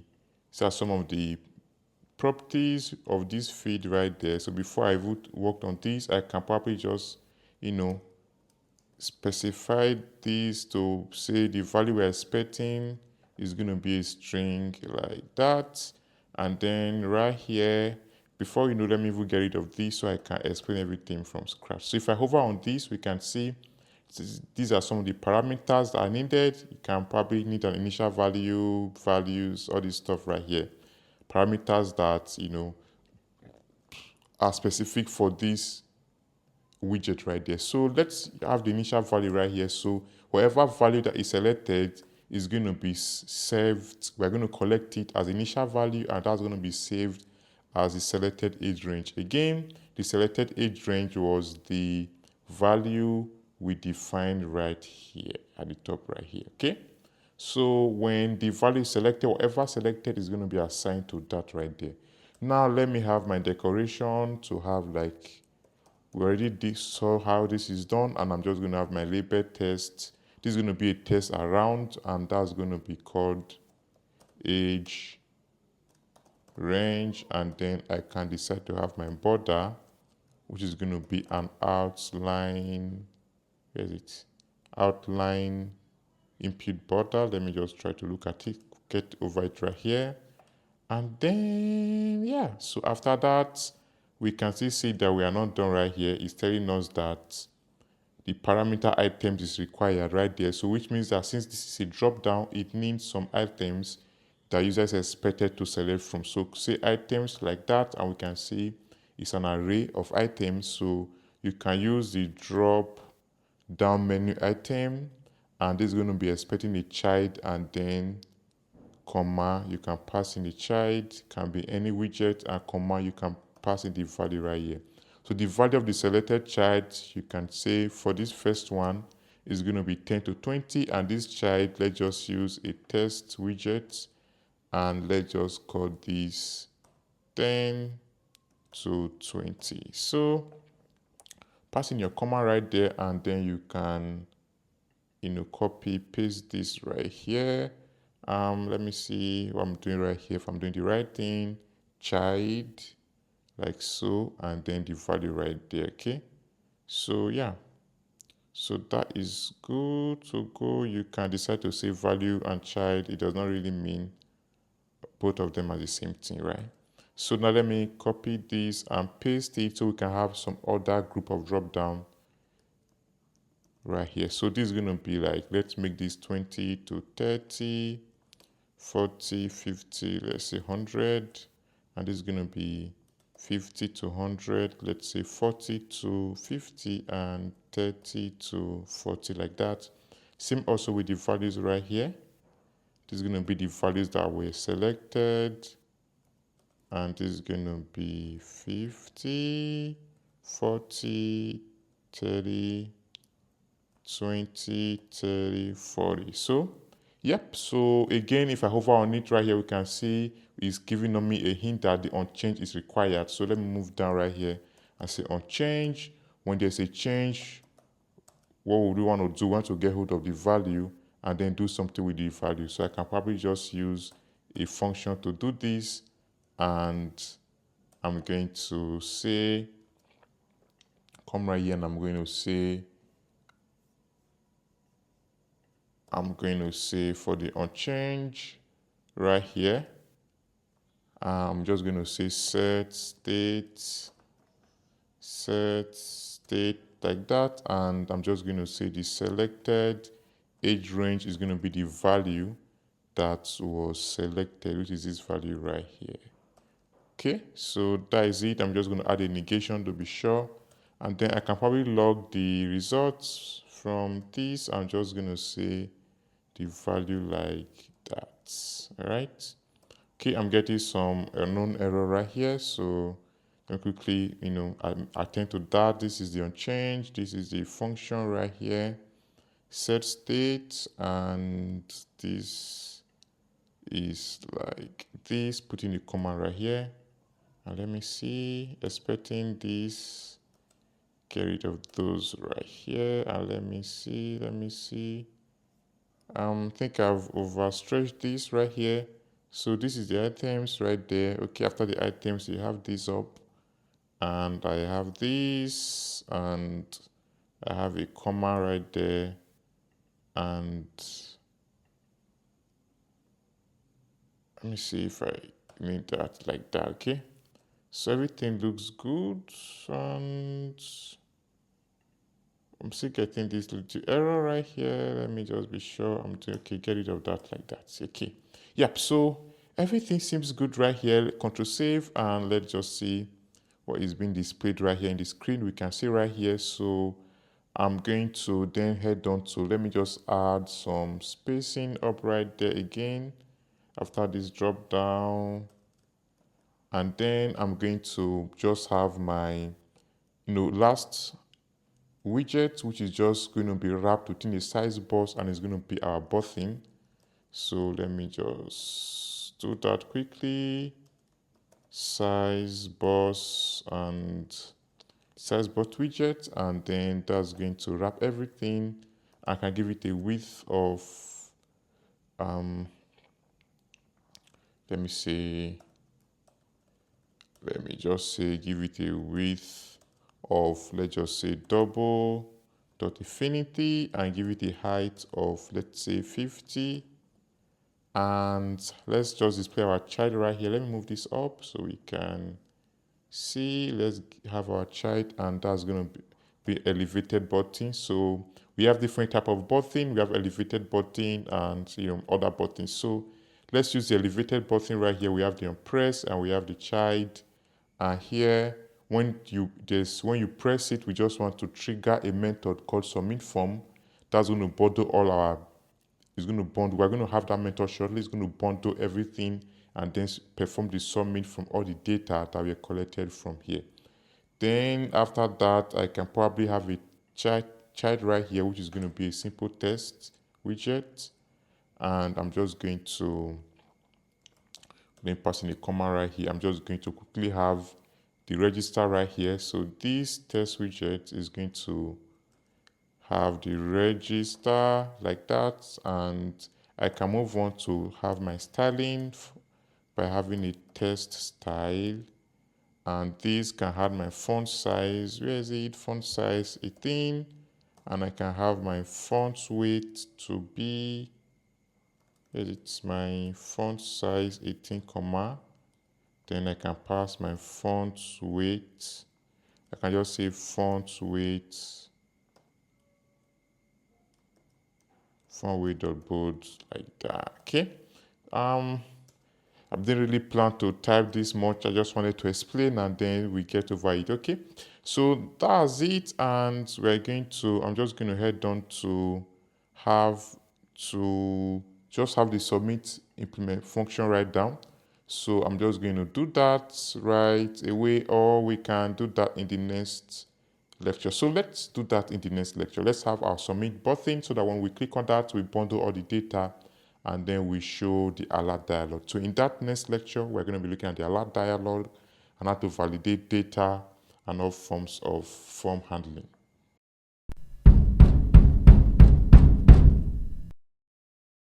Okay, now let's have the submit form method, so that when you press the button right here, when you press the elevated button, is going to run the onPress, which is going to run the function submit button. So let's have that handy, and I'm going to just do that, below, just come right here, below your scaffold, below this right here, everything. I'm just going to have the method called void. So that should be within your class right here, but outside the build, that should be outside the build method right here, okay? Yeah, so call it submit form, and then I'm going to just have the method up right there. And first of all, I need to get the name, which is name like so, and that's going to be from our name controller like that. I'm going to extract the text right here and then trim everything right there. Same thing, I'm going to get the email right there, which I'm just going to copy this, call that email, and that's going to be email controller, trim it, test, get the text from it, and then trim it up right there. Now after that, I'm just going to have a log right there to say, or you can print anything out to just say name and email, you can just say name is, let's just say variable to get the name, and then and email is variable to get the email right there. So I think everything should be within this string right there, right? Okay. So having done this, I'm just going to have some little bit of validation. This should not be a problem for any of us. It's just a normal logic. So if the name value we extracted from the controller, if name is empty right there, then I'm just going to have a method down to show the error, which I'm going to write shortly. I'm just going to say show error.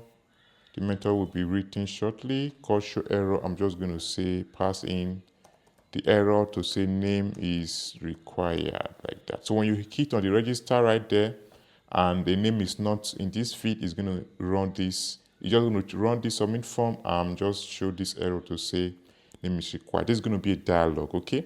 So then I'm just going to return so I can just, break from exit this, method right there. So again, let's just do the same thing for the email. If the email is not there, and I'm just going to say email is required like so. So also, I'm just also going to validate to make sure that what the user is passing in is an email. So I'm just going to again copy everything like this, pass it, and say if not, I'm going to have a method called isImageValid, and I'm just going to pass in the email like that. So I'm just going to have a regex method to validate the email. I can probably just type in everything right here. So let me just type everything. Okay, no. Let's have the method down to validate the email, which we're going to be doing shortly. So let's just do that down so we can move on. All right. So now moving down, I'm just going to have a method to validate the email right here. So that should be right there. It should return a boolean and should be called isImageValid, and it's expecting a string of, can be anything, of email. So here I'm just going to say, so I'm going to return a true or false if the regex is matched. So I'm just going to say it's regex, reg, regular expression, os, regular expression, EOSP, like that. So if the regular expression matches, I'm just going to have some kind of crazy code right there, which is going to match if this is an email right there. Again, this is not really, it's just for us to see how things work like that. So I'm just going to use the regular expression to match. If it's an email, then let's email. Then if it's an email, then it's going to return true. If this is an email based on this character right, you can see we have an art. If you have this art something.com like that. If it's an email, then this is going to be returned true right here. Then if not, this is going to return false. Okay. So now let's quickly have our method to show error. We already have the we're already calling it right here. So let me just quickly have it down here to show the error. Again, it's going to be a void and call show error, and it's going to take in the message like that, which I'm just going to call message. So right here, we're going to introduce ourselves to the show dialog. So that's going to be show dialog like that. It's going to be the show dialog widget, and it's going to expect a context, and then a builder like that. So what is the context is going to be the context right there. And then for the builder, that's going to take in the context like that. And then I'm going to do something right here, and I'm just going to return an alert dialog. ALERT, an alert dialog widget, and that's going to have some property feeds such as a title, and the title can be a text right there to just say, to just display the message which we have been passed in. And then I can pass in the content like that, and that's also going to be the text, which is going to be the message. For the title, let me just call this error. Let's call this error. That's going to be the title. Then the content will display the actual message, and then I can have my actions like that. For these actions, we're going to have a test button, and then it has an unpress right there, and then it has a child right there. So passing your comma right there, So for the unpress, we just don't want to do anything. So let's just navigate away by saying navigator.pop. So I think I was really doing too much. I've not explained how to navigate, but there's a way. This is a way to navigate by using the navigator dot. You can pop right there. It's going to remove it, or you can push like that. So we're going to be looking at this in the next, in subsequent lecture. But in the meantime, this is just a way for us to navigate from what is being showed up right here. So then for the child, I'm just going to say it's just going to display an OK like that. So when you click on the OK right here, it's going to, remove this navigation from the screen, which is the navigation.pop. It's going to remove this from that current screen like so, okay? So that's it. Pass in your comma right there. Should this be comma? This should not be a comma. This should like end it up right here, and this you can, let's say, end it up like that. So this is this to show the alert dialog, and then when you click on OK, it's just going to pop it by removing it right there, navigating away from it. So let's head on for our validation now. Let me now have, if everything is okay, we need to then have our success right there. So if the code has been able to successfully pass, this line, that means it's been successful. Then let's move on to display the success, show dialog again. So I can just probably copy this right here. Let me just copy everything right here, show dialog. So they're the same. So copy that, and I can just, just paste everything right here, or you can have it separately and then just do your stuff. So here the title is going to be success, and then for this one right here, this is going to be, the content can just be, let me just say, name and image submitted successfully. So that's going to be the test right there. And then when you click on the OK, I just want to remove the alert dialog from that screen. And then I'm going to be having a method below to clear my form, right? So I'm just going to,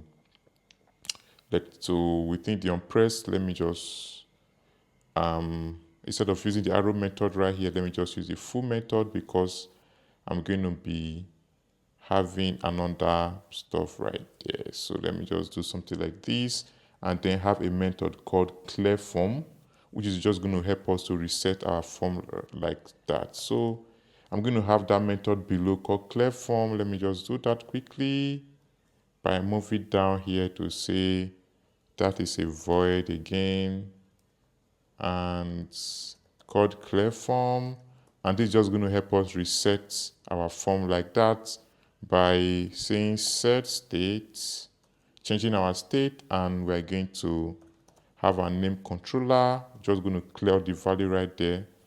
Then we're going to clear our email controller value. This should be underscore email controller. We clear all the data right there. And then I'm going to set my selected text sex to be male, and then my selected date range, just to clear everything to the default value like that. That's what this is going to do. So this is it. And do I really have anything missing? Let me just check to make sure that I don't have a major problem. And I can just save again, just restart, and let's see the outcome, and then we can test this out. Before I test that out, let me just show you guys what's it called? Let me show you guys the dispose method, the termination, how to use the dispose, So a way to use the dispose, this is the perfect time to use the dispose. So when you have your widget right here, either a stateful or a stateless widget, and you have your data right here, it's appropriate when you are terminating when it's appropriate to call the dispose method and then to remove the data. You don't want to, keep logging around. So right here, I'm just going to override the dispose method and then get rid of those data that I don't want to linger on when the widget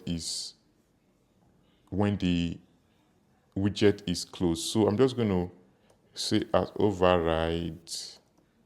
If I say at override like this, and then I'm expecting this to complete for me. Okay, so let me just have a void, and let me do that again. At override, good. So here, if I move down, you can see there's this dispose right here. Click on that. It's going to be called when your widget is being disposed, when your widget is being terminated. So what do we want to do? We want to, dispose these feeds right here.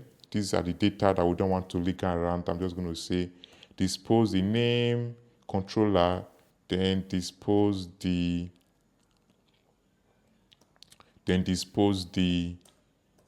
image controller. So this is basically what is being the best way to do this. So when your widget is being disposed, it's appropriate to remove any data from that widget that you do not really want to linger along by disposing your controller data right there. So yeah, so that's it right here. Let me see what's going on with this, and let me just try to restart this again, and then we are going to test this out.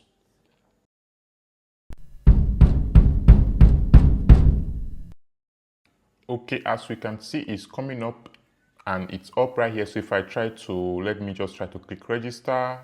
Let's just bring this down a bit. So if I try to click register right here, we can see a name is required. So let me just pass a name. Let me pass an email. Let's say dennis@gmail.com. Select female right here, and my age range. Let me just select something crazy. I mean, that's not crazy. Let's just say, right?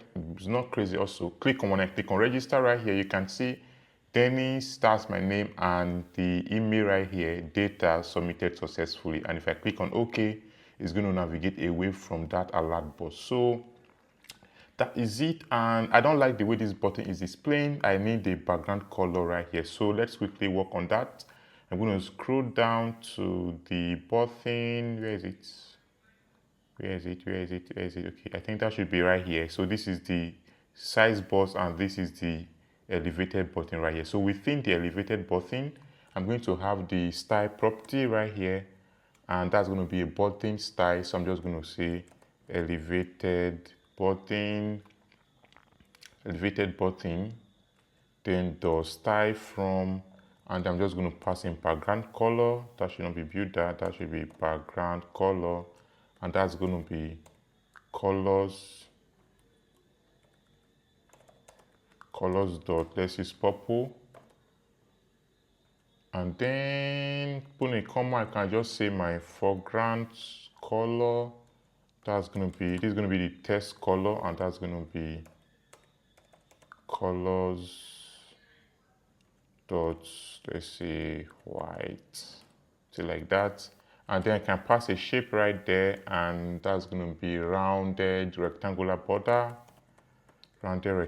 So there are different way to style. You can just try whatever you comfortable with, and then just do that. So styling there is no one way to style in Flutter. You can use different way to style your stuff. So let me just pass in my rounded border, which is going to be border radius.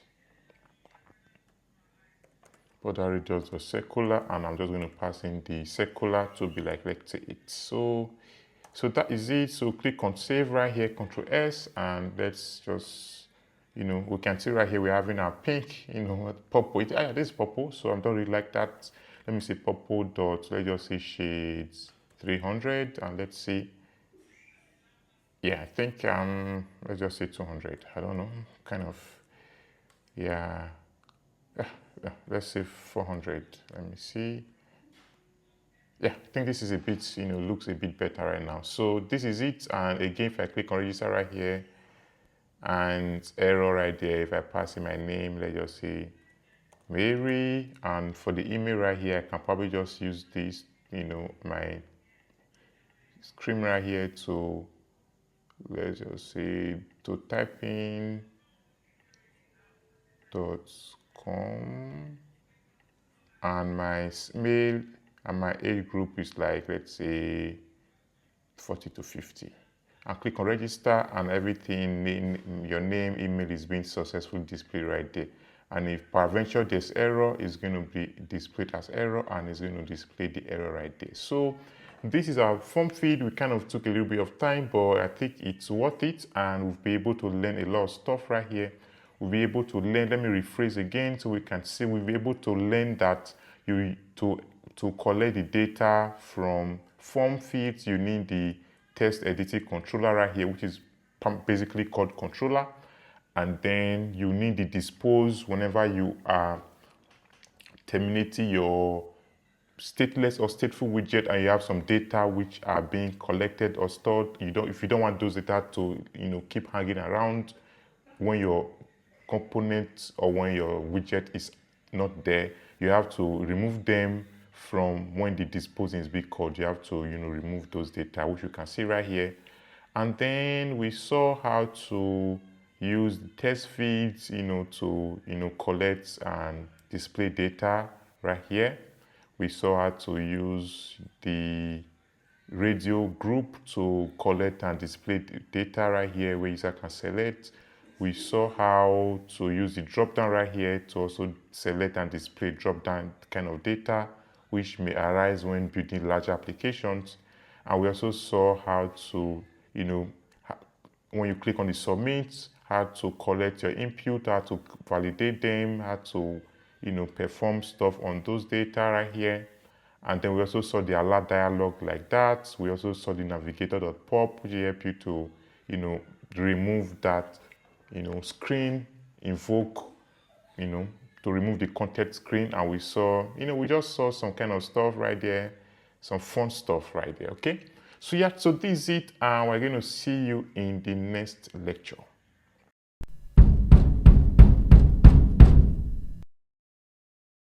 So we are going to do something a little bit fun. And right now, if I click on the contact page and profile page, we are still seeing this form right here being displayed. So we don't want to do that. If I click on the profile page, we want to display the profile, or let's say a profile component right here, the profile widget right here. When I click on the contact, I want to go to the contact page and something like that. So I'm going to do that quickly. So let's first of all have the contact page and profile page right here within the pages. So click on the page right here and call that, create a new file and call it contact underscore page dot that. And let me also create the second one called profile page dot that, like that. So in the profile page, we don't want to do anything complex right now. We just want to have a little bit of, let me just say STL. Let me create a stateless widget and just say profile page. And here is just going to return a simple center widget, which is going to wrap a test like that. So that's going to have a child, and that's going to be a test. And I'm just going to say profile page. And here I'm going to add some styling right here, and that's going to be a text style, and this is going to have a font size, let's say 22, and then a font weight, let's make it bold.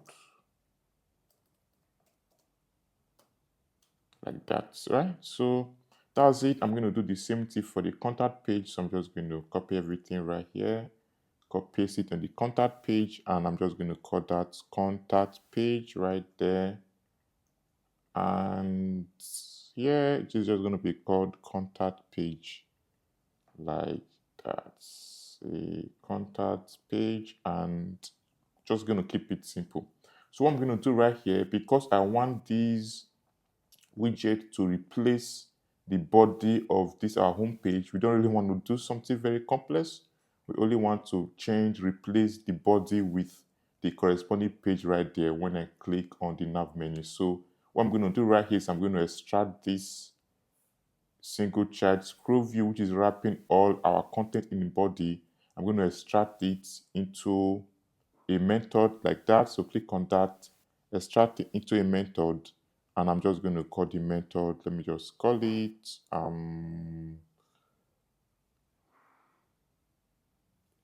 you can just call it whatever you want to call it. So let me call it,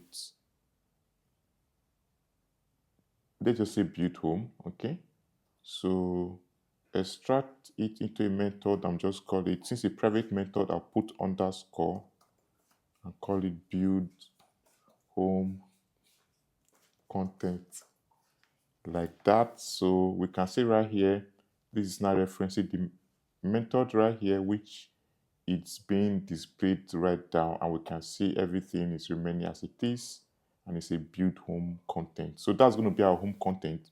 So whenever I click on either of these links, I'm expecting this to take me to the home page. When I click on the home, that is displayed this. When I click on the contact, I want that to render the contact page content. When I click on the profile, I want that to render the profile content, which is this. Now for me to do that, I need to come right here within my home screen state right here, and then I'm going to have a list of my widget right here. So that's going to be a list of the widget. This is going to store all my widgets. I'm just going to call that pages right like that. Okay. Then after that, I'm going to come and override the initialize state where I'm going to bring in all my pages right there. So remember, the initialize state is the method that is being called when the widget is in the initialize state. So I'm just going to say at override and scroll down and come to the initialize state. So when this home page is initialized, I want to bring in other pages right there by first of all bringing in the build content right there. Let me just let me just say, okay, let me say pages like that, and then I'm going to set the value of the pages right here. Remember, this is our pages list of widgets. So when the widget is initialized, I want to set all our widget to be stored right here. Okay, so this is going to be, I'm just going to add the build homes content like that command. Then I'm going to have the contacts page right here. Just going to invoke it right there. We can see that has been imported. Put in a comma, and then I'm going to also have my profile page like that. And if I move to the top right here, we can see these are being imported and they are coming from our pages right there. Okay, so that's what I need to do, and just do that to yeah. So if you are wondering what the late is all about, so this basically helps us to it's a that code. It helps us to say, hey, this is going to be set later, so it's not going to be set initially. So with this, is going to make our code more flexible like that. So when the widget is initialized, I'm going to set all my widgets to be stored within the pages right here. And after I've done that, I'm going to come to the body right here. And instead of me to display the home page directly, the home content directly, I'm just going to say, no, don't do that. Say pages, which is our list of widgets. I'm going to select the index right there by saying the selected index. Remember, before now, when we click on either of these destinations, the selected index right here is being set. So when I click on the home, selected index is going to be 0. When I click on the contact, the selected index is going to be 1, like that. So by storing all the widgets right here, which we can see we are doing right here, and I say the pages, and I'm accessing each of the index right there, is going to render each of these as the body of this widget, which is what we are doing right here. So this is a simple way for me to switch, between different pages right here. So let me control save and then let's test this out. So that's been okay. I'm getting has not been initialized, which you can see right here, error exception. This has not been initialized. Okay, so let me see. That is this right here. So this is the init state, and let me see what I'm doing right here.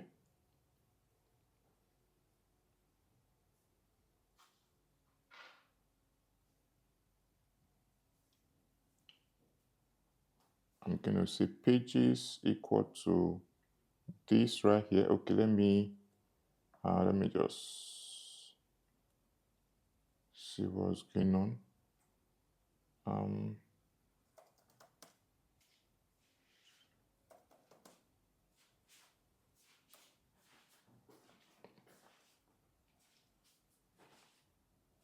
So let me rerun this like that.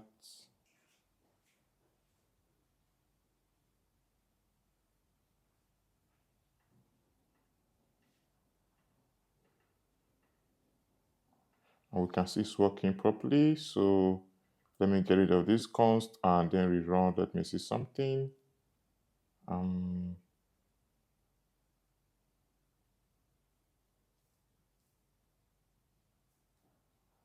Okay, so let me click on them again, and they are working fine. Okay, so the reason I was getting that error was because I needed to restart right there, which you can see. I just wanted to try something out, right? So I needed to restart right there. Okay, so for here, you can make this a constant, or you can probably just call it as it is. That's no problem. Why we're seeing that error was because I should have restarted my app, because I added some new pages right there and did some major change like that. Okay, so now everything is working fine. Now right now, if I click on the profile, it's displaying the profile widget. If I click on the content, it's displaying the contact widget. Like, so if I click on the home, then displays my home page. So this is it on how we can navigate or move easily by so this is it. So see you in the next lecture.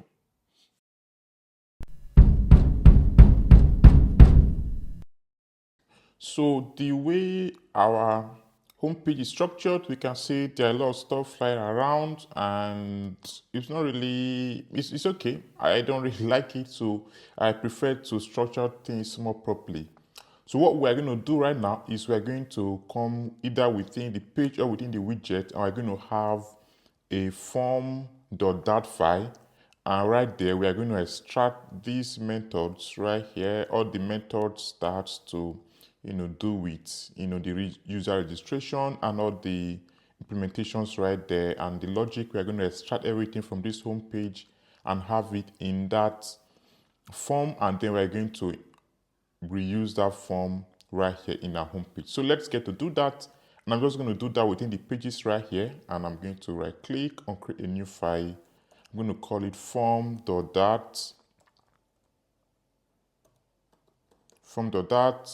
and right here I'm just going to have my stateful widget by doing stf, and click on that, and you're going to call this my form widget. You can call it anything, there's no problem.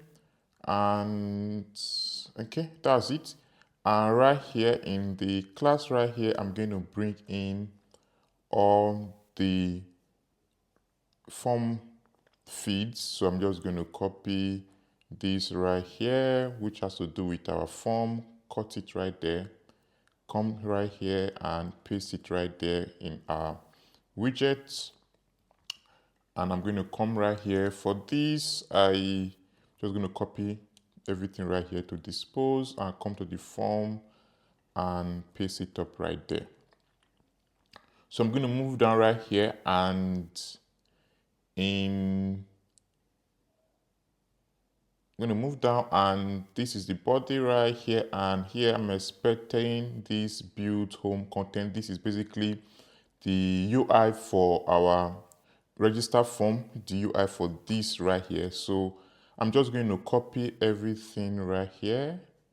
Let me see where it starts and it ends right here. So I'm going to copy everything right here, which is the UI, and it stopped right here. I'm going to cut it right there to get everything up, go to the form, and in my return right here, I'm going to return that UI right there. Okay, that's good. And right now we can see the submit form method is not here, so I'm going to come right there and have it up. So get rid of this and copy everything right here, all the logic validation, and it stops right here. So I'm just going to cut it up and come to my form, and before this class, before this entire widget state class is closed, I'm just going to paste all the logic right here like that. So Control Shift Command F to format your document, or you can right click on it and then you can see format document like that, and it's just going to reformat your document. Okay, so now this is a bit okay, and let me move down and we can see the log is not there. So just hit your command dot and it's going to show you where to import them. Import the dat developer, import it up right there, and that log is going to be there. Okay, so I think I've not really shown how to view the log information. Okay, I'm just going to show you up shortly when we are done with this. So go back to the home page, and now I can get rid of this log right here. I'm no longer using it. And for this init state right here, I can rewrite this. I don't really like I don't like the way I'm doing stuff like this. I don't like this to be, brought here when my component is initialized. So I can get rid of this, get rid of that, get rid of everything up right here. I just want you guys to see how that is done, and I can come to my body right here and then have my conditional logic to do that by just coming right here and say if the selected index is equal to 0, that means if the index is 0, which means if the user clicks on this home right here, which this is, if this is what we click, then what do you want to do? Then I want my form widget to be rendered, which is going to be my form, which is this one right here. We just, we just came up with. So then I'm just going to say else if the selected index of our bottom navbar is 1, then what do you want to do? I want the contact page to be rendered, which is this. Else, that means if the index is 2, which is basically, if every other thing is not meant, then I want the profile page to be rendered like that. So this is this is the new logic we added to show that there are different ways to do things in Flutter. So now I'm just going to, everything is set right now. I've extracted the form, the register, this form page into this form right here. So I'm just going to come right here. We can see our home page is a little bit free and just, it's no longer too bulky. So I'm just going to click on this to restart because I have a new file right here. Just restart so it can, rebuild everything quickly. And yeah, so if this is a little bit overwhelming for you, just take a pause, look at everything we've done, go over them, and then you are going to understand. So, right?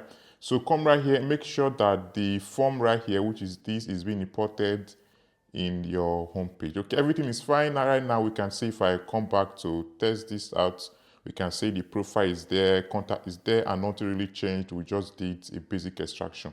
Okay, now that has been run. Let me just show you guys how to view the logs, right? If I go to my form, you can see we are logging some stuff right there. Where is it? When when I'm selecting the radio group, the logs are being there. Let me add more logs right there. So let me just come back to on change. When there's a drop down selection, I'm logging a value right there. And when there's a submit, I can see I'm logging items right there. Okay, so let me show you guys how to view this log. Just bring your terminal up, and probably if your terminal is not where let's say you pull your terminal up and you are seeing stuff like this is going to show you if you have problems right there. This is going to show you your outputs. You can select, let's say, a Flutter package outputs and or the Flutter demo like that. These just give you an information of your device, which is this right here. Then this is not going to show your logs. Then to see your logs, you make sure you select the terminal right there. Select the terminal, and the terminal has two stuff. We have the terminal right here that points to your, let's say, your command prompts or your actual terminal. And then when you click, the second one right here is the debug console, which is under the terminal. So debug console, this is where your logs are going to be displayed. So let me just start to type something right here. You can see as I'm typing stuff, you can see my debug console is, I'm getting some logs right here. So if I select a sex right here, you can see the log female was selected. If I select a male, I see I'm getting the log right here, a male was selected. So if let me a drop down, if I try to select a drop down, you can see 10 to 20 was selected. If I select this other one, 30 to 40 were selected. You can see my log have been printed out, and when I finally click on register, you can see name is then and email is empty. There's no email right there. I didn't type in my email. Okay, so this is how to view logs, and we are going to see you in the next lecture.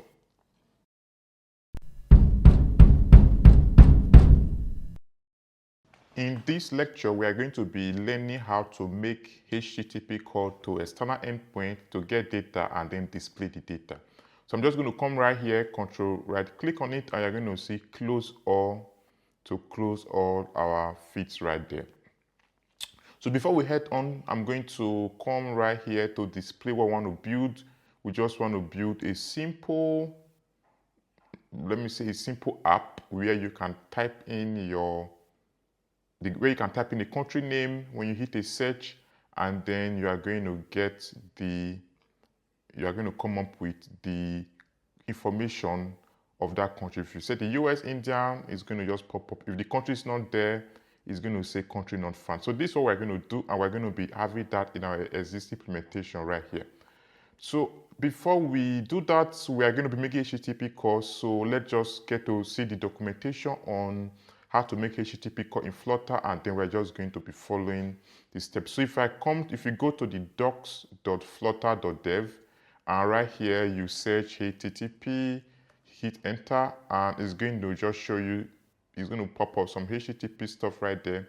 And let's click on this first one to fetch data from the internet. So click on that, and it's going to take us to this page, and we can see the steps we need to take for us to be able to fetch data from the internet and display in our Flutter app. So the first thing is to add HTTP to our package. Then after we've done that, you make HTTP requests using the package we added, then convert the response to that object, and then display that response in your application. So you can see right here, this is the command to add HTTP. Once you execute that on your terminal, it's going to add the HTTP to your pub spec where the dependency are saved, and like that. So that is it for the doc.flutter. If you want to use the pub.dev, which I mostly use most time because this gives me a code, this gives me access to the code. So this is what I use most time to view documentation. So come to the pub.dev right here. You can search HTTP again as usual. Just click enter, and it's going to show you some bunch of stuff. Right here, this is what we need. Click on the HTTP right there, and right here you can see there are a lot of stuff for us. You can have the README right here. It tells you what it's all about. You can click on the examples right here. It gives you a code example on how HTTP calls are made. If you go to installing right here, it gives you a hint on what to do, how to add the dependency to your package. So these are basically it. and we're going to be, following this right here. So you can either copy this right here or type flutter pub at http in your terminal. Let me open my terminal like this. Let me close this debug console and open this other one. You can come right here, copy this right here, and paste it right there and enter. This is going to add HTTP to your POC spec, and after that, you just run flutter pub get to re-download your dependency. Or another approach I majorly use is to click Command Shift P. Is going to open this palette right here. Click on Add Dependency right here, and then just search the dependency, which is HTTP, and select this HTTP right here, not HTTP2. This is the older one. So just select your HTTP. Click on that, and that's going to auto add to our POC spec. For us to be sure, go to your pubspec.yaml, and we can see the HTTP is being added like that. So after this has been added, you're going to click on this download button. This is going to help to get your package and synchronize everything. If you don't want to do this, again, you can just come to your terminal right here and do flutter pub get, and it's going to, re-download synchronize your dependency right there. So now we've added the dependency. When you add a dependency, what you need to do is to stop your application if it's currently running. Make sure you click on that big red button to stop, and then just click on this to rerun again like that. That's going to help to rebuild your stuff so you can, have access to those new dependencies. Also, if you are building for an Android device, as I rightly said earlier, and you want to make HTTP call, come to the Android folder right here, click on the app right here, click on the source right here, click on the main, click on the Android manifest, and make sure you have this user permission right there to help you to access the internet. Very important if you are building for an Android. Most of the time you'll be building for cross-platform, so just always make sure that this is added right here so your Android device can have the right permission to access the network. Okay, for an iOS, you don't really need to do much. Those has already been handled. Having said that, I'm just going to head on, and I'm going to come to, I can probably, let's just do in the pages right here, just come right here and create a new file, and I'm just going to call this country, let me say country underscore info, like that, right? Like that. So when you are, when you are naming your Flutter, it's very important to, when you have two names, always add an underscore, and do not use capital letter when naming your dat file. So that's a naming convention. So I didn't really talk about that, but yeah. So that's it, okay? So now let's get to look at the endpoint we'll be consuming, the API we'll be making HTTP call to. It's a free API, free REST API, which is REST countries. So if you go to restcountry.com, they provide a free API for us to consume or for us to use to get some data information for a country. So if you go right here, REST API and .com, let's just hit it so it will be displayed. And you move down, just move down right here. You can just see some stuff right there on how it to use. If you want to donate, you can do that. And so when you move down right here within the name right here, you can see these are the endpoints to call. And we're going to be making use of this right here, right? So when the user type in, let me see, when the user type in any value right here, we're going to collect the value right there and pass it down to this endpoint right here and make a get request and intercept the response, and then display it. So let me just copy this endpoint right here. It's a get request. Go to my browser, paste it up right there, and we just want to, let me say I want to get information for, let's say Portugal, something like that. I don't know. Click on Portugal. Yeah, click on enter. It's going to show me information about that country in the JSON request. So API, REST API usually return response in a JSON format. So this is a JSON format. If I click on this right here, it's going to show me a more organized form. You can see there's a different information right here.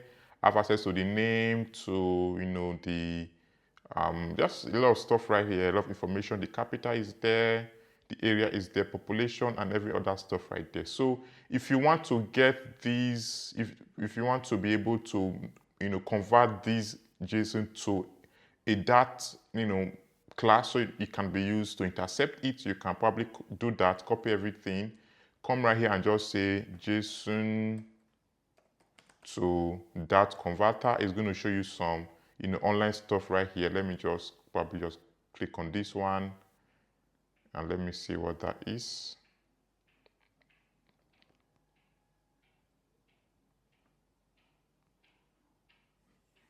Okay, network is a little bit slow right here. I don't really know. So, okay, let me just come right here and say JSON to Dart converter, and let me just copy.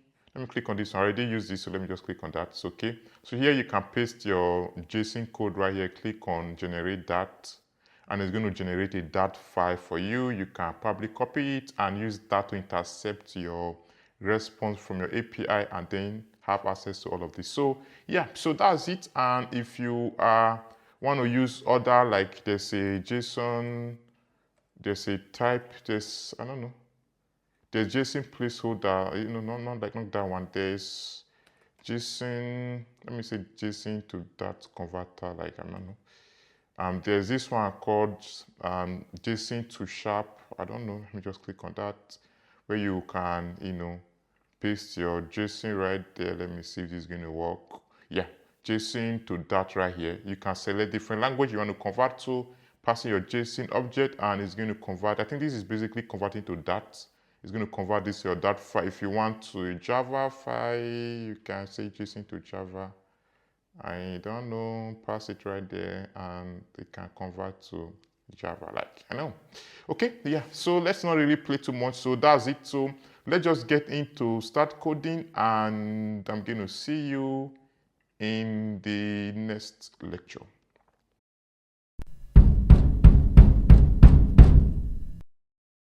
Okay, so since we are going to be making API calls to an endpoint, and we're going to be displaying data, so we need a stateful widget. So come right here to your country info right here. This is where all our implementation would be. I'm just going to do STF, which basically means stateful widget. Click enter right here, and it's going to create a dummy stateful widget for me. I'm just going to call this country info like that, and that's going to be it. All right, so what am I going to do next? I'm going to first of all have my controller for, remember, let me just come back right here again. Remember, users are going to be typing in something right here. So when the user is typing in, those values need to be saved in a text editing controller. Okay, we already saw this, so let's do that right here. Come right here and say final, and that's going to be a text editing controller. I'm just going to call this country controller, and that's going to be a text editing controller, like so. Okay, so this is going to be used to store the inputs that we want to search for. So I can probably just make this big so we can see everything. Then after that, I just want to have, a Boolean to say it's loading. So if I'm trying to load, if we're getting API, if we're accessing the API before the API returns data, let's just have a little bit of display to say it's loading, and that's going to help also have a circular progression. Okay, so when we've successfully gotten the data, we can turn this to be false like that. So then if I have an error in the process of trying to make API call, let's make this optional, and then let's save the error by saying error message like that. So again, we're using underscore because these feeds are only going to be used within this class right here. Okay, so that is it. Then I'm going to have a variable to hold the data from the API, and that's going to be a map of key value pair, which is going to be the string. The key is a string like that. Let me see, the string, and then the value is going to be dynamic. So dynamic can hold any data type. It can hold an object. Just, if you're not sure of the data type you want to hold, you can use dynamic to, hold the data. So for us, I do not want to, I just want to make things simple. I don't want to convert this to a Dart class and then, just pass the Dart class right here. I just want to use dynamic so we can get the data just as it is directly like that, without, just want to make things simple, okay? So yeah, so this is going to be used to hold, our country data. So I'm just going to call it country data from our API. After we've made an API call, this is going to be used to hold, this is the country data, right? It's going to be used to hold that data. Okay, now after that, we already have our overriding right here, which is our UI, which this is going to be our UI right here. At the meantime, is a placeholder. I'm just going to, wrap this within a single child scroll view by saying single child scroll view. And within this, I'm going to have my padding, which is going to be edge insert dot all, and I'm just going to use padding 16. It's going to give a space all around, the environment of this UI with 16. So I'm going to have a child, and we already know that a single child scroll view means a child, not children. So here I'm just going to wrap everything with a column right here, a column widget, and this column widget is expected to have a cross as its alignment. I'm just going to make it start, and then I can have my children right there like so. Let me move this up and then continue. So right here, I just want to have my test, which is going to just display stuff like this to say search country like this, search country right there. So that's going to be test and search country, and then this test I might want to have some style, so put in a comma, I'll type in your style right there, and that's going to be a test style.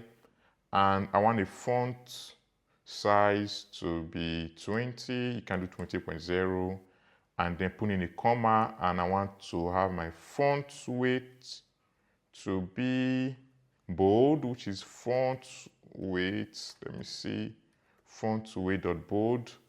And yeah, that's it. Yeah, so after that, I would like to, just give it some space below. I just want to have some space from the input right here by using the size bus. I don't really need to make it a constant. Let's just use size bus. What's going on? That should not be there. That should be after this, right? Put in the comma right there after the test right there, move it below, and then have your size box like that, size box. So that should also be within the children like that. Okay, so again, we can see this where each of these stuff ends, each of these widgets. We can see we have that has a way of telling us where our widget ends by having this dark stuff right there. You can see the test ends here, the column ends here, this child view ends here. So this gives us a hint of where to add the next widget. Okay, so size box, let me give a height of 12 like that, and then put in a comma, and then now let's have our test field like so, and then I'm going to have my controller. This is going to save the user input, and that's going to be the user controller up right here. Where is it? Right here.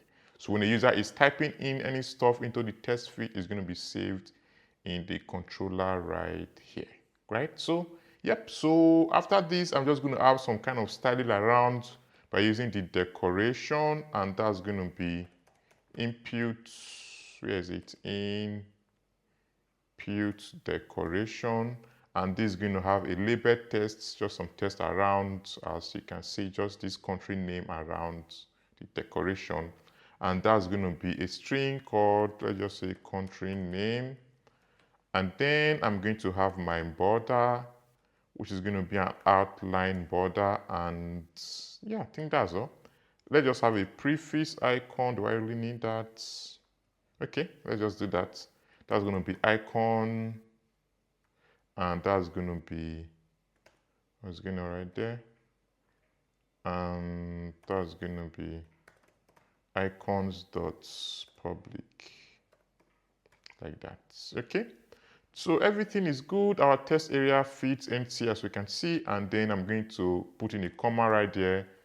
Have my size box again like this, and then is this size box? Yeah, and then move down below to have my search box, so I can again wrap that within a size box for my search by coming right here and saying,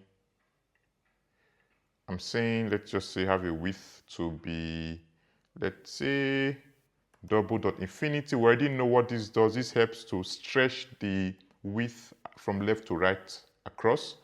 And then the height, let me make the height 45. And then the child is going to be an elevated button right there. And we have the oppressed, we have the child, and some other stuff right there. So on pressed, so move this up a bit so we can see. So when this is pressed, I want to have a function called search country. This is going to be written down. So what this function will do is going to bundle everything the user type in, make API call to our URL right here, make API call to this URL like this, passing the name the user type in, collect the response right there, and then display the response. This will be done in the search country method, which we'll be doing shortly. Now, before I do that, let me just have my child right here, which is a widget, a test widget, and this is going to have, what am I going to put? I just want to use search, so it's going to be displayed right there.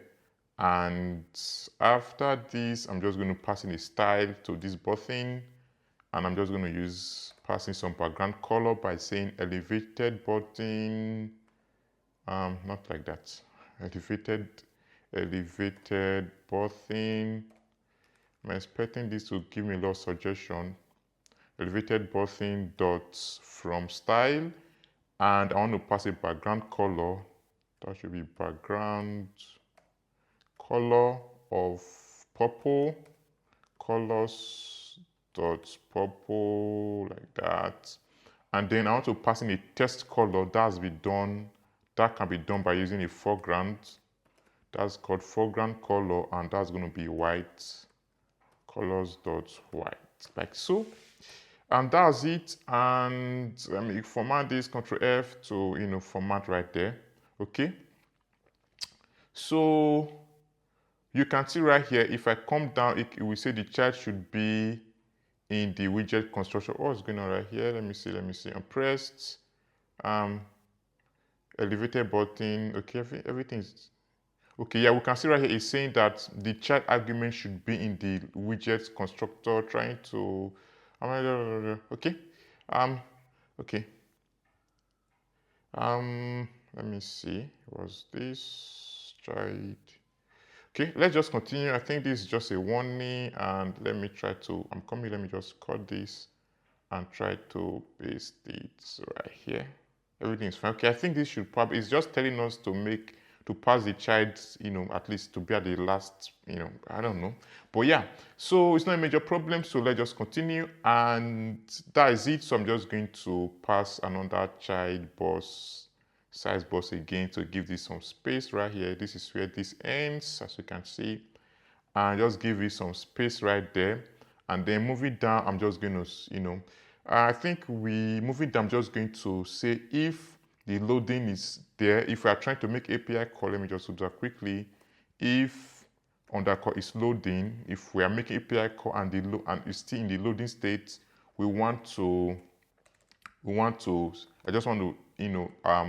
just want to display the circular progress indicator. Where is it? Circular progress indicator, like that.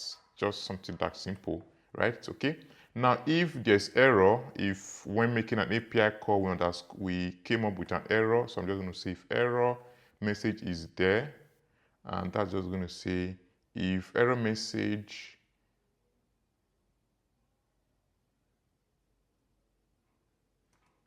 is not equals to null, that's to show that, hey, if there's an actual error message, we want to display something. I want to render this test widget like this, and I just want to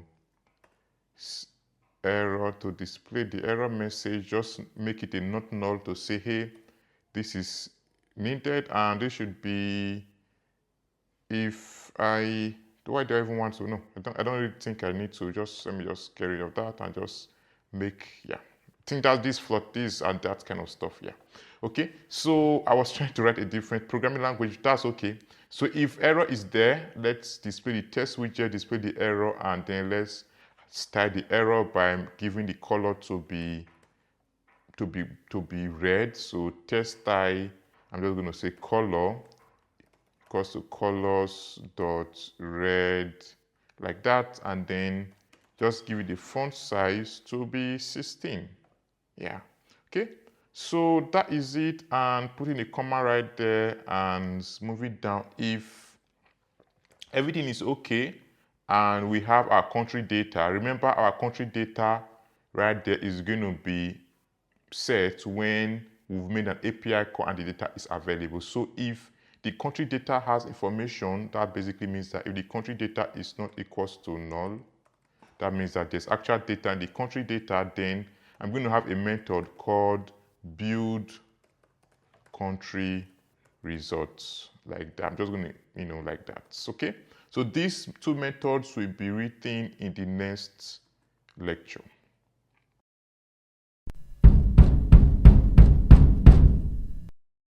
So let's continue. Let's have the search, where is it? Let's have this search country method, and I'm going to come right here. That should be after this right here, and I'm going to have the method right here. So that's going to be a future of void. I'm not expecting anything to be returned, and I'm going to call it search country, and that's going to be an async, and then I'm going to have my implementation done right there. So for those who are new to that, future basically means that this method it represents a value that will be available later. It basically tells you that, hey, I'm expecting, when you call this method, I'm expecting a value to be available later, not immediately.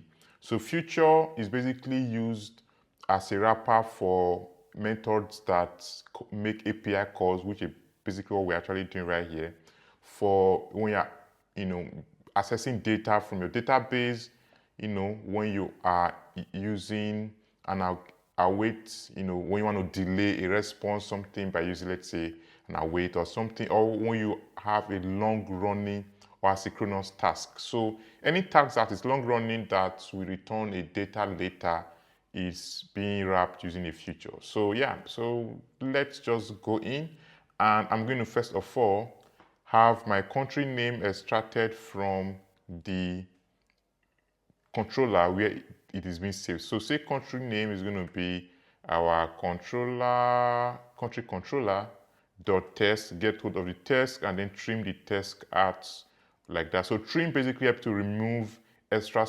space. Let's say you have Portugal and you add space. When you do trim, it's going to remove the space after the Portugal, yeah, okay? So that's it. And after that, I'm just going to add log. Let's get to see the country. Let's just, it's a good thing to always add log when you're in development mode. It basically helps you to see what is going on and how your code are being executed. So I'm just going to say country. If you are typing and this stuff is coming up and you are, being disturbed, just click on your escape and they are going to be gone. So let's just say country name is, then I'm just going to use the variable, your country name right here. So this is just going to print your country name, right? Okay, so after that, let me validate the input like so. And I'm just going to say if country name dot is empty, if the country name is empty, then set state, I'm just going to say error like that. So error message is going to be, please enter a country name. For me, you can see most times when I'm writing string, I basically use double quote. So you can use single quote or double quote. It does not really mean, right? So yeah, for those of us coming, doing C#, Java kind of stuff, we are mostly used to double quote. For those JavaScript, Python, they most likely might like single quote. So it has nothing to do with anything. So let me pass my country data like that, and let's just by default set it to be null, right? So if we're unable to value, if the country is empty, so let's set our country data to be null. So a null type cannot be assigned to this right there, okay? So let me see why that is not going to happen.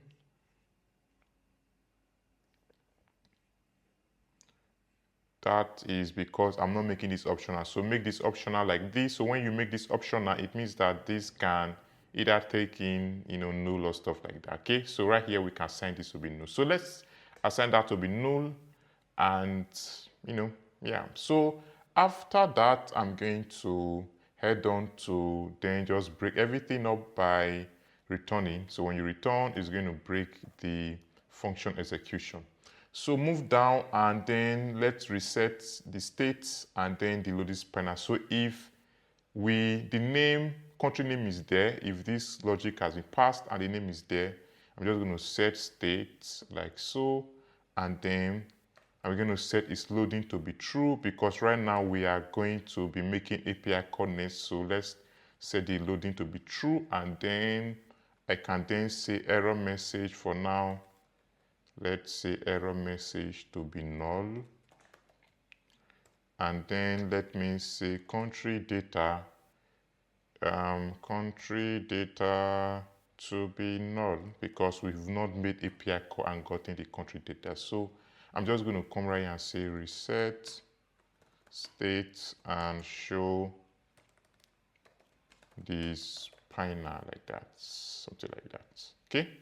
So that is it. So after this, I'm going to now wrap this within a try and catch, and then now make the actual API call. So do that within a try and catch. Where is try and catch right here? Try. Let's just say try. Let's do that right here. Try and catch. And for trying, I just want to define my URL, which we're going to be making API call to, and that's going to be URI. Then .parse, let me use the parse right here, and then this is going to have my URI right here, and our URI is this right here, or you can come right here and just copy this right here / the name, just copy this right here, which is what we have right here. Okay, so that's going to be URI, and then the name right here is going to be a variable which is our country name, the country name we've extracted from the user input like so. So this is going to be our URL, and next I'm going to make HTTP call. So before I do that, let me add some comments right here so it can be clear from your end. So next I'm going to make HTTP call by first of all having to get a response, which is response, and that's going to be await, right? So I'm going to await the HTTP dot get is a get request, and then I'm going to pass in the URI right there. So now the HTTP is not there, so just click on Command D right here to import. You can see import from the package with prefix, so click on that, and that's been imported. If I move to the top, you can see HTTP, this package has been imported as this because it is now in our pub spec YAML right here, which you can see it's being registered right here already. Okay, so now having done that, this is going to make, let me scroll down, this is going to make a get request to this URL, collect the data, which is going to be this data right here, collect everything and save it as a response right here. Okay, now having done that, again, we're in the development mode, so let's just have some log and then log some information. I can just log the response like so, and let me just say .toString because it expects a string. Now having done that, I'm just going to proceed to say if the response dot status code is equals to 200. If it's a 200 response, that means the API is successful, and then I can then set the final. I can then say list, which is the data right there, and I'm just going to say the JSON right here. The JSON should be from the dat.convert.decode, and then I'm going to say the response.thebody. So by saying response.body, I'm extracting the body from the API, and then I'm just going to set it to decode it right there. This should be decode, not decoder, decode. And decode it and then set it as the data right there. So having done this, again, I'm going to proceed to say if the data dot is empty, if peradventure the data is empty, then I'm just going to throw an exception, and then let's say country not found, like that. Okay.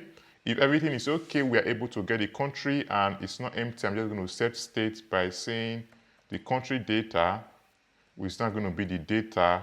I'm going to get the first index, which is basically the first item right there. Remember, when searching a country, you can get, like, let's say more than one, data. Like if I set, let's say US, probably, I don't know, just the API, basically the first data right here being returned is basically the first, data, genuine data for that search. So let's just extract that and get that right here. Set that to be the country data, and then that is all. So I can decide to say, okay, I think that's it. So let's move on. And then if we have error right here, I'm just going to catch the error by saying set state, and then error right there, which is going to be the error message.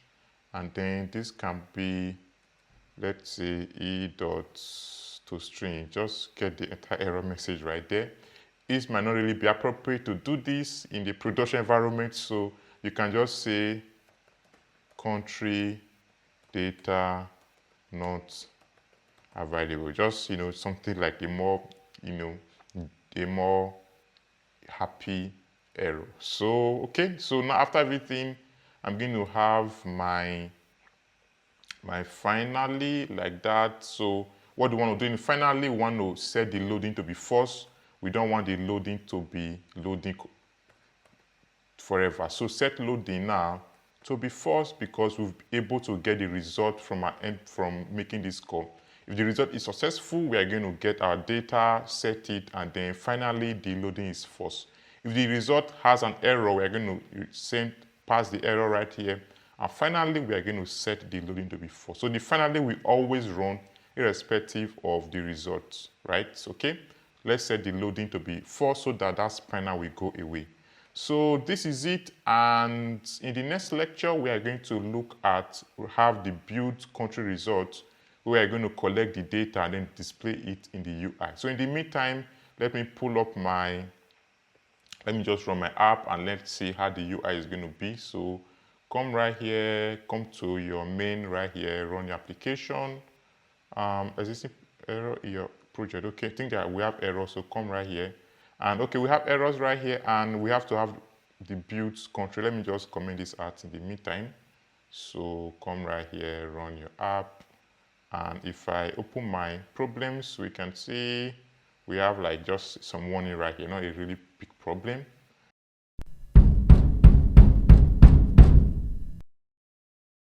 So my app, it's being run. I'm going to come to my home page right here, and currently when I am on the index 0, which means when I am the home page right here, when I'm on the home page right here, what is being returned is the form widget. So let me just come here and say when you are in the index 0 of your bottom navigation, let's not display the form page. Instead, let's display the country info, like saying country info right here, and by passing that is going to update up right here. And then if I restart right here, I'm expecting the home page to display the country info. Let's just see. And yeah, that's that. You can see the country info has been displayed right here in the home page. So right now, if I am in the contact page, there's basically something empty right here. Let me just say when you are in test one, let's display the form like that. Let's just display the form. Did I call it form? Or let me see what I called it. That was called my form widget, okay?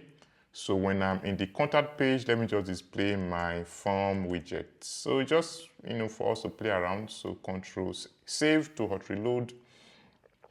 And then let's see. Now, if I'm in the contact page, the form widget is being displayed. If I'm in the profile page, I have no profile, but this is being displayed. Yeah, so everything is moving as we expect. So I'm going to head on to continue my implementation. And the last thing for me to do is to have this method called, where is it? Called, let me move up. Where is it? Okay, I think that's it right here. Called build country result. So we currently do not have that right here. So let's have that there. So again, move right down right here. And that's going to be a widget because we want to display, when you click on the search right here, we want to display that widget right here, right? So that's going to be a widget. So that's going to return a widget. And again, it was called build country results, like so. And I'm just going to have access to all the data and then, display it in a card. So I'm going to first of all just have all of them down by saying the name of the country. That's going to be the country name, country data. The negation to make sure that, hey, there must always be data right there. And I can use the word name to get hold of the name. For you to be sure, you can come right here, search for name. You can see, let me just search. Let me search again. And we can see there's this name feed right here. By having access to the name and getting the first index, which is index 0 common, name.common, by you can do this name and then say common like that. Okay, let me just, I don't know. So when you access the name right here, access the common, that's going to be the country name. So let me just copy this so I will make sure that I'm not having, it's being spelled correctly. So this is going to help us to get the country name, and then if I want to get the population, these are the data I want to display. So let me come back again. I want to display the country name, I think the capital also, the continent, the population, the currency, the language. So let's do capital. And for the capital, that's going to be capital. And then that's going to be, again, country data. Make sure that it's not null, and then say the capital, which, let me just find it right here. Say capital like that. This capital right here. No, not that one. Let me see. Capital right here. Capital, and then I can access I think there can be more than one capital. So let me just say as lists like that, and then if it's a list, then let's get the first value right there. If the capital is not there, let's say NA. So there can be a time where the capital is not there, and you're just going to say NA. So what's going on? This code link is giving me some problem. Let me just move that. Okay. So now let's do the population. I'm just going to be a little bit faster because we now understand why we are doing and why we are doing what we are doing. So right here for the population is just going to be country data, and then access the population right there like this. So I'm just going to quickly close my eye and quickly have all the feeds right up.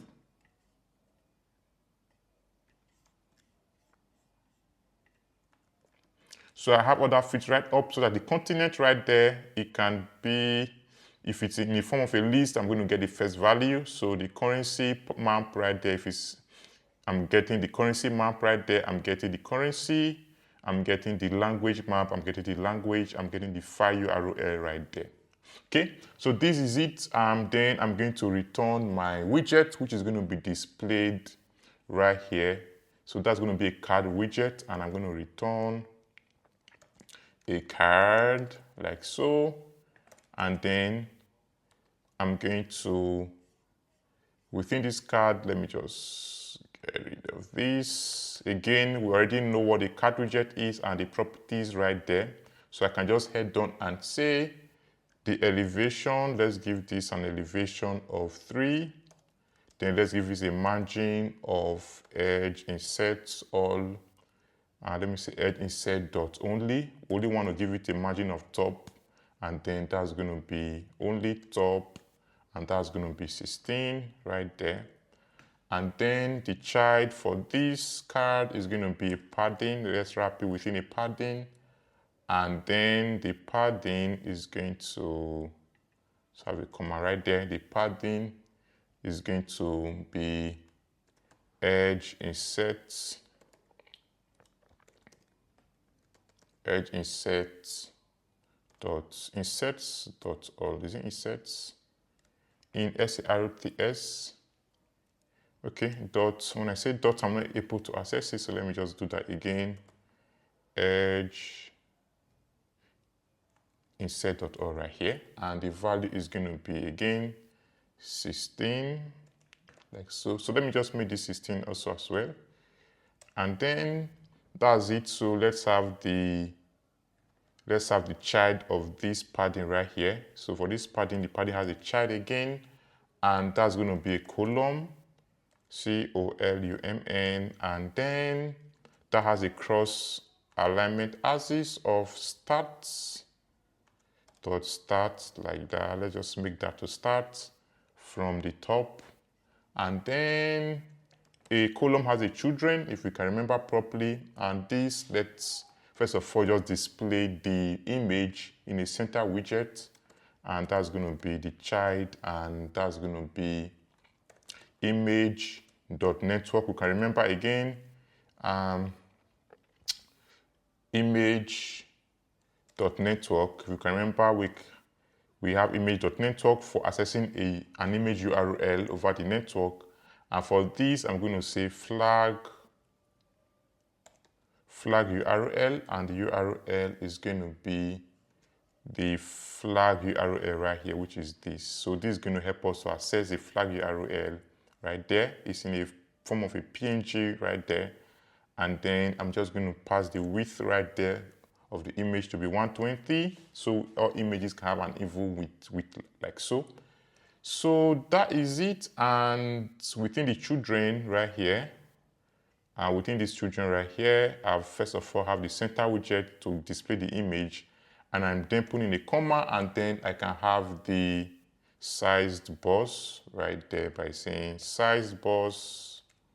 This is going to have some space, and I'm just going to height of like an empty space of 12, and then I can display the country data, country details below by saying test using the test widget text, and then this is going to be the name, and then that's going to be accessed using a variable of the name like so. I'm putting the command, that's this name right here, is going to get the country name, and then I can get the capital, population, continent, using the same test widget by just copying this and pasting it several times. So the other one is going to be capital. This is going to be capital like that, capital up here. So for the continent, that's going to be continent like that. Then we have population. That's going to be population. Then we have currency. That's going to be currency. And then I think lastly we have language. Let me just see. Language, and this called language. Did I call it language or languages? Okay, yeah. So let me just call it languages. All right, so this is it. This is expecting this. Let's just do that, and this is what we need. Everything is okay. So let me see. Am I having errors? Let me just move up. Come right here, and yeah, Control save to save like that, and then pull in your. Let me just track my problems. The receiver can't be null. Where is that? Okay, the capital is telling me this can be null. Let me see. As lists. Okay, this list, I can make this list not null right there. So that is gone. And what's this other one? Unused import right here, so get rid of that. And what is this right here? Unnecessary braces in string. Okay. So unnecessary braces, I don't really need this right here. I don't really need this right here. Yep. So I think this is perfectly okay. And then our problems are gone. So you can go to your terminal and then just get rid of that and open the debug console. Let me restart again and then let's test this out and see the outcome. All right, so let me just try, and in the country, let me just search for, let's just say Ghana first of all. Ghana, and then if I say search, let me see, you can see country name is Ghana, instance of response, and yeah, I think the response is more like an object, right? So yeah, so everything is okay. We can see this is the Ghana information right there, and yeah, it will work. So let's just do US. So let me just say US and search, and US is giving me Belarus. I think US kind of, let's say USA. I think US kind of had multiple data, so it picked the first index. Let's say USA, and then yeah, so USA gave me USA right here.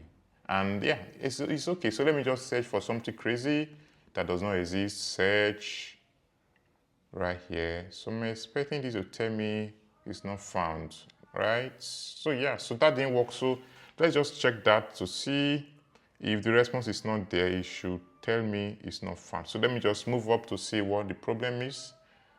And yeah, I can see if error. First of all, its loading is not even showing because it is loading. The circular progress is not displaying because it's very, very fast. So when you click on search, immediately you just get a response. Yeah. Okay. So if error loading is, if this loading right there, and if you are having error, if error is not equal to null, then display this right here. So where's the search bar? Which is search. And if country is not equal to null, do this. What if country is null? So let me say if country is null. Let me say if country is equals to null, then let me just say, let me say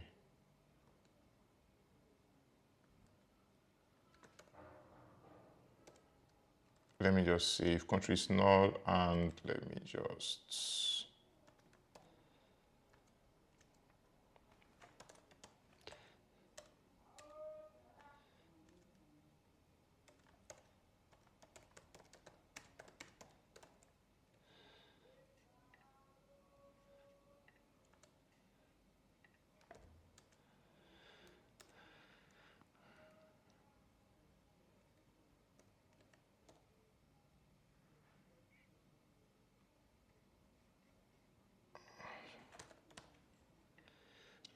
check this and see.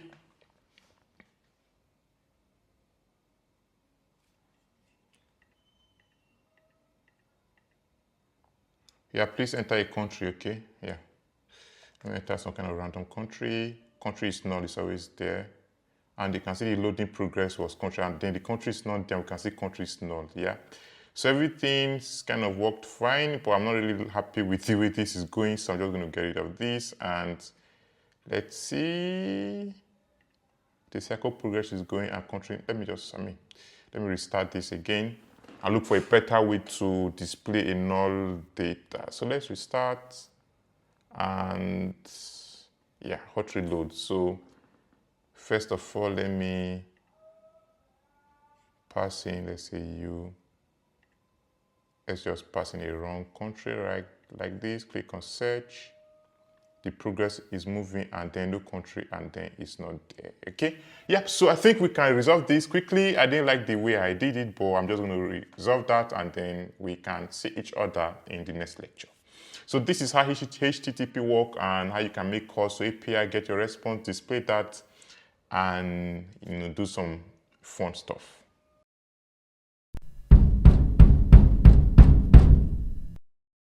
So again, as we saw, when we try to type stuff in and the country does not exist and we search, we are not able to get a genuine response. I mean, we should be able to get an error to say country does not exist or country not found. So let's refactor our code so we can be able to catch those stuff properly. So we didn't really do that, so that was why we were not able to. So now in the search country right here, we are going to we're extracting the country name, and then if it's country is empty, we are getting this error. We're already getting this right here. So this is if a user does not type in anything right there. So in a situation whereby a user type in a wrong country name and hit a search, what we want to do is to first of all check to make sure that the status code is 200. If it's 200, we want to check to make sure that the data is empty. So if the response data is empty, then let's just come right here and say set state. Let's change the state by say set state. And then I'm just going to say, have my error message right there and say country not found, like that. So by having a set state is going to update the state right there and then say the country not found. Then I'm going to then say else, right? Else, and then I can then extract if the data is not empty, then I can then extract the actual data and then save it in the country data like so. Okay, so this is going to solve our first problem. And in a second problem where the status code is not 200, but I mean, if it's a 404, it's going to be automatically cached right here, but we can probably decide to, like, let's say, extend it further to say if, let's assume the API did not throw an error, but the status code somehow become a 404, we can probably come here and say if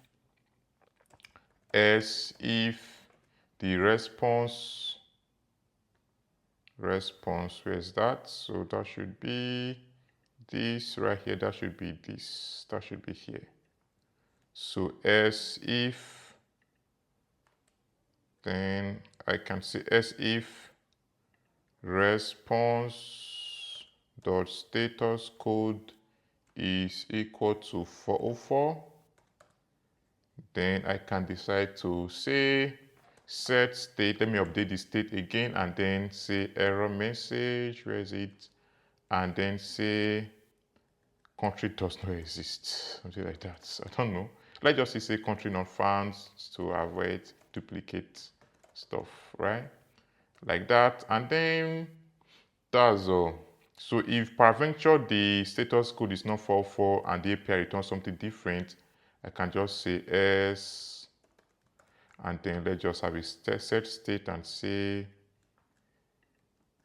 let's say country data not available. Then if we have a major error being cached, that's going to be thrown right here, and we can decide to extract the message for developmental purpose by saying let's say to string or something like that, but I don't really want to do that. Let's just keep it like that. Okay, so control save right here, click on this to rebuild like that, and then let's just wait, and then right now we can retest. So what we're doing right now is for every response, if it's empty or not empty, or the status code is changed, we are changing the state, and at least we're displaying something. So if I come right here, and let me know what's going on right here.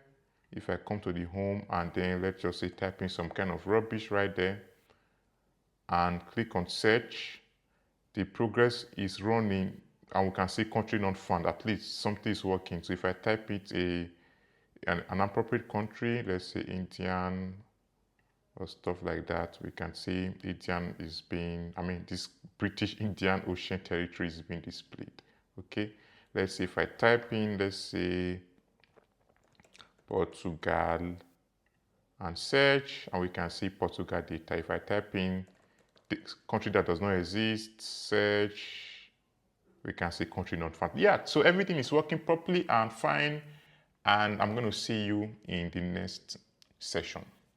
So one other thing before we go, I don't like this title right here because this is no longer a, let's just have a better title right here. So go to your home page, and right here where you have your scaffold, the app title right here, let's just change it to, let's say, country info app, like that. Control save, and we can say it's not country info app right there. So at least this is a little bit more better and more descriptive, and you can decide to, let's say, add in your style right there and say text style, and then you just say font weight to be font weight dot bold, like that. And then and then it's a little bit bolder. I don't know, let's just leave it to as it were before, a little bit, lighter, something like that.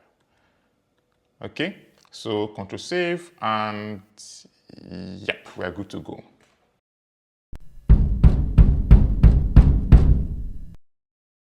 If you want more of this course, you can check the link below. This course is available on Udemy and other complex courses with projects are available on Udemy link below. So click on the link, enroll right there, and I'm going to catch you up. So let's continue. So let's look at state management and various dependencies we can use in state management. So before we do that, by now we already have an idea of what a state is and what state management could be. So let's refresh our mind on what a state is in Flutter. So a state is a data that can change while the app is running. Remember during the course we talked about stateful widget and stateless widget, and we got to see that a stateless widget is a widget whose data will not be changing. And we saw that a stateful widget is a widget whose data will be updating or whose data is expected to change.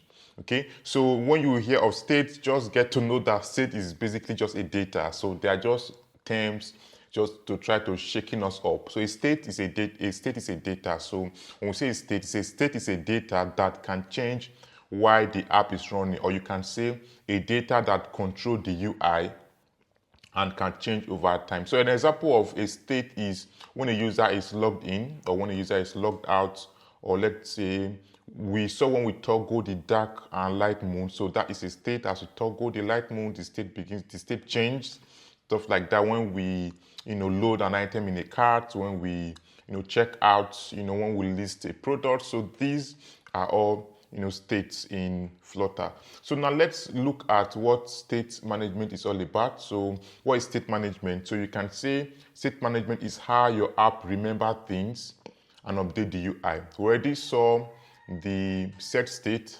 when we were doing stateful widget, we got to see that whenever there is a change in the data, we run the set state method, which helps to update the widget. So state management is that was basically what state management was. The how we update our UI when our data change, or how our widget or our app remembers things when there's an update in the data, when there's a change in the UI. So that's what state management is all about. And let's get to see why we need state management. So why do we really need this? We already get to see that applications are not static. When we're building applications, we're expecting to build large applications, and data is expecting to always change. So because data will be changing, we basically need a way to manage how the UI responds when the data change. So state management is needed so data don't get lost. Let's say I'm making a call and data is coming in. So we don't really want the existing data on that UI to get lost. So we need a way to manage them. So we don't want data to get lost. We don't want our widget to rebuild unnecessarily. We don't want our data to become messy. We don't need our app to become hard to maintain. If you do not manage your state properly, your app can be a bit difficult and messy to maintain. So we don't really need this. So because of all of these, we need states. We need to manage our states properly. So let's get to see some type of states in Flutter. We already covered this, but I didn't really mention the type. We have what we call the local state, which you can call ephemera, and we have the app state. So what an example of a local state, when we already saw when we had a form, and when we had a basic form where user can type in their email, select their sex, select their age range, and click on register. So those are local states because the data they belong to one widget only. So a data that belongs to one widget is what we call the local states, like a checkbox, a text input, like that. So that is a local state. While for app state, these are states that are shared across multiple widgets. Let's say you have 2 or more widgets sharing a particular data, so that has then become an app state. Example of an app state is a login user. So when we are performing a login and the user is logged in, the data for that user can be spread across multiple widgets. So that becomes an app state, such as let's say a cart items. When you're updating a cart item somewhere, when you're adding a cart item from the cart menu, it then updates the item in the cart item, and then the products can also get updated. So these are all app states, states that are shared across multiple widgets or multiple screens. We already saw the theme mode. That is also an example of an app state. When we saw the theme mode, when we toggle a theme on or off, irrespective of the screen or the page you are, that thing still becomes where it is. So with that situation, that is called app state because that is then shared across multiple screens or multiple widgets. Okay, so now let's look at some state management tools which we'll be covering. We already saw how to use the set state, which is an inbuilt state management. So that's what we've been using throughout this course to manage state, which is set state. That's an inbuilt one. We also have some library or dependency that are very popular, such as the provider, then the river pod, and then the block. So these are all, we're going to be looking at the example of each of these and how how to use this state management to manage state. Now, when you are building very large application, you cannot just rely on the inbuilt one, which is the set state, because that cannot be, it does not separate. By using the set state, which is the inbuilt state management, which we be using, we will not be able to separate the business logic from the widget. So we will not be able to do a proper separation of these things. And when building large app, you need to be able to separate your business logic from your widget, so that that business logic can be used in different parts of your application. So because we can't really do that, that's why using this inbuilt one is not very, very ideal. So we have the provider, which we can use. We have the river pod. We have the block. These are the most popular ones. So let's just get to see a little bit of differences between each of them. So the provider, river pod, and block, they were, the provider and block was first released in 2018, and a stable version was released in 2020. Then the river pod is the recently most released, which was the stable version was released in 2021. And, and developers, most developers like myself and others most likely recommend using river pod because it's very, very, dynamic, it's extensive. You can use either of them to build whatever kind of app you want to build, Yeah, you can use either of them. So provider are basically used for building, let's say, small to medium scale app. The river pod are used in building large to medium app. Then block are used in building enterprise and basically enterprise and large app. You can use either of them to build anything, but these are the most popularly used. These are where they are most popularly used. So the difference between the block and the river pod is that the block is event driven.